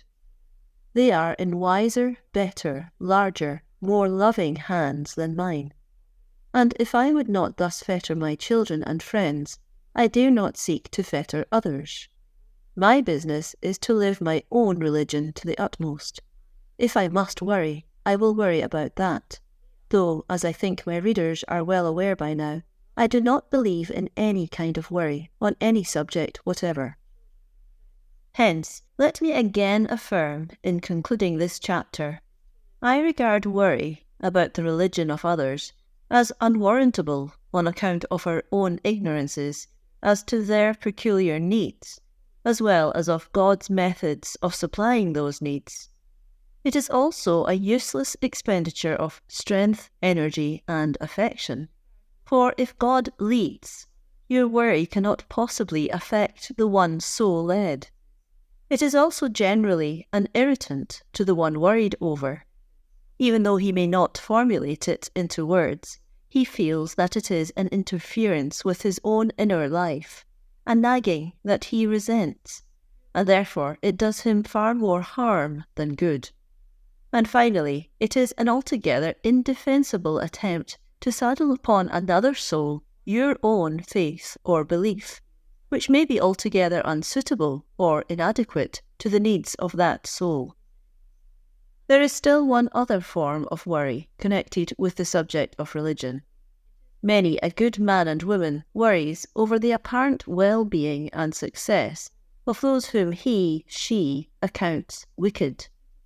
They are seen to flourish as a green bay tree or as a well-watered garden, and this seems to be unfair, unjust, and unwise on the part of the powers that govern the universe. If good be desirable, people ought to be encouraged to it by material success. So reason these officially good wiseacres, who subconsciously wish to dictate to God how he should run his world. How often we hear the question, why is it the wicked prosper so? Or, he's such a bad man, and yet everything he does prospers. Holy Writ is very clear on this subject. The sacred writer evidently was well posted on the tendency of human nature to worry and concern itself about the affairs of others. Hence his injunction, quote, "Fret not thyself because of evildoers," end quote. In other words, it's none of your business. And I am inclined to believe that a careful study of the Bible would reveal to every busybody who worries over the affairs of others that he himself has enough to do to attend to himself, and that his worry anyhow is a ridiculous, absurd, and senseless piece of supererogation, and rather a proof of human conceit and vanity than of true concern for the spiritual good of others. Chapter 14 of Quit Your Worrying by George Wharton James. Ambition and Worry. Some forms of ambition are sure and certain developers and feeders of worry and fretful distress, and should be guarded against with jealous care. We hear a great deal from our physicians of the germs of disease that seize upon us and infect our whole being, but not all the disease germs that ever infected a race are so demoralizing to one's peace and joy as are the germs of such deadly mental diseases as those of envy, malice, covetousness, ambition, and the like. Ambition, like wine, is a mocker. It is a vain deluder of men. It takes an elevated position and beckons to you to rise, that you may be seen and flattered of men. It does not say, "Gain strength and power, wisdom and virtue, so that men will place you upon the pedestal of their veneration, respect, and love," but it bids you seize the spotlight and hold it, and no sooner are you there than it begins to pester you, as with 100,000 hornets, flying around and stinging you with doubts and questions as to whether your fellows see you in this elevated place, whether they really discern your worth, your beauty, your shining qualities. And furthermore, it quickens your hearing, and bids you strain to listen to what they say about you. And as you do so, you are pricked, stabbed, wounded by their slighting and jeering remarks, their scornful comments upon your impertinent and impudent arrogance at daring to take such a place, and their open denial of your possession of any of the qualities which would entitle you to so honoured a position in the eyes of men. Then, too, it must be recalled that, when fired with the desires of this mocker, ambition, one is inclined, in his selfish absorption, to be ruthless in his dealings with others. It is so easy to trample upon others when a siren is beckoning you to climb higher, and your ears are eagerly listening to her seductive phrases. With her song in your ears, you cannot hear the wails of anguish of others, upon whose rights and life you trample, the manly rebukes of those you wound, or the stern remonstrances of those who bid you heed your course. Ambition blinds and deafens, and, alas, calluses the heart, kills comradeship, drives away friendship in its eager selfishness, and in so doing lets in a flood of worries that ever beset its victims. They may not always be in evidence while there is the momentary triumph of climbing, but they are there waiting, ready to teeter the pedestal, whisper of its unsure and unstable condition, call attention to those who are digging around its foundations, and to the flyers in the air who threaten to hurl down bombs and completely destroy it. Phaeton begged that his father, Phoebus Apollo, allow him to drive the flaming chariot of day through the heavens, and in spite of all warnings and cautions, insisted upon his power and ability. Though instructed and informed as to the great dangers he evoked, he seized the reins with delight, stood up in the chariot, and urged on the snorting steeds to furious speed. Soon, conscious of a lighter load than usual, the steeds dashed on, tossing the chariot as a ship at sea, and rushed headlong from the travelled road of the middle zone. The Great and Little Bear were scorched, and the serpent that coils around the North Pole was warmed to life. Now filled with fear and dread, Phaeton lost self-control and looked repentant to the goal which he could never reach. The unrestrained steeds dashed hither and thither among the stars, and, reaching the earth, set fire to trees, cities, harvests, mountains. The air became hot and lurid. The rivers, springs, and snowbanks were dried up. The earth then cried out in her agony to Jupiter for relief, and he launched a thunderbolt at the now cowed and broken-hearted driver, which not only struck him from the seat he had dishonoured, but also out of existence. The old mythologists were no fools. They saw the worries, the dangers, the sure end of ambition. They wrote their cautions and warnings against it in this graphic story. Why will men and women, for the sake of an uncertain and unsure goal, tempt the fates, and at the same time surely bring upon themselves 1,000 unnecessary worries that sting, nag, taunt, fret, and distress? Far better seek a goal of certainty, a harbour of sureness, in the doing of kindly deeds, noble actions, unselfish devotion to the uplift of others. In this mad rush of ambitious selfishness, such a life aim may seem chimerical, yet it is the only aim that will reach, attain, endure. For all earthly fame, ambitious attainment, honour, glory, is evanescent and temporary. Like the wealth of the miser, it must be left behind. There is no pocket in any shroud yet devised which will convey wealth across the river of death, and no man's honours and fame but that fade in the clear light of the spirit that shines in the land beyond. Then, ambitious friend, quit your worrying, readjust your aim, trim your lamp for another and better guest, live for the uplift of others, seek to give help and strength to the needy, bring sunshine to the darkened, give of your abundance of spirit and exuberance to those who have little or none, and thus you will lay up treasure within your own soul which will convert hell into heaven, and give you joy forever. So long as men and women believe that happiness lies in outdistancing, surpassing their fellows in exterior or material things, they cannot help but be subjects to worry. To determine to gain a larger fortune than that possessed by another man is a sure invitation to worry to enter into possession of one's soul. Who has not seen the vain struggles, the distress, the worry of unsatisfied ambitions that would have amounted to nothing had they been gratified? In women's clubs as well as men's, many a heartache is caused because some other woman gains an office, is elected to a position, is appointed on a committee you had coveted. The remedy for this kind of worry is to change the aim of life. Instead of making position, fame, the attainment of fortune, office, a fine house, an automobile, the object of existence, make the doing of something worthy and noble manhood or womanhood the object of your ambition. Strive to make yourself worthy to be the best president your club has ever had. Endeavour to be the finest equipped mentally for the work that is to be done, whether you are chosen to do it or not. And keep on and still on, finding your joy in the work, in the benefit it is to yourself, in the power it is storing up within you. Then, as sure as the sun shines, the time will come when you will be chosen to do the needed work. Your own will come to you. Nothing can hinder it.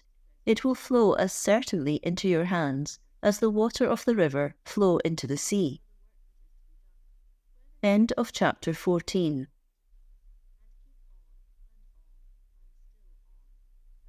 Chapter 15 of Quit Your Worrying by George Wharton James. Envy and Worry. Envy is a prolific source of worry. Once allow this demon of unrest to fasten itself in one's vitals, and worry claims every waking hour. Envy is that peculiar demon of discontent that cannot see the abilities, attainments, achievements, or possessions of another without malicious determination to belittle, deride, make light of, or absolutely deny their existence, while all the time covetously craving them for itself. Andrew Tooke pictures envy as a vile female.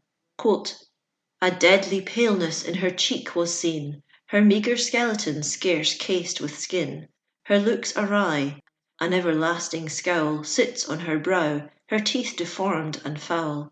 Her breast had gall more than her breast could hold, beneath her tongue coats of poison rolled. No smile e'er smoothed her furrowed brow but those which rose from laughing at another's woes. Her eyes were strangers to the sweets of sleep, devouring spite for ever waking keep. She sees blessed men with vast success crowned, their joys distract her and their glories wound. She kills abroad, herself's consumed at home, and her own crimes are her perpetual martyrdom." End quote. Ever watching with bloodshot eyes the good things of others, she hates them for their possessions, longs to possess them herself, lets her covetousness gnaw hourly at her very vitals, and yet in conversation with others slays with slander, vile innuendo, and falsehood the reputation of those whose virtues she covets. As Robert Pollock wrote of one full of envy, quote, "It was his earnest work and daily toil, with lying tongue, to make the noble seem mean as himself. Whene'er he heard, as oft he did, of joy and happiness, and great prosperity and rising worth, 'twas like a wave of wormwood o'er his soul, rolling its bitterness." End quote. Aye, and he drank in great draughts of this bitter flood, holding it in his mouth, tasting its foul and biting qualities, until his whole being seemed saturated with it, hating it, dreading it, suffering every moment while doing it, yet enduring it because of his envy at the good of others. Few there are who, at some time or other in their lives, do not have a taste at least of the stinging bite of envy.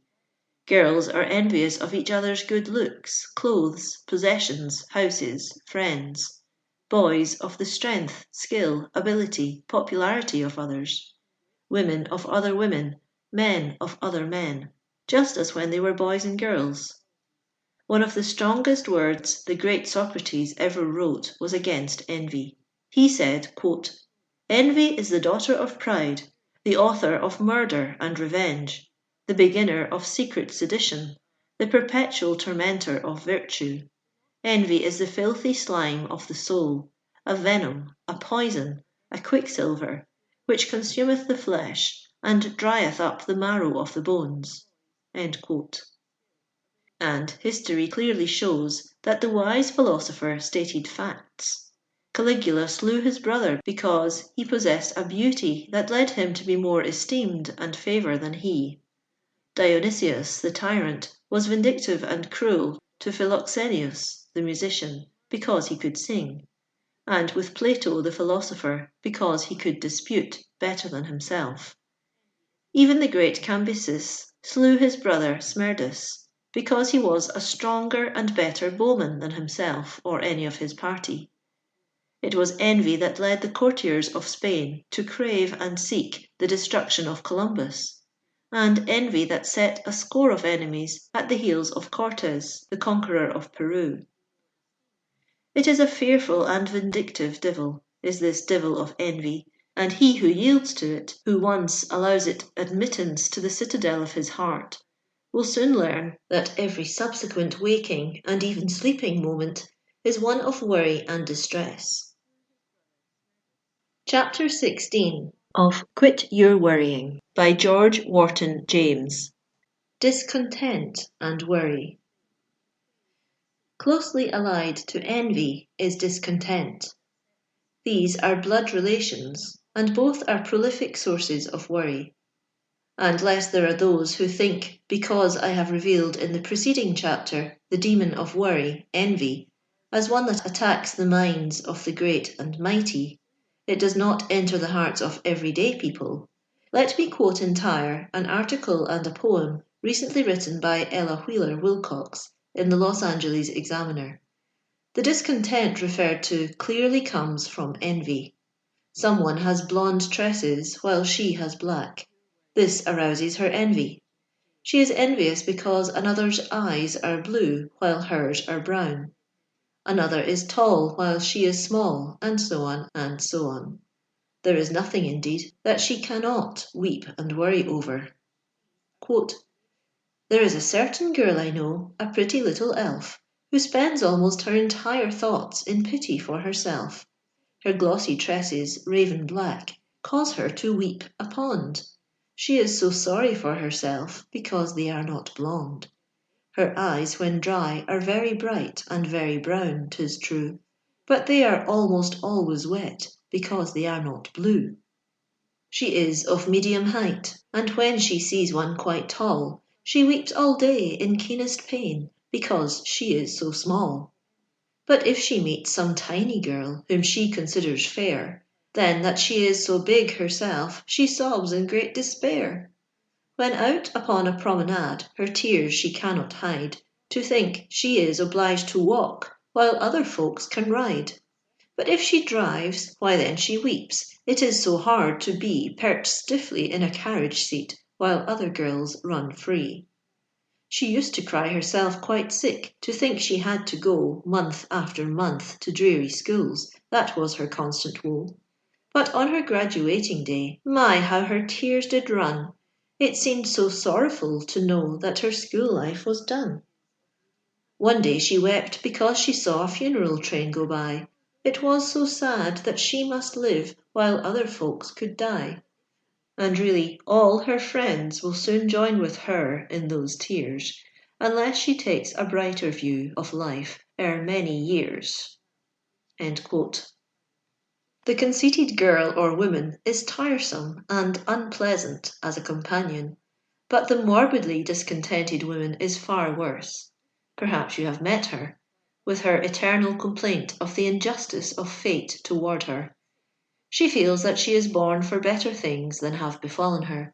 Her family does not understand her. Her friends misjudge her. The public slights her. If she is married, she finds herself superior to her husband and to her associates. She is eternally longing for what she has not, and when she gets it, is dissatisfied. The sorrowful side of life alone appeals to her.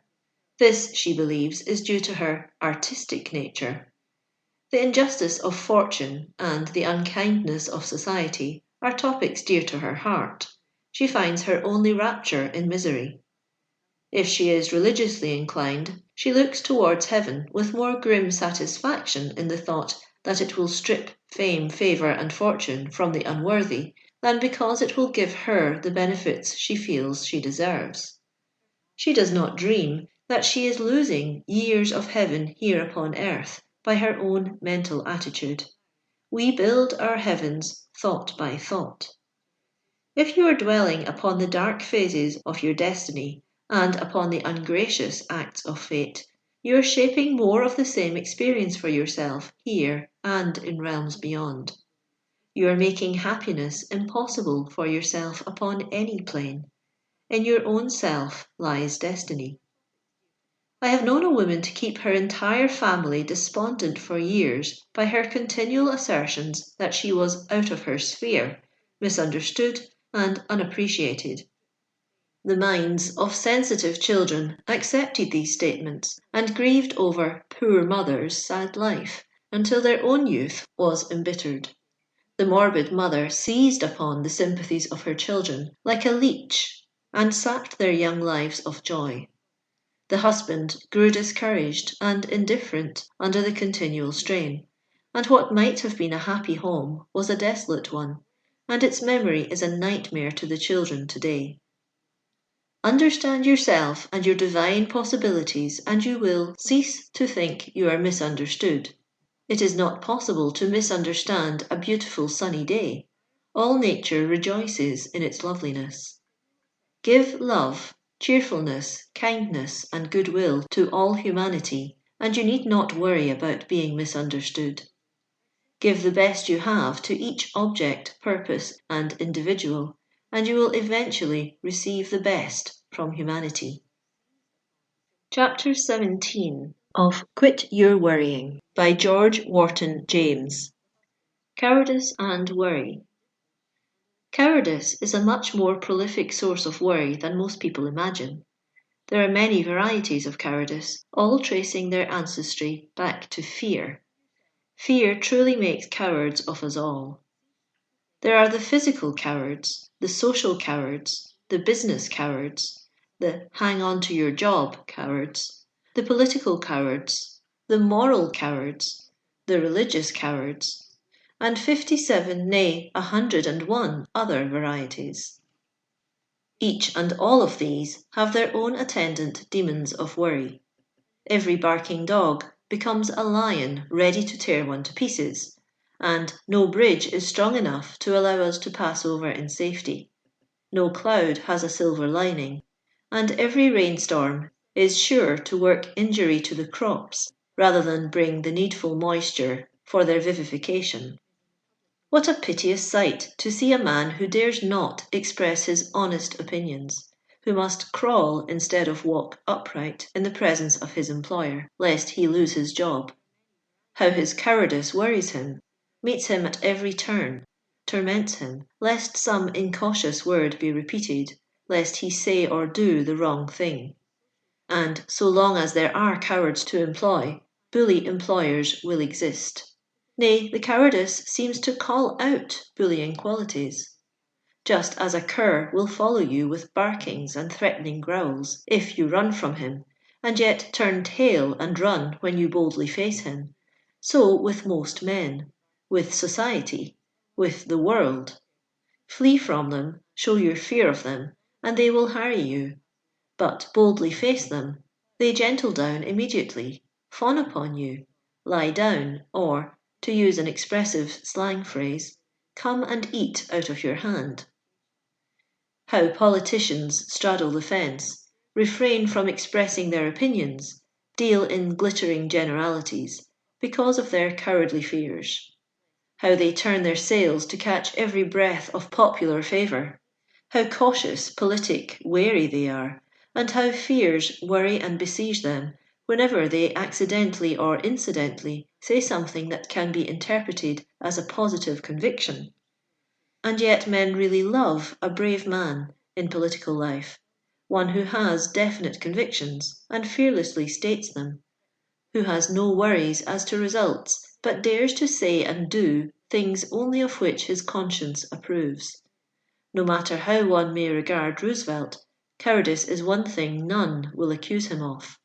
He says his say, does his will, expresses himself with freedom upon any and all subjects, let results be as they may. Such a man is free from the petty worries that beset most politicians. He knows nothing of their existence. They cannot breathe in the free atmosphere that is essential to his life. Like the cowardly cur, they run away at his approach.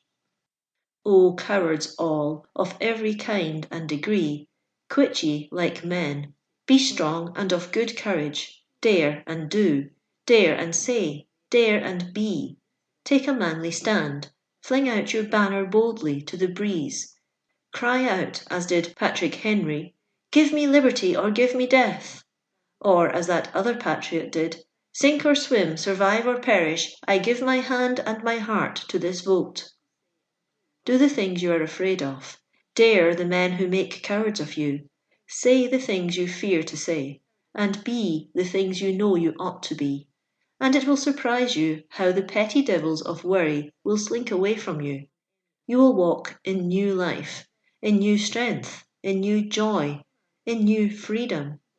For he who lives a life free from worries of this nature has a spontaneity, a freedom, an exuberance, an enthusiasm, a boldness, that not only are winsome in themselves, make friends, open the doors of opportunity, attract the moving elements of life, but that give to their possessor an entirely new outlook, a wider survey, a more comprehensive grasp.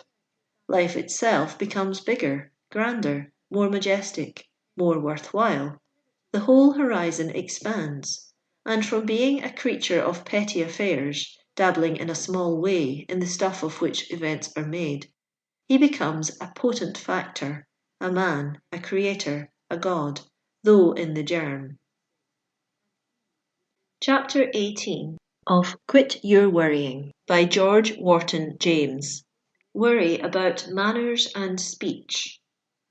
Many people are desperately worried about their manners. One has but to read the letters written to the Answers to Correspondence departments of the newspapers to see how much worry this subject of manners causes. This springs undoubtedly from a variety of causes. People brought up in the country, removing to the city, find the conditions of life very different from those to which they have been accustomed, and they are uncertain as to what city people regard as the right and proper things to do. Where one perforce must act, uncertainty is always irritating or worrying, and because of this uncertainty, many people worry even before the time comes to act. Now, if their worry would take a practical and useful turn, or perhaps I had better state it in another way, namely, that if they would spend the same time in deciding what their course of action should be, there would be an end put to the worry. We have all seen such people. They are worried lest their clothes are not all right for the occasion, lest their tie is of the wrong shade, their shoes of the correct style, and 1,001 things that they seem to conjure up for the especial purpose of worrying over them.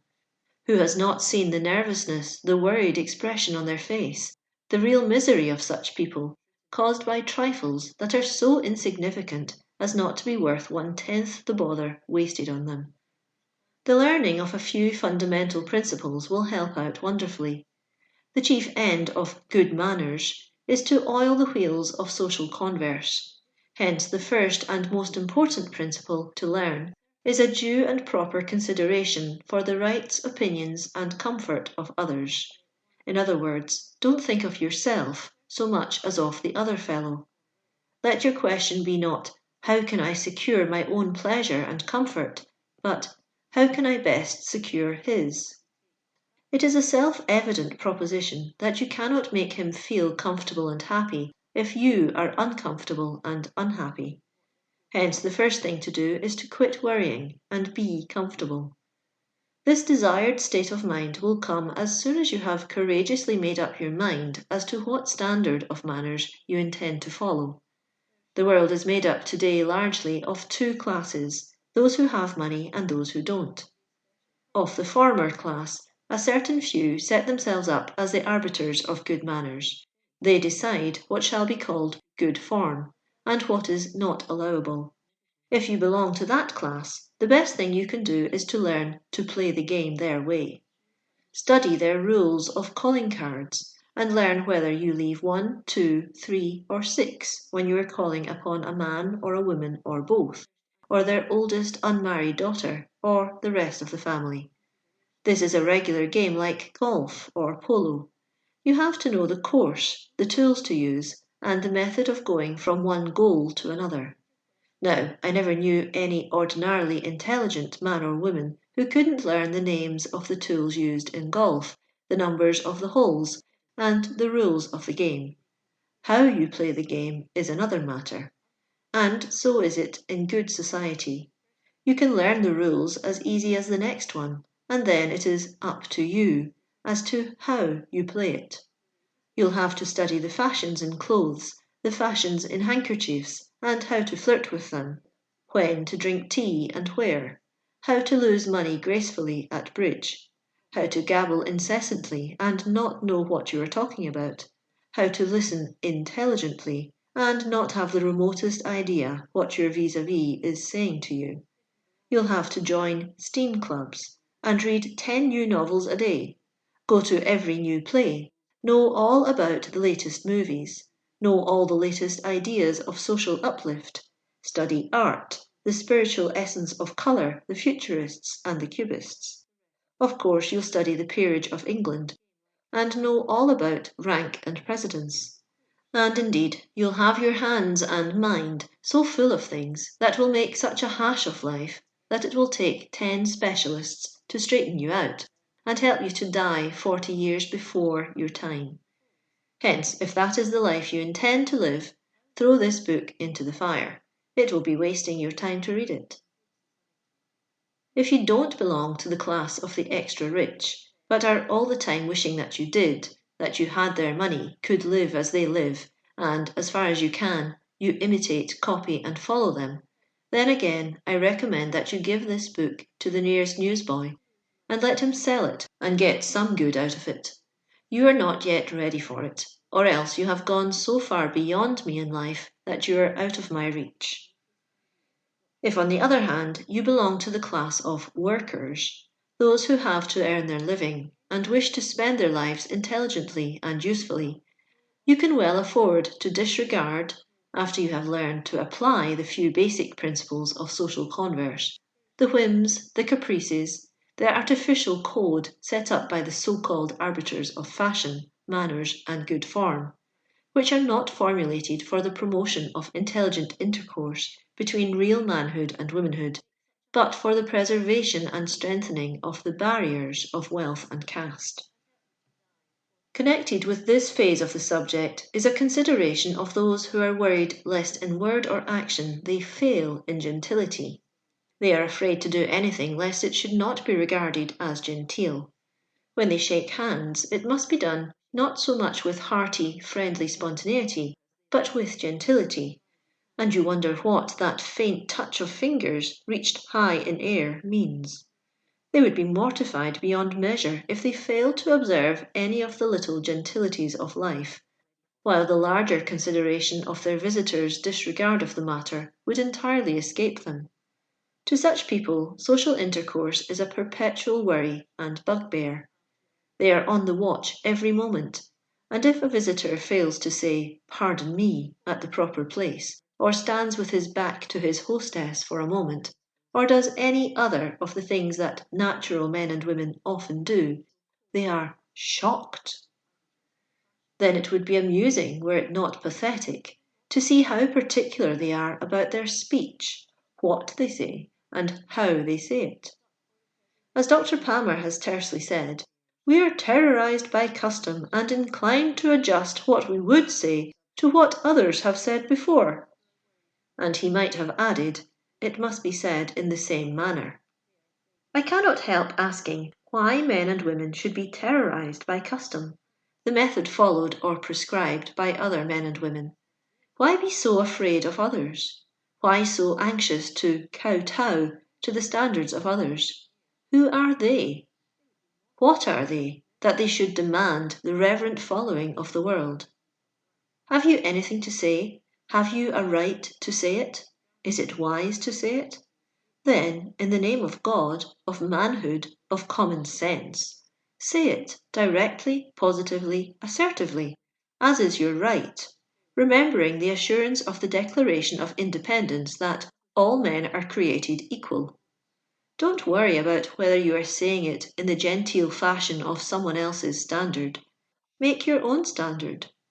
Even the standards of the grammar books and dictionaries are not equal to that of a man who has something to say and says it forcefully, truthfully, pointedly, directly.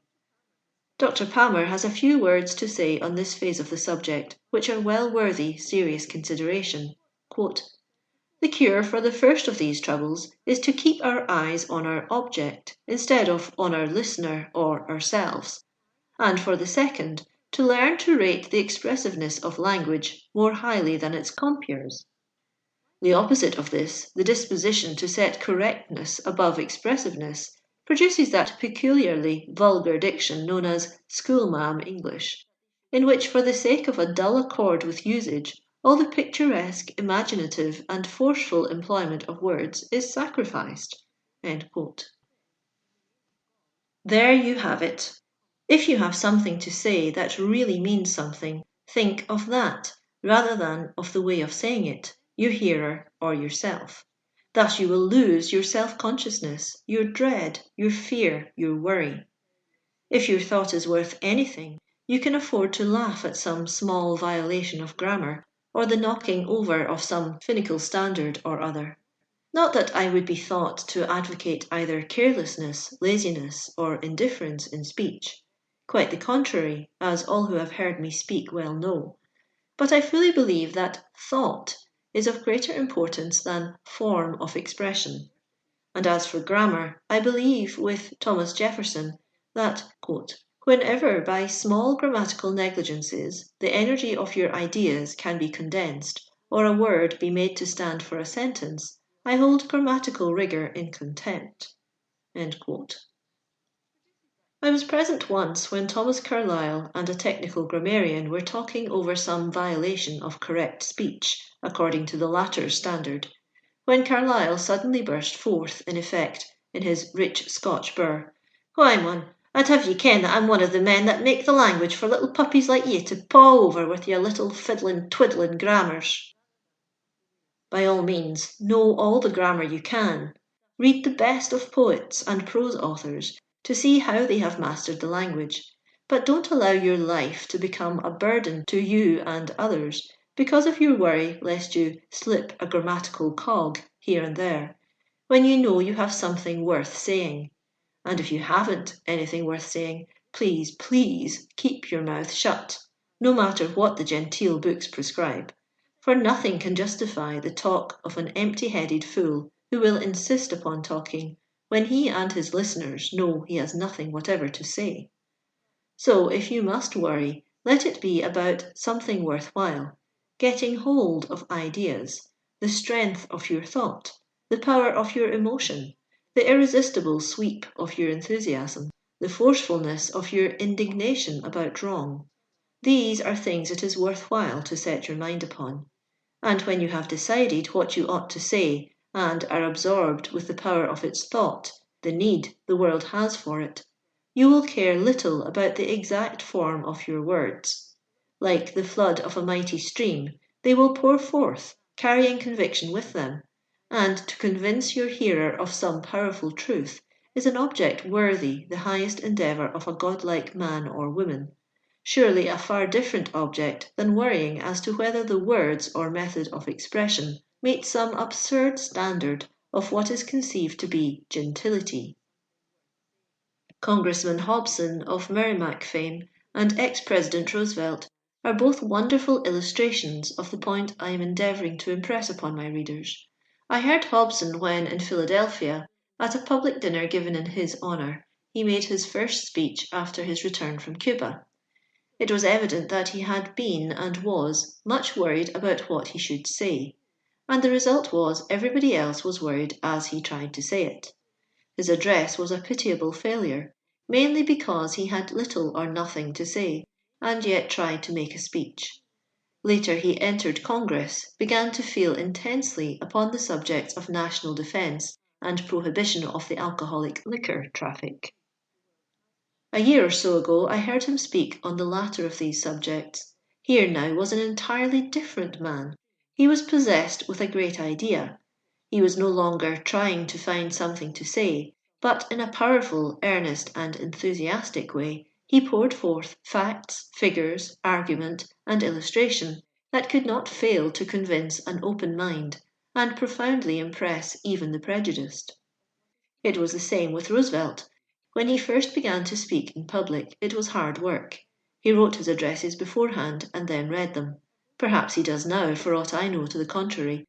But I do know that now that he is full of the subjects of national honour in dealing with such cases as Mexico, Belgium, and Armenia, and our preparedness to sacrifice life itself rather than honour.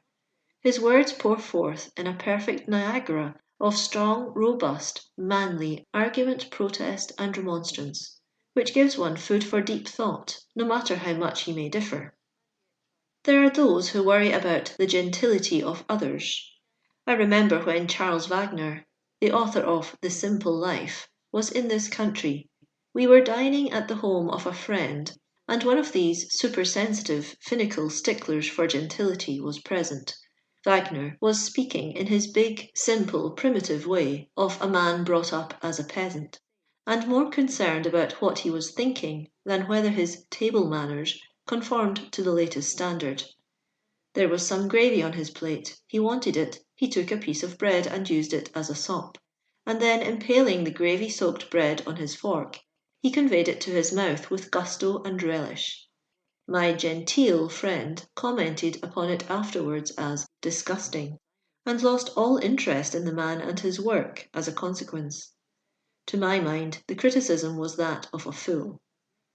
John Muir, the eminent poet-naturalist of the mountains of California, had a habit at the table of crumbing his bread, that is, toying with it until it crumbled to pieces in his hand.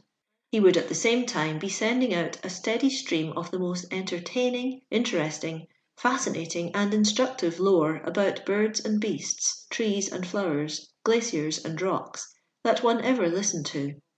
In his mental occupancy, he knew not whether he was eating his soup with a fork or an ice cream spoon, and cared less. Neither did any one else with brains and an awakened mind that soared above mere conventional manners. And yet I once had an Eastern woman of great wealth, recently acquired, and of great pretensions to social manners, at whose table Muir had eaten, inform me that she regarded him as a rude boor, because, forsooth, he was unmindful of these trivial and unimportant conventions when engaged in conversation. Now, neither Wagner nor Muir would justify any advocacy on my part of neglect of true consideration, courtesy, or good manners. But where is the lack of breeding in sopping up gravy with a piece of bread, or crumbing, or eating soup with a spoon of one shape or another? These are purely arbitrary rules, laid down by people who have more time than sense, money than brains, and who, as I have elsewhere remarked, are far more anxious to preserve the barriers that society and caste have placed between mankind than in seeking an active realization of the biblical idea of the brotherhood of man. Chapter 19 of Quit Your Worrying by George Wharton James. The worries of jealousy. A prolific source of worry is jealousy. Not only the jealousy that exists between men and women, but that exists between women, and between men and men. There are 1,000 forms that this hideous monster of evil assumes, and when they have been catalogued and classified, another 1,000 will be found awaiting around the corner of entirely different categories. But all alike, they have one definite origin, one source, one cause. And that cause, I am convinced, is selfishness. We wish to own, to dominate, to control absolutely, entirely, for our own pleasure and satisfaction, that of which we are jealous.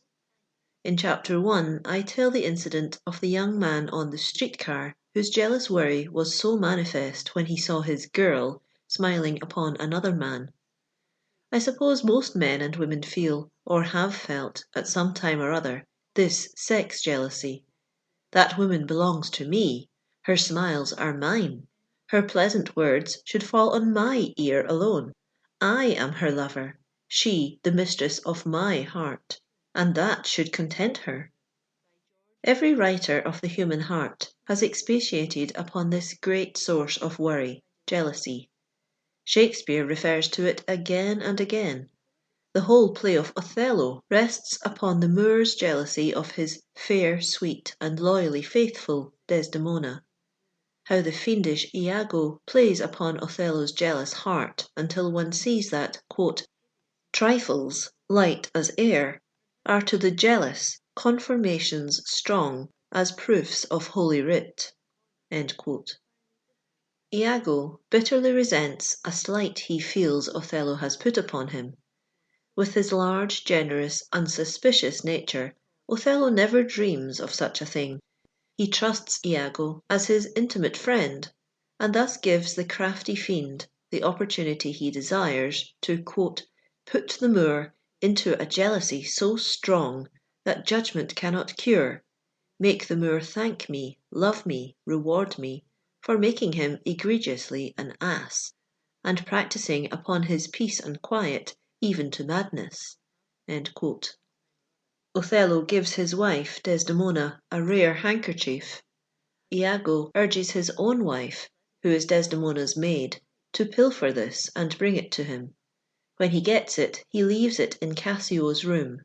Cassio was an intimate friend of Othello's, one indeed who had gone with him when he went to woo Desdemona, and who by Iago's machinations had been suspended from his office of Othello's chief lieutenant.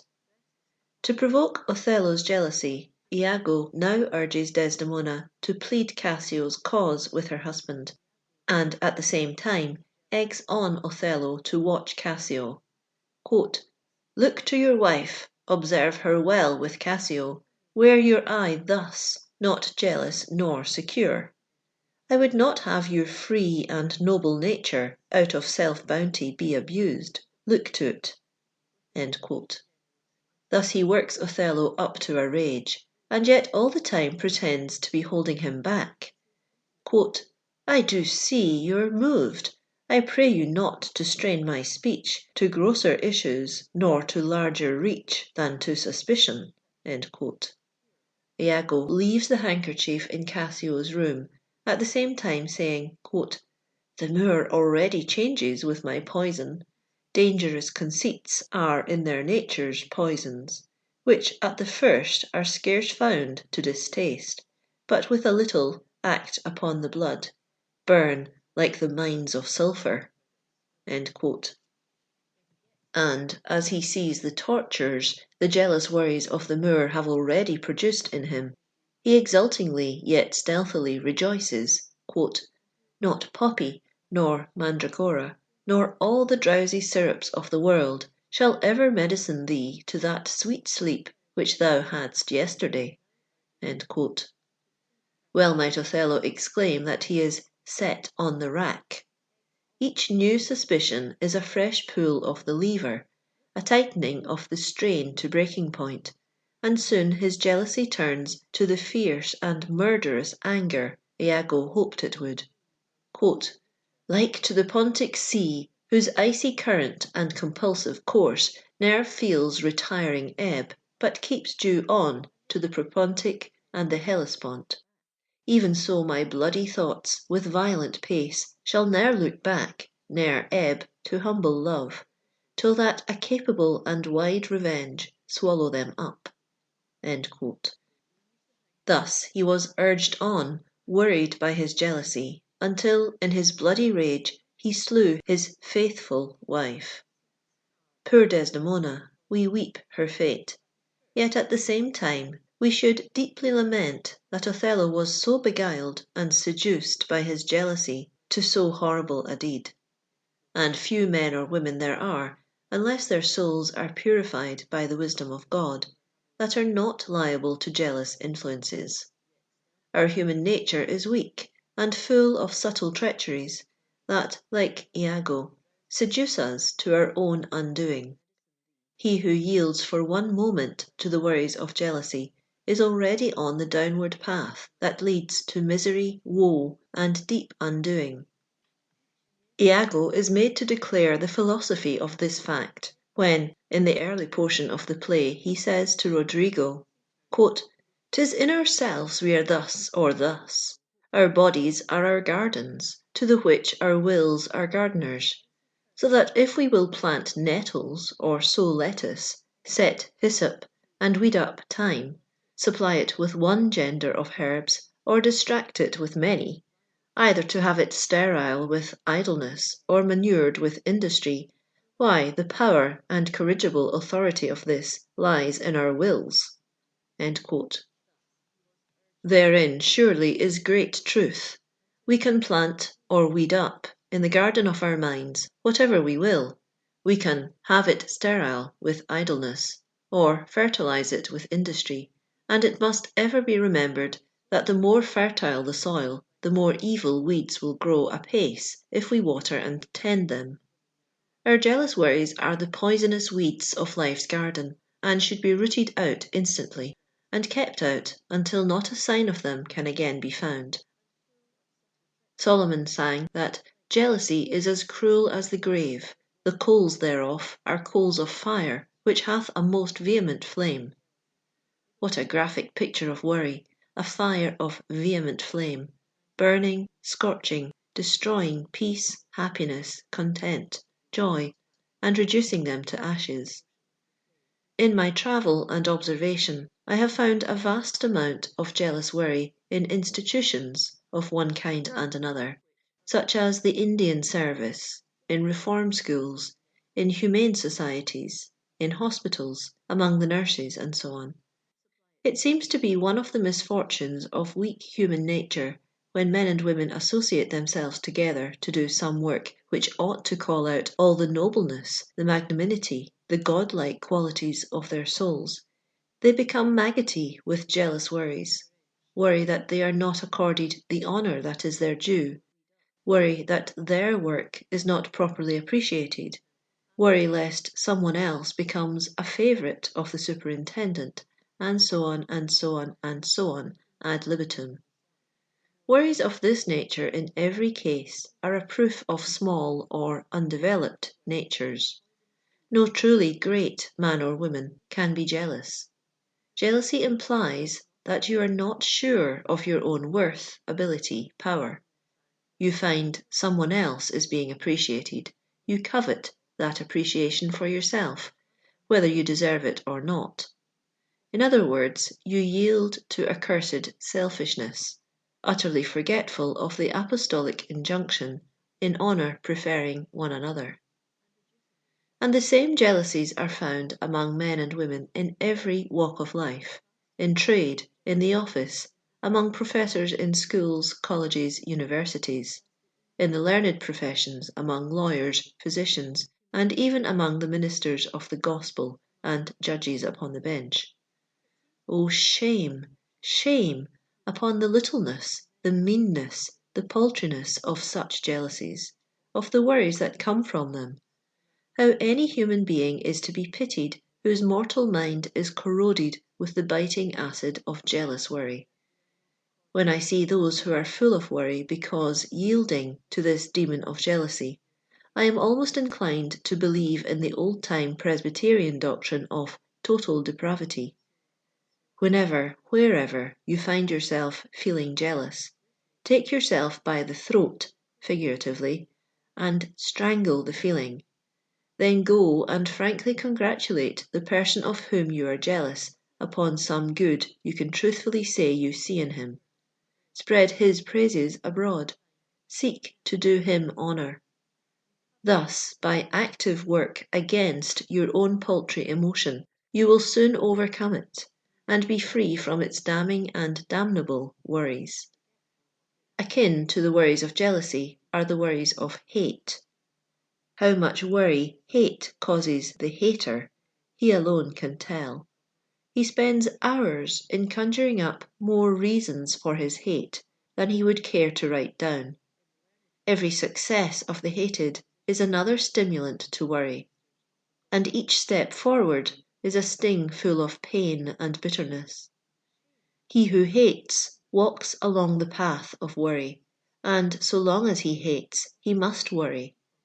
Hence there is but one practical way of escape from the worries of hatred, namely, by ceasing to hate, by overcoming evil with good. Chapter 20 of Quit Your Worrying by George Wharton James.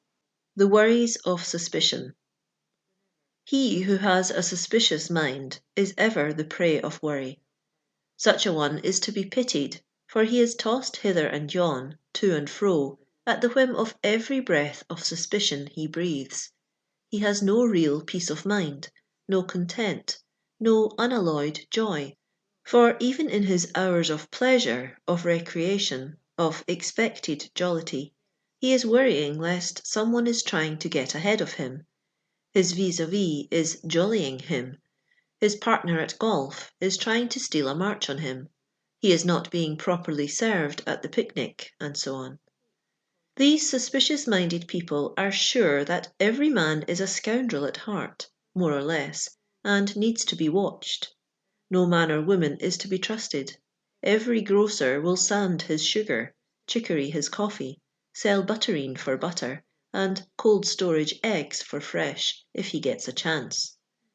To accept the word of a stranger is absurd, as it is also to believe in the disinterestedness of a politician, reformer, office-holder, a corporation, or a rich man.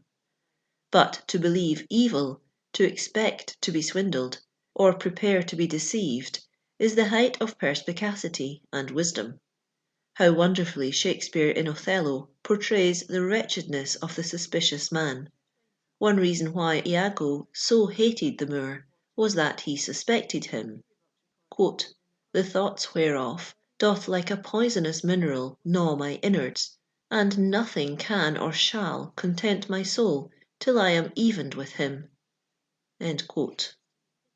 How graphic the simile, gnaw my innards. It is the perpetual symbol of worry, the poisonous mineral ever biting away the lining of the stomach, just as mice and rats gnaw at the backs of the most precious books and destroy them. Aye, as they gnaw during the night time and drive sleep away from the weary, so does suspicion gnaw with its sharp worrying teeth to the destruction of peace, happiness, and joy. Then, when Iago has poisoned Othello's mind with suspicions about his wife, how the Moor is worried, gnawed by them. Quote, "By heaven he echoes me, as if there were some monster in his thought, too hideous to be shown." To Iago, "Thou dost mean something. I heard thee say even now, thou likest not that, when Cassio left my wife. What didst not like? And when I told thee he was off my counsel in my whole course of wooing, thou criedst, Indeed! And didst contract and purse thy brow together, as if thou then hadst shut up in thy brain some horrible conceit. If thou dost love me, show me thy thought." End quote. And then we know how, with crafty, devilish cunning, Iago plays upon these suspicions, fans their spark into flames. He pretends to be doing it purely on Othello's account, and accuses himself that, quote, "It is my nature's plague to spy into abuses, and yet my jealousy shapes faults that are not," end quote. And then cries out, quote, "Oh, beware, my lord, of jealousy! It is the green-eyed monster which doth mock the meat it feeds on. That cuckold lives in bliss, who, certain of his fate, loves not his wronger. But oh, what damned minutes tells he o'er, who dotes, yet doubts, suspects, yet strongly loves." End quote. There indeed the woe of the suspicious is shown. His minutes are really damned. Peace flies his heart, rest from his couch, sanity from his throne, and, yielding himself, he becomes filled with murderous anger, and imperils his salvation here and hereafter. Chapter 21 of Quit Your Worrying by George Wharton James. The Worries of Impatience. How many of our worries come from impatience? We do not want to wait until the fruition of our endeavours comes naturally, until the time is ripe, until we are ready for that which we desire. We wish to overrule conditions which are beyond our power. We fail to accept the inevitable with a good grace. We refuse to believe in our circumscriptions, our limitations, and in our arrogance and pride express our anger, our indignation, our impatience. I have seen people whose auto has broken down, worried fearfully because they would not arrive somewhere as they planned, and in their impatient fretfulness they annoyed, angered, and upset all around them, without in one single degree improving their own condition or hastening the repair of the disaster. What folly! What more than childish foolishness! A child may be excused for its impatience and petulance, for it has not yet learned the inevitable facts of life, such as that brakes must be repaired, tires must be made so that they will not leak, and that the gasoline tank cannot be empty if the machine is to run. But a man, a woman, is supposed to have learned these incontrovertible facts, and should at the same time have learned acquiescence in them. A train is delayed. One has an important engagement. Worry seems inevitable and excusable. But is it? Where is the use? Will it replace the destroyed bridge, renew the washed-out track, repair the broken engine? How much better to submit to the inevitable, with graceful acceptance of the fact, than to fret, stew, worry, and at the same time irritate everyone around you. How serenely nature rebukes the impatience of the fretful worrier. A man plants corn, wheat, barley, potatoes, or trees that take 5, 7 years to come to bearing, such as the orange, olive, walnut, date, and so on. Let him fret ever so much, worry all he likes, chafe and fret every hour. Let him go and dig up his seeds or plants to urge their upgrowing. Let him even swear in his impatient worry and threaten to smash all his machinery, discharge his men, and turn his stock loose. Nature goes on her way, quietly, unmoved, serenely, unhurried, undisturbed by the folly of the one creature of earth who is so senseless as to worry, namely man. Many a man's hair has turned grey, and many a woman's brow and cheeks have become furrowed, because of fretful, impatient worry over something that could not be changed, or hastened, or improved. My conception of life is that manhood, womanhood, should rise superior to any and all conditions and circumstances. Whatever happens, spirit should be supreme, superior, in control. And until we learn that lesson, life so far has failed. Inasmuch as we do learn it, life has become a success. Chapter 22 of Quit Your Worrying by George Wharton James. The Worries of Anticipation. He crosses every bridge before he comes to it, is a graphic and proverbial rendering of a description of the man who worries in anticipation. Something, sure, is going to happen. He is always fearful not of what is, but of what is going to be.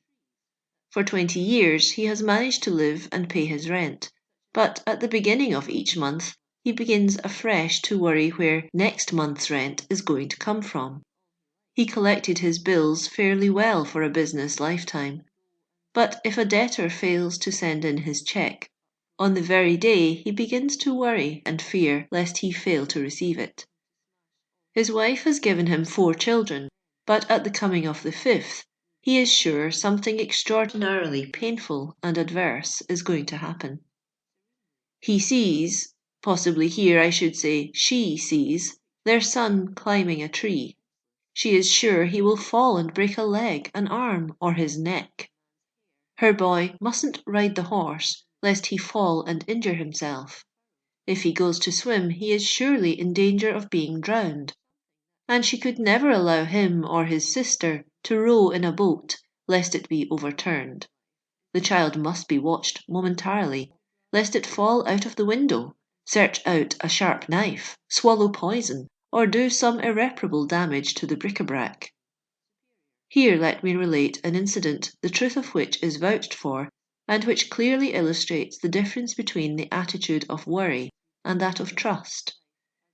One day, when Flatich, a pious minister of the Württemberg, was seated in his armchair, one of his foster children fell out of a second-story window, right before him, to the pavement below. He calmly ordered his daughter to go and bring up the child. On doing so, it was found the little one had sustained no injury. A neighbour, however, aroused by the noise, came in and reproached Flatich for his carelessness and inattention. While she was thus remonstrating, her own child, which she had brought with her, fell from the bench upon which she had seated it, and broke its arm. "Do you see, good woman," said the minister, "if you imagine yourself to be the sole guardian of your child, then you must constantly carry it in your arms. I commend my children to God, and even though they then fall, they are safer than were I to devote my whole time and attention to them.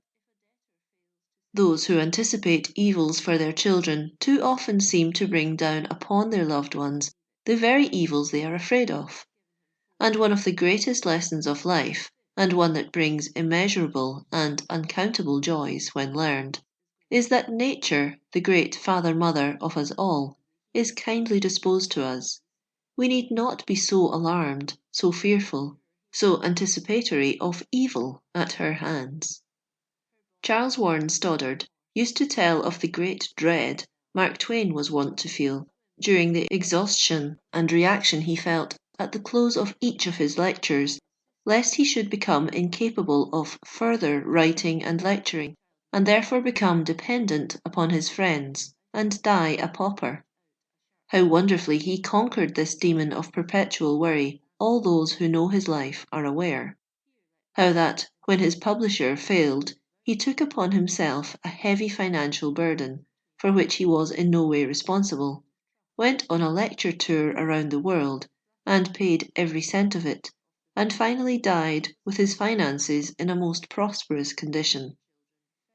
The anticipatory worries of others are just as senseless, foolish, and absurd as were those of Mark Twain, and it is possible for every man to overcome them, even as did he. The cloud we anticipate seldom if ever comes, and then generally in a different direction from where we sought it. Time spent on looking for the cloud and figuring how much of injury it will do us had better be utilized in garnering the hay crop, bringing in the lambs, or hauling warm fodder and bedding for them. There is another side, however, to this worrying anticipation of troubles. The ancient philosophers recognized it. Lucan wrote, "The very fear of approaching evil has driven many into peril." There are those who believe that the very concentration of thought upon a possible evil will bring to pass the peculiar arrangement of circumstances that makes the evil. Of this belief I am not competent to speak, but I am fully assured that it is far from helpful to be contemplating the possibility of evil. In my own life I have found that worrying over evils in anticipation has not prevented their coming, and, on the other hand, that where I have boldly faced the situation without fear and its attendant worries, the evil has fled. Hence, whether worries in hand or worries to come, worries real or worries imaginary, the wise, sane, and practical course is to kill them all, and thus quit your worrying. Chapter 23 of Quit Your Worrying by George Wharton James. How our worry affects others. If worry affected merely ourselves, it would be bad enough, but we could tolerate it more than we do. For it is one of the infernal characteristics of worry that our manifestation of it invariably affects others as injuriously as it affects ourselves. An employer who worries his employees never gets the good work out of them as does the one who has sense enough to keep them happy, good-natured, and contented. I was lecturing once for a large corporation. I had 2 colleagues who spelled me every hour. For much of the time we had no place to rest, work, or play between our lectures.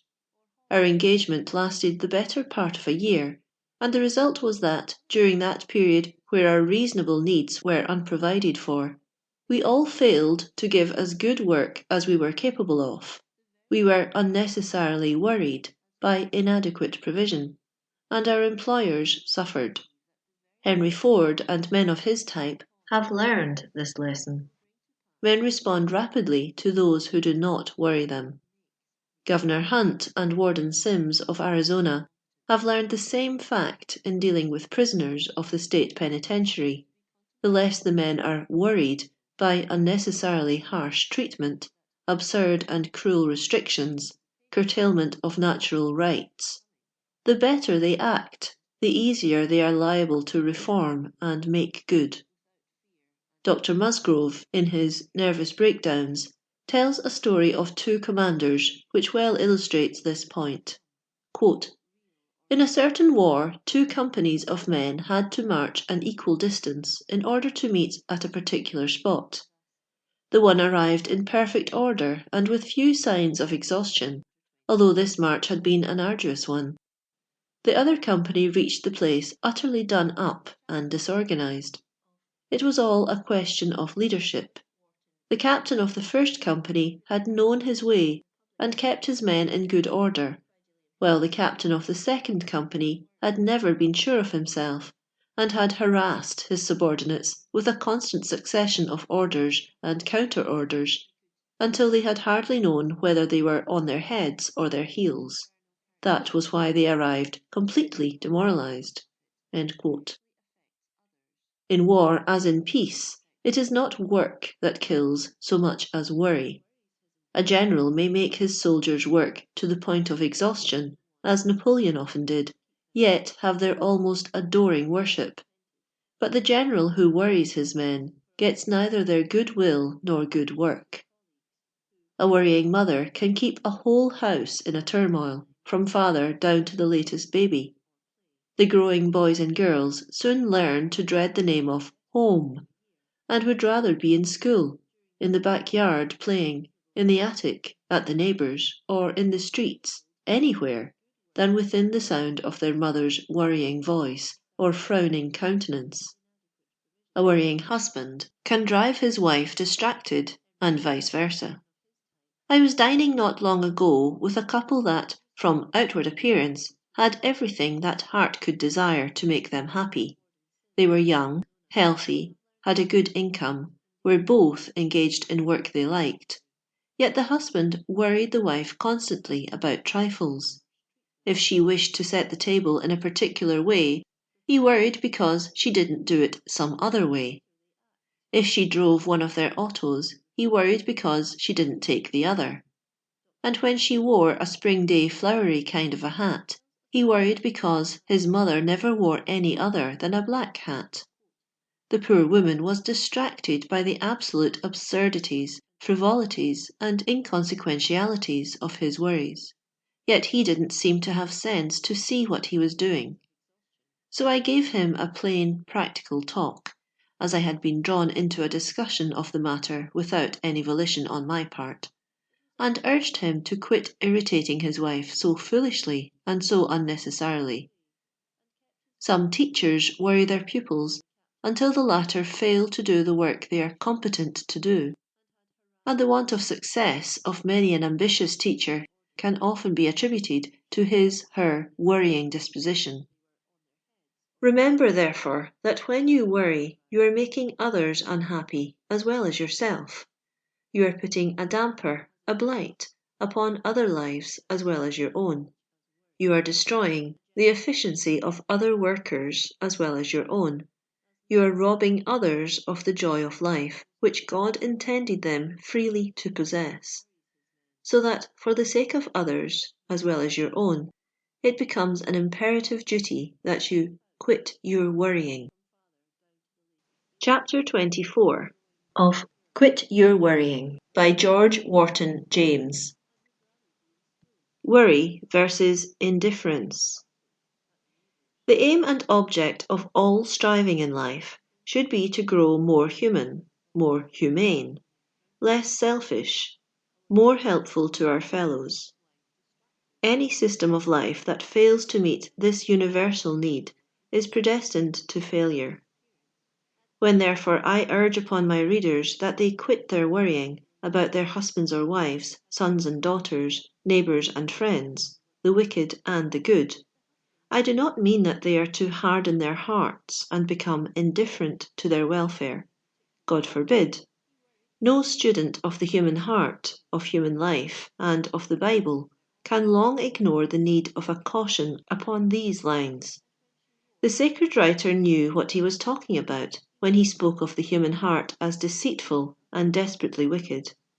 It is deceitful, or it would never blind people as it does to the inutility, the futility, of much of their goodness, a goodness that is wrapped up in a napkin and lies unused for the benefit of others, rots and becomes a putrid mass of corruption.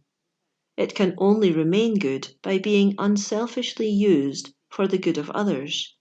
And to prove that the human heart is desperately wicked, one needs only to look at the suffering endured by mankind unnecessarily, suffering that organized society ought to prevent and render impossible. The parable of the lost sheep was written to give us this needful lesson. The shepherd, when he found one of his sheep gone, did not sit down and wring his hands in foolish and useless worry as to what would happen to the sheep, the dangers that would beset it, the thorns, the precipices, the wolves. Nor did he count over the times he had cautioned the sheep not to get away from its fellows. Granted that it was conceited, self-willed, refused to listen to counsel, disobedient, the main fact in the mind of the shepherd was that it was lost, unprotected, in danger, afraid, cold, hungry, longing for the sheepfold, the companionship of its fellows, and the guardianship of the shepherd.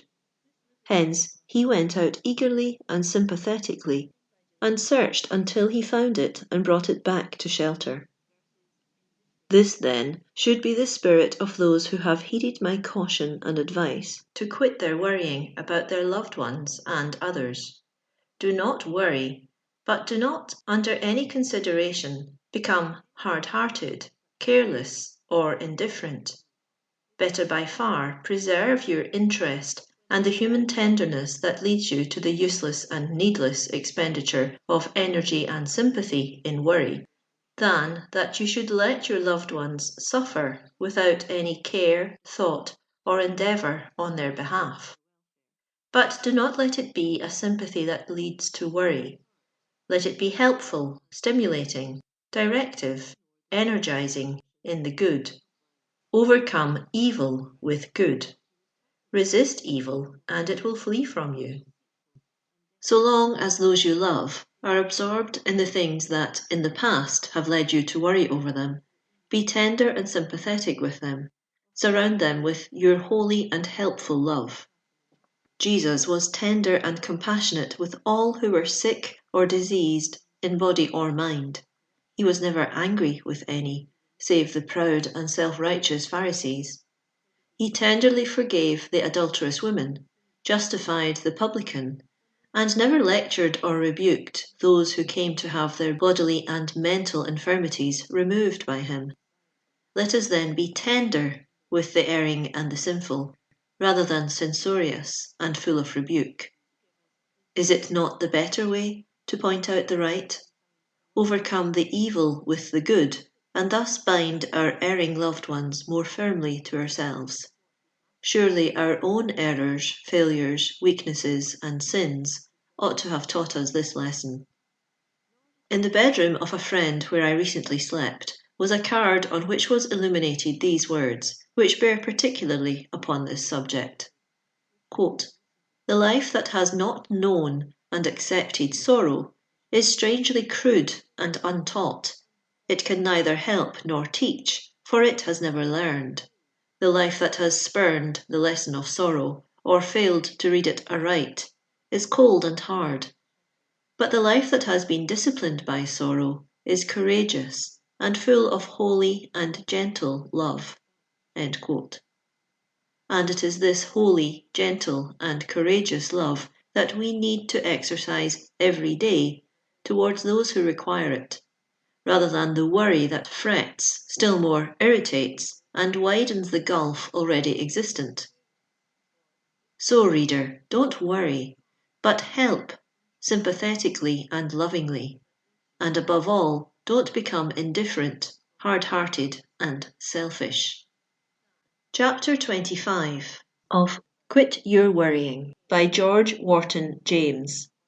Worries and Hobbies. Though these words are much alike in sound, they have no sympathy one with another. Put them in active operation, and they rush at each other's throats far worse than Allies and Germans are now fighting. They strive for a death grip. and as soon as one gets hold, he hangs on to the end, if he can. Yet, as in all conflicts, the right is sure to win in an equal combat. The right of the hobby is absolutely certain to win over the wrong of the worry.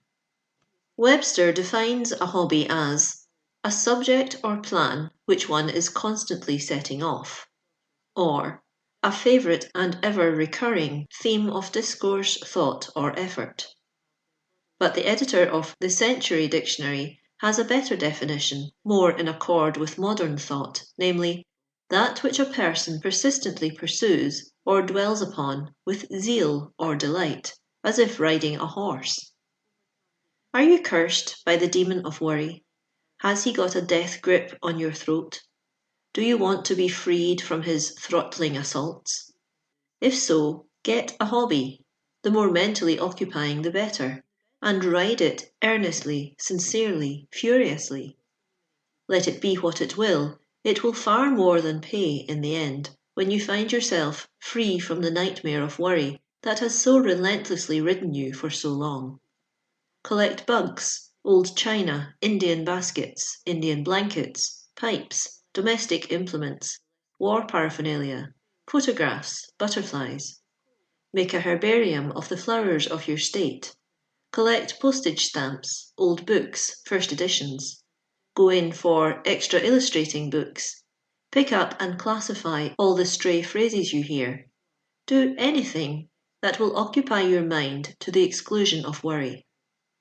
And let me here add a thought. The more unselfish you can make your hobby, the better it will be for you. Perhaps I can put it even in a better way yet.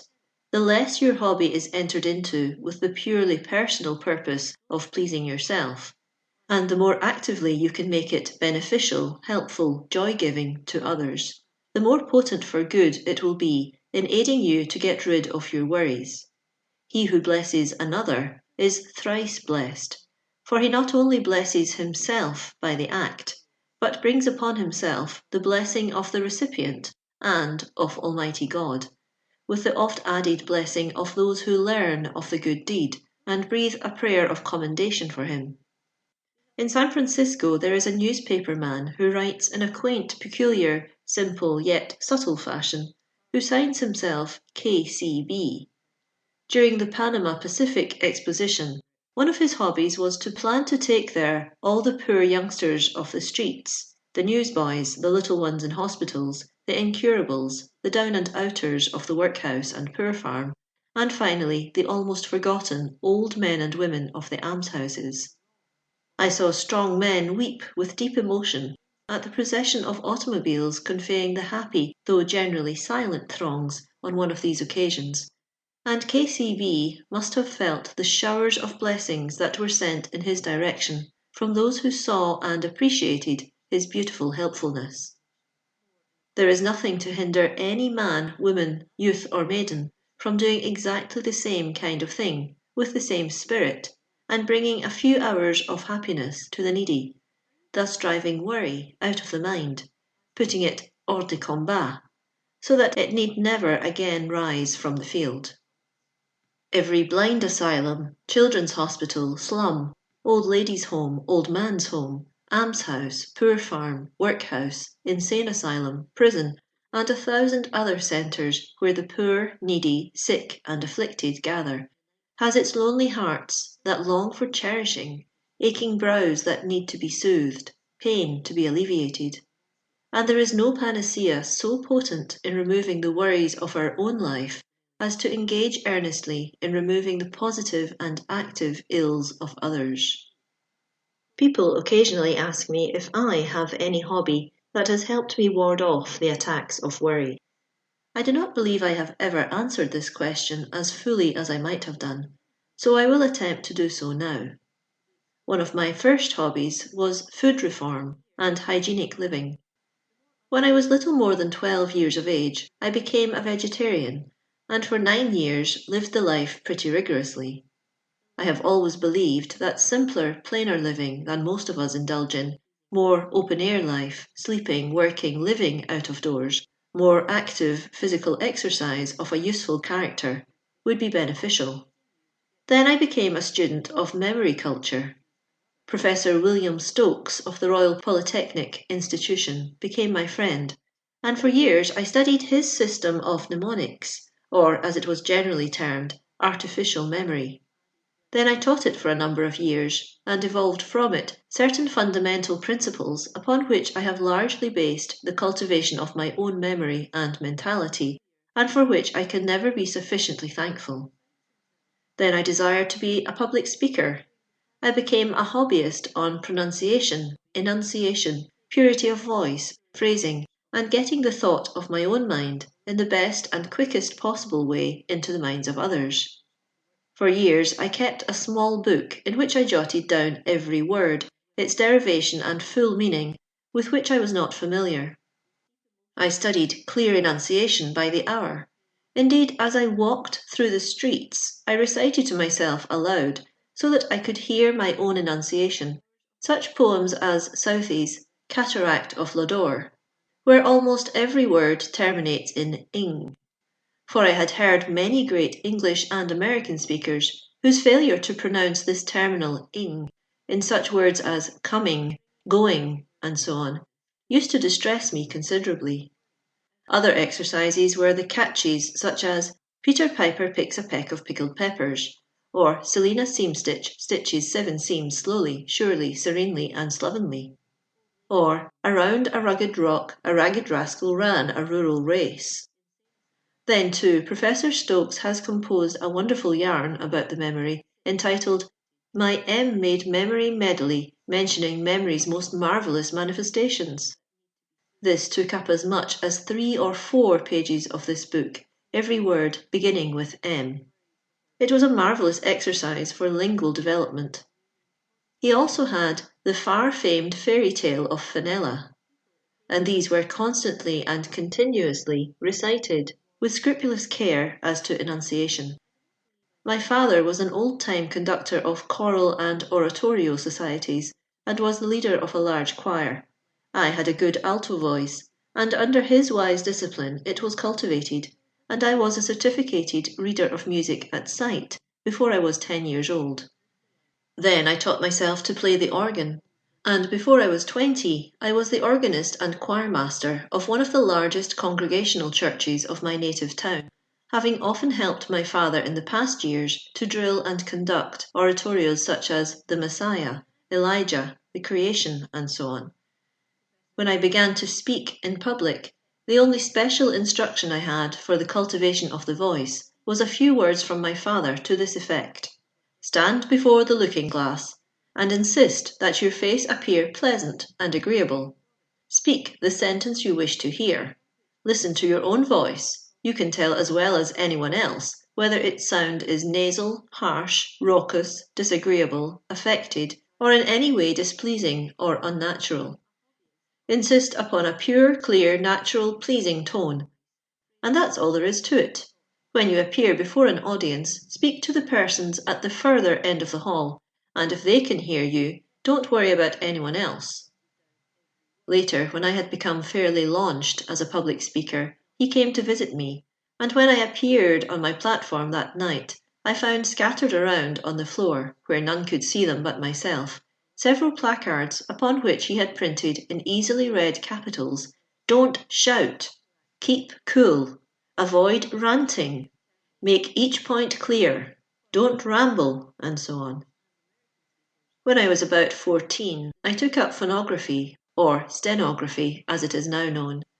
This was an aid in reporting speeches, making notes and so on, but one of its greatest helps was in the matter of analysing the sounds of words, thus aiding me in their clear enunciation. At this time I was also a Sunday school teacher, and at 16 years of age a local preacher in the Methodist Church. This led to my becoming an active minister of that denomination after I came to the United States, and for 7 years I was as active as I knew how to be in the discharge of this work. In my desire to make my preaching effective and helpful, I studied unweariedly, and took up astronomy, buying a 3-inch telescope, and soon became elected to fellowship in the Royal Astronomical Society of England. Then I took up microscopy, buying the fine microscope from Dr. Dallinger, President of the Royal Microscopical Society, with which he had done his great work on bacilli, and which, by the way, was later stolen from me. And I was speedily elected a Fellow of that distinguished society. A little later, Joseph LeConte, the beloved geologist of the California State University, took me under his wing and set me to work solving problems in geology, and I was elected in due time a Fellow of the Geological Society of England, a society honoured by the counsels of such men as Tyndall, Murchison, Lyell, and all the great geologists of the English-speaking world. Just before I left the ministry in 1889, I took up, with a great deal of zeal, the study of the poet Browning. I had already yielded to the charm of Ruskin, whom I personally knew, and Carlyle. But Browning opened up a new world of elevated thought to me, in which I am still a happy dweller. In seeking a new vocation, I naturally gravitated towards several lines of thought and study, all of which have influenced materially my later life, and all of which I pursued with the devotion accorded only to hobbies. These were 1.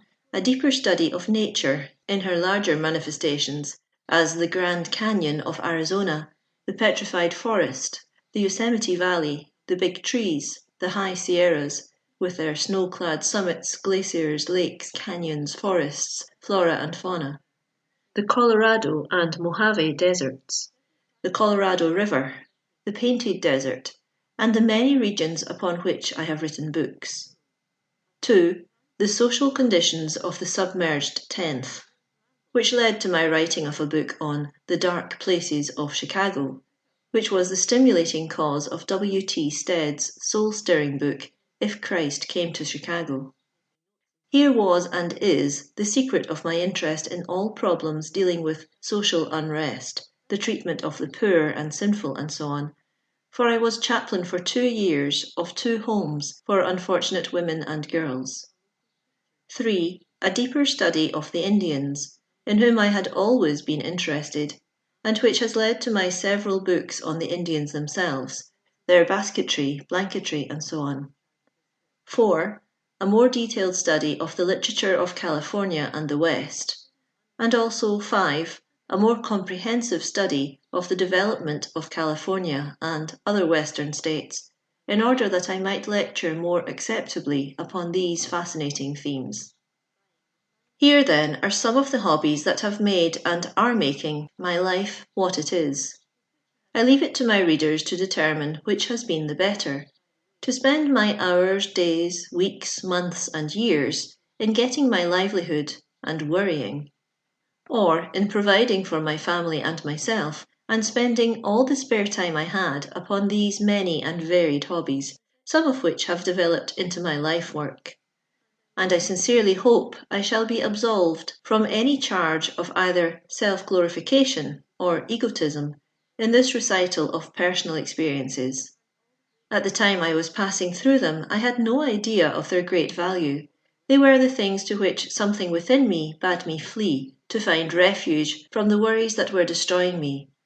And it is because of their triumphant success that I now recount them, in the fervent desire that they may bring hope to despondent souls, give courage to those who are now wavering, uncertain and pessimistic, and thus rid them of the demons of fret and worry. Now that I have come to my final words, where all my final admonitions should be placed, I find I have little left to say. I have said it all, reader, in the chapters you have read, or skipped. Indeed, I have not so much cared to preach to you myself, as to encourage, incite you to do your own preaching. This is by far the most effective, permanent, and lasting. Improvement can come only from within. A seed of desire may be sown by an outsider, but it must grow in the soil of your soul, be harboured, sheltered, cared for, and finally beloved by your own very self, before it will flower into new life for you. That you may possess this new life, a life of work, of achievement, of usefulness to others, is my earnest desire. And this can come only to its fullest fruition in those who have learned to quit worrying. End of chapter 25. End of Quit Your Worrying by George Wharton James.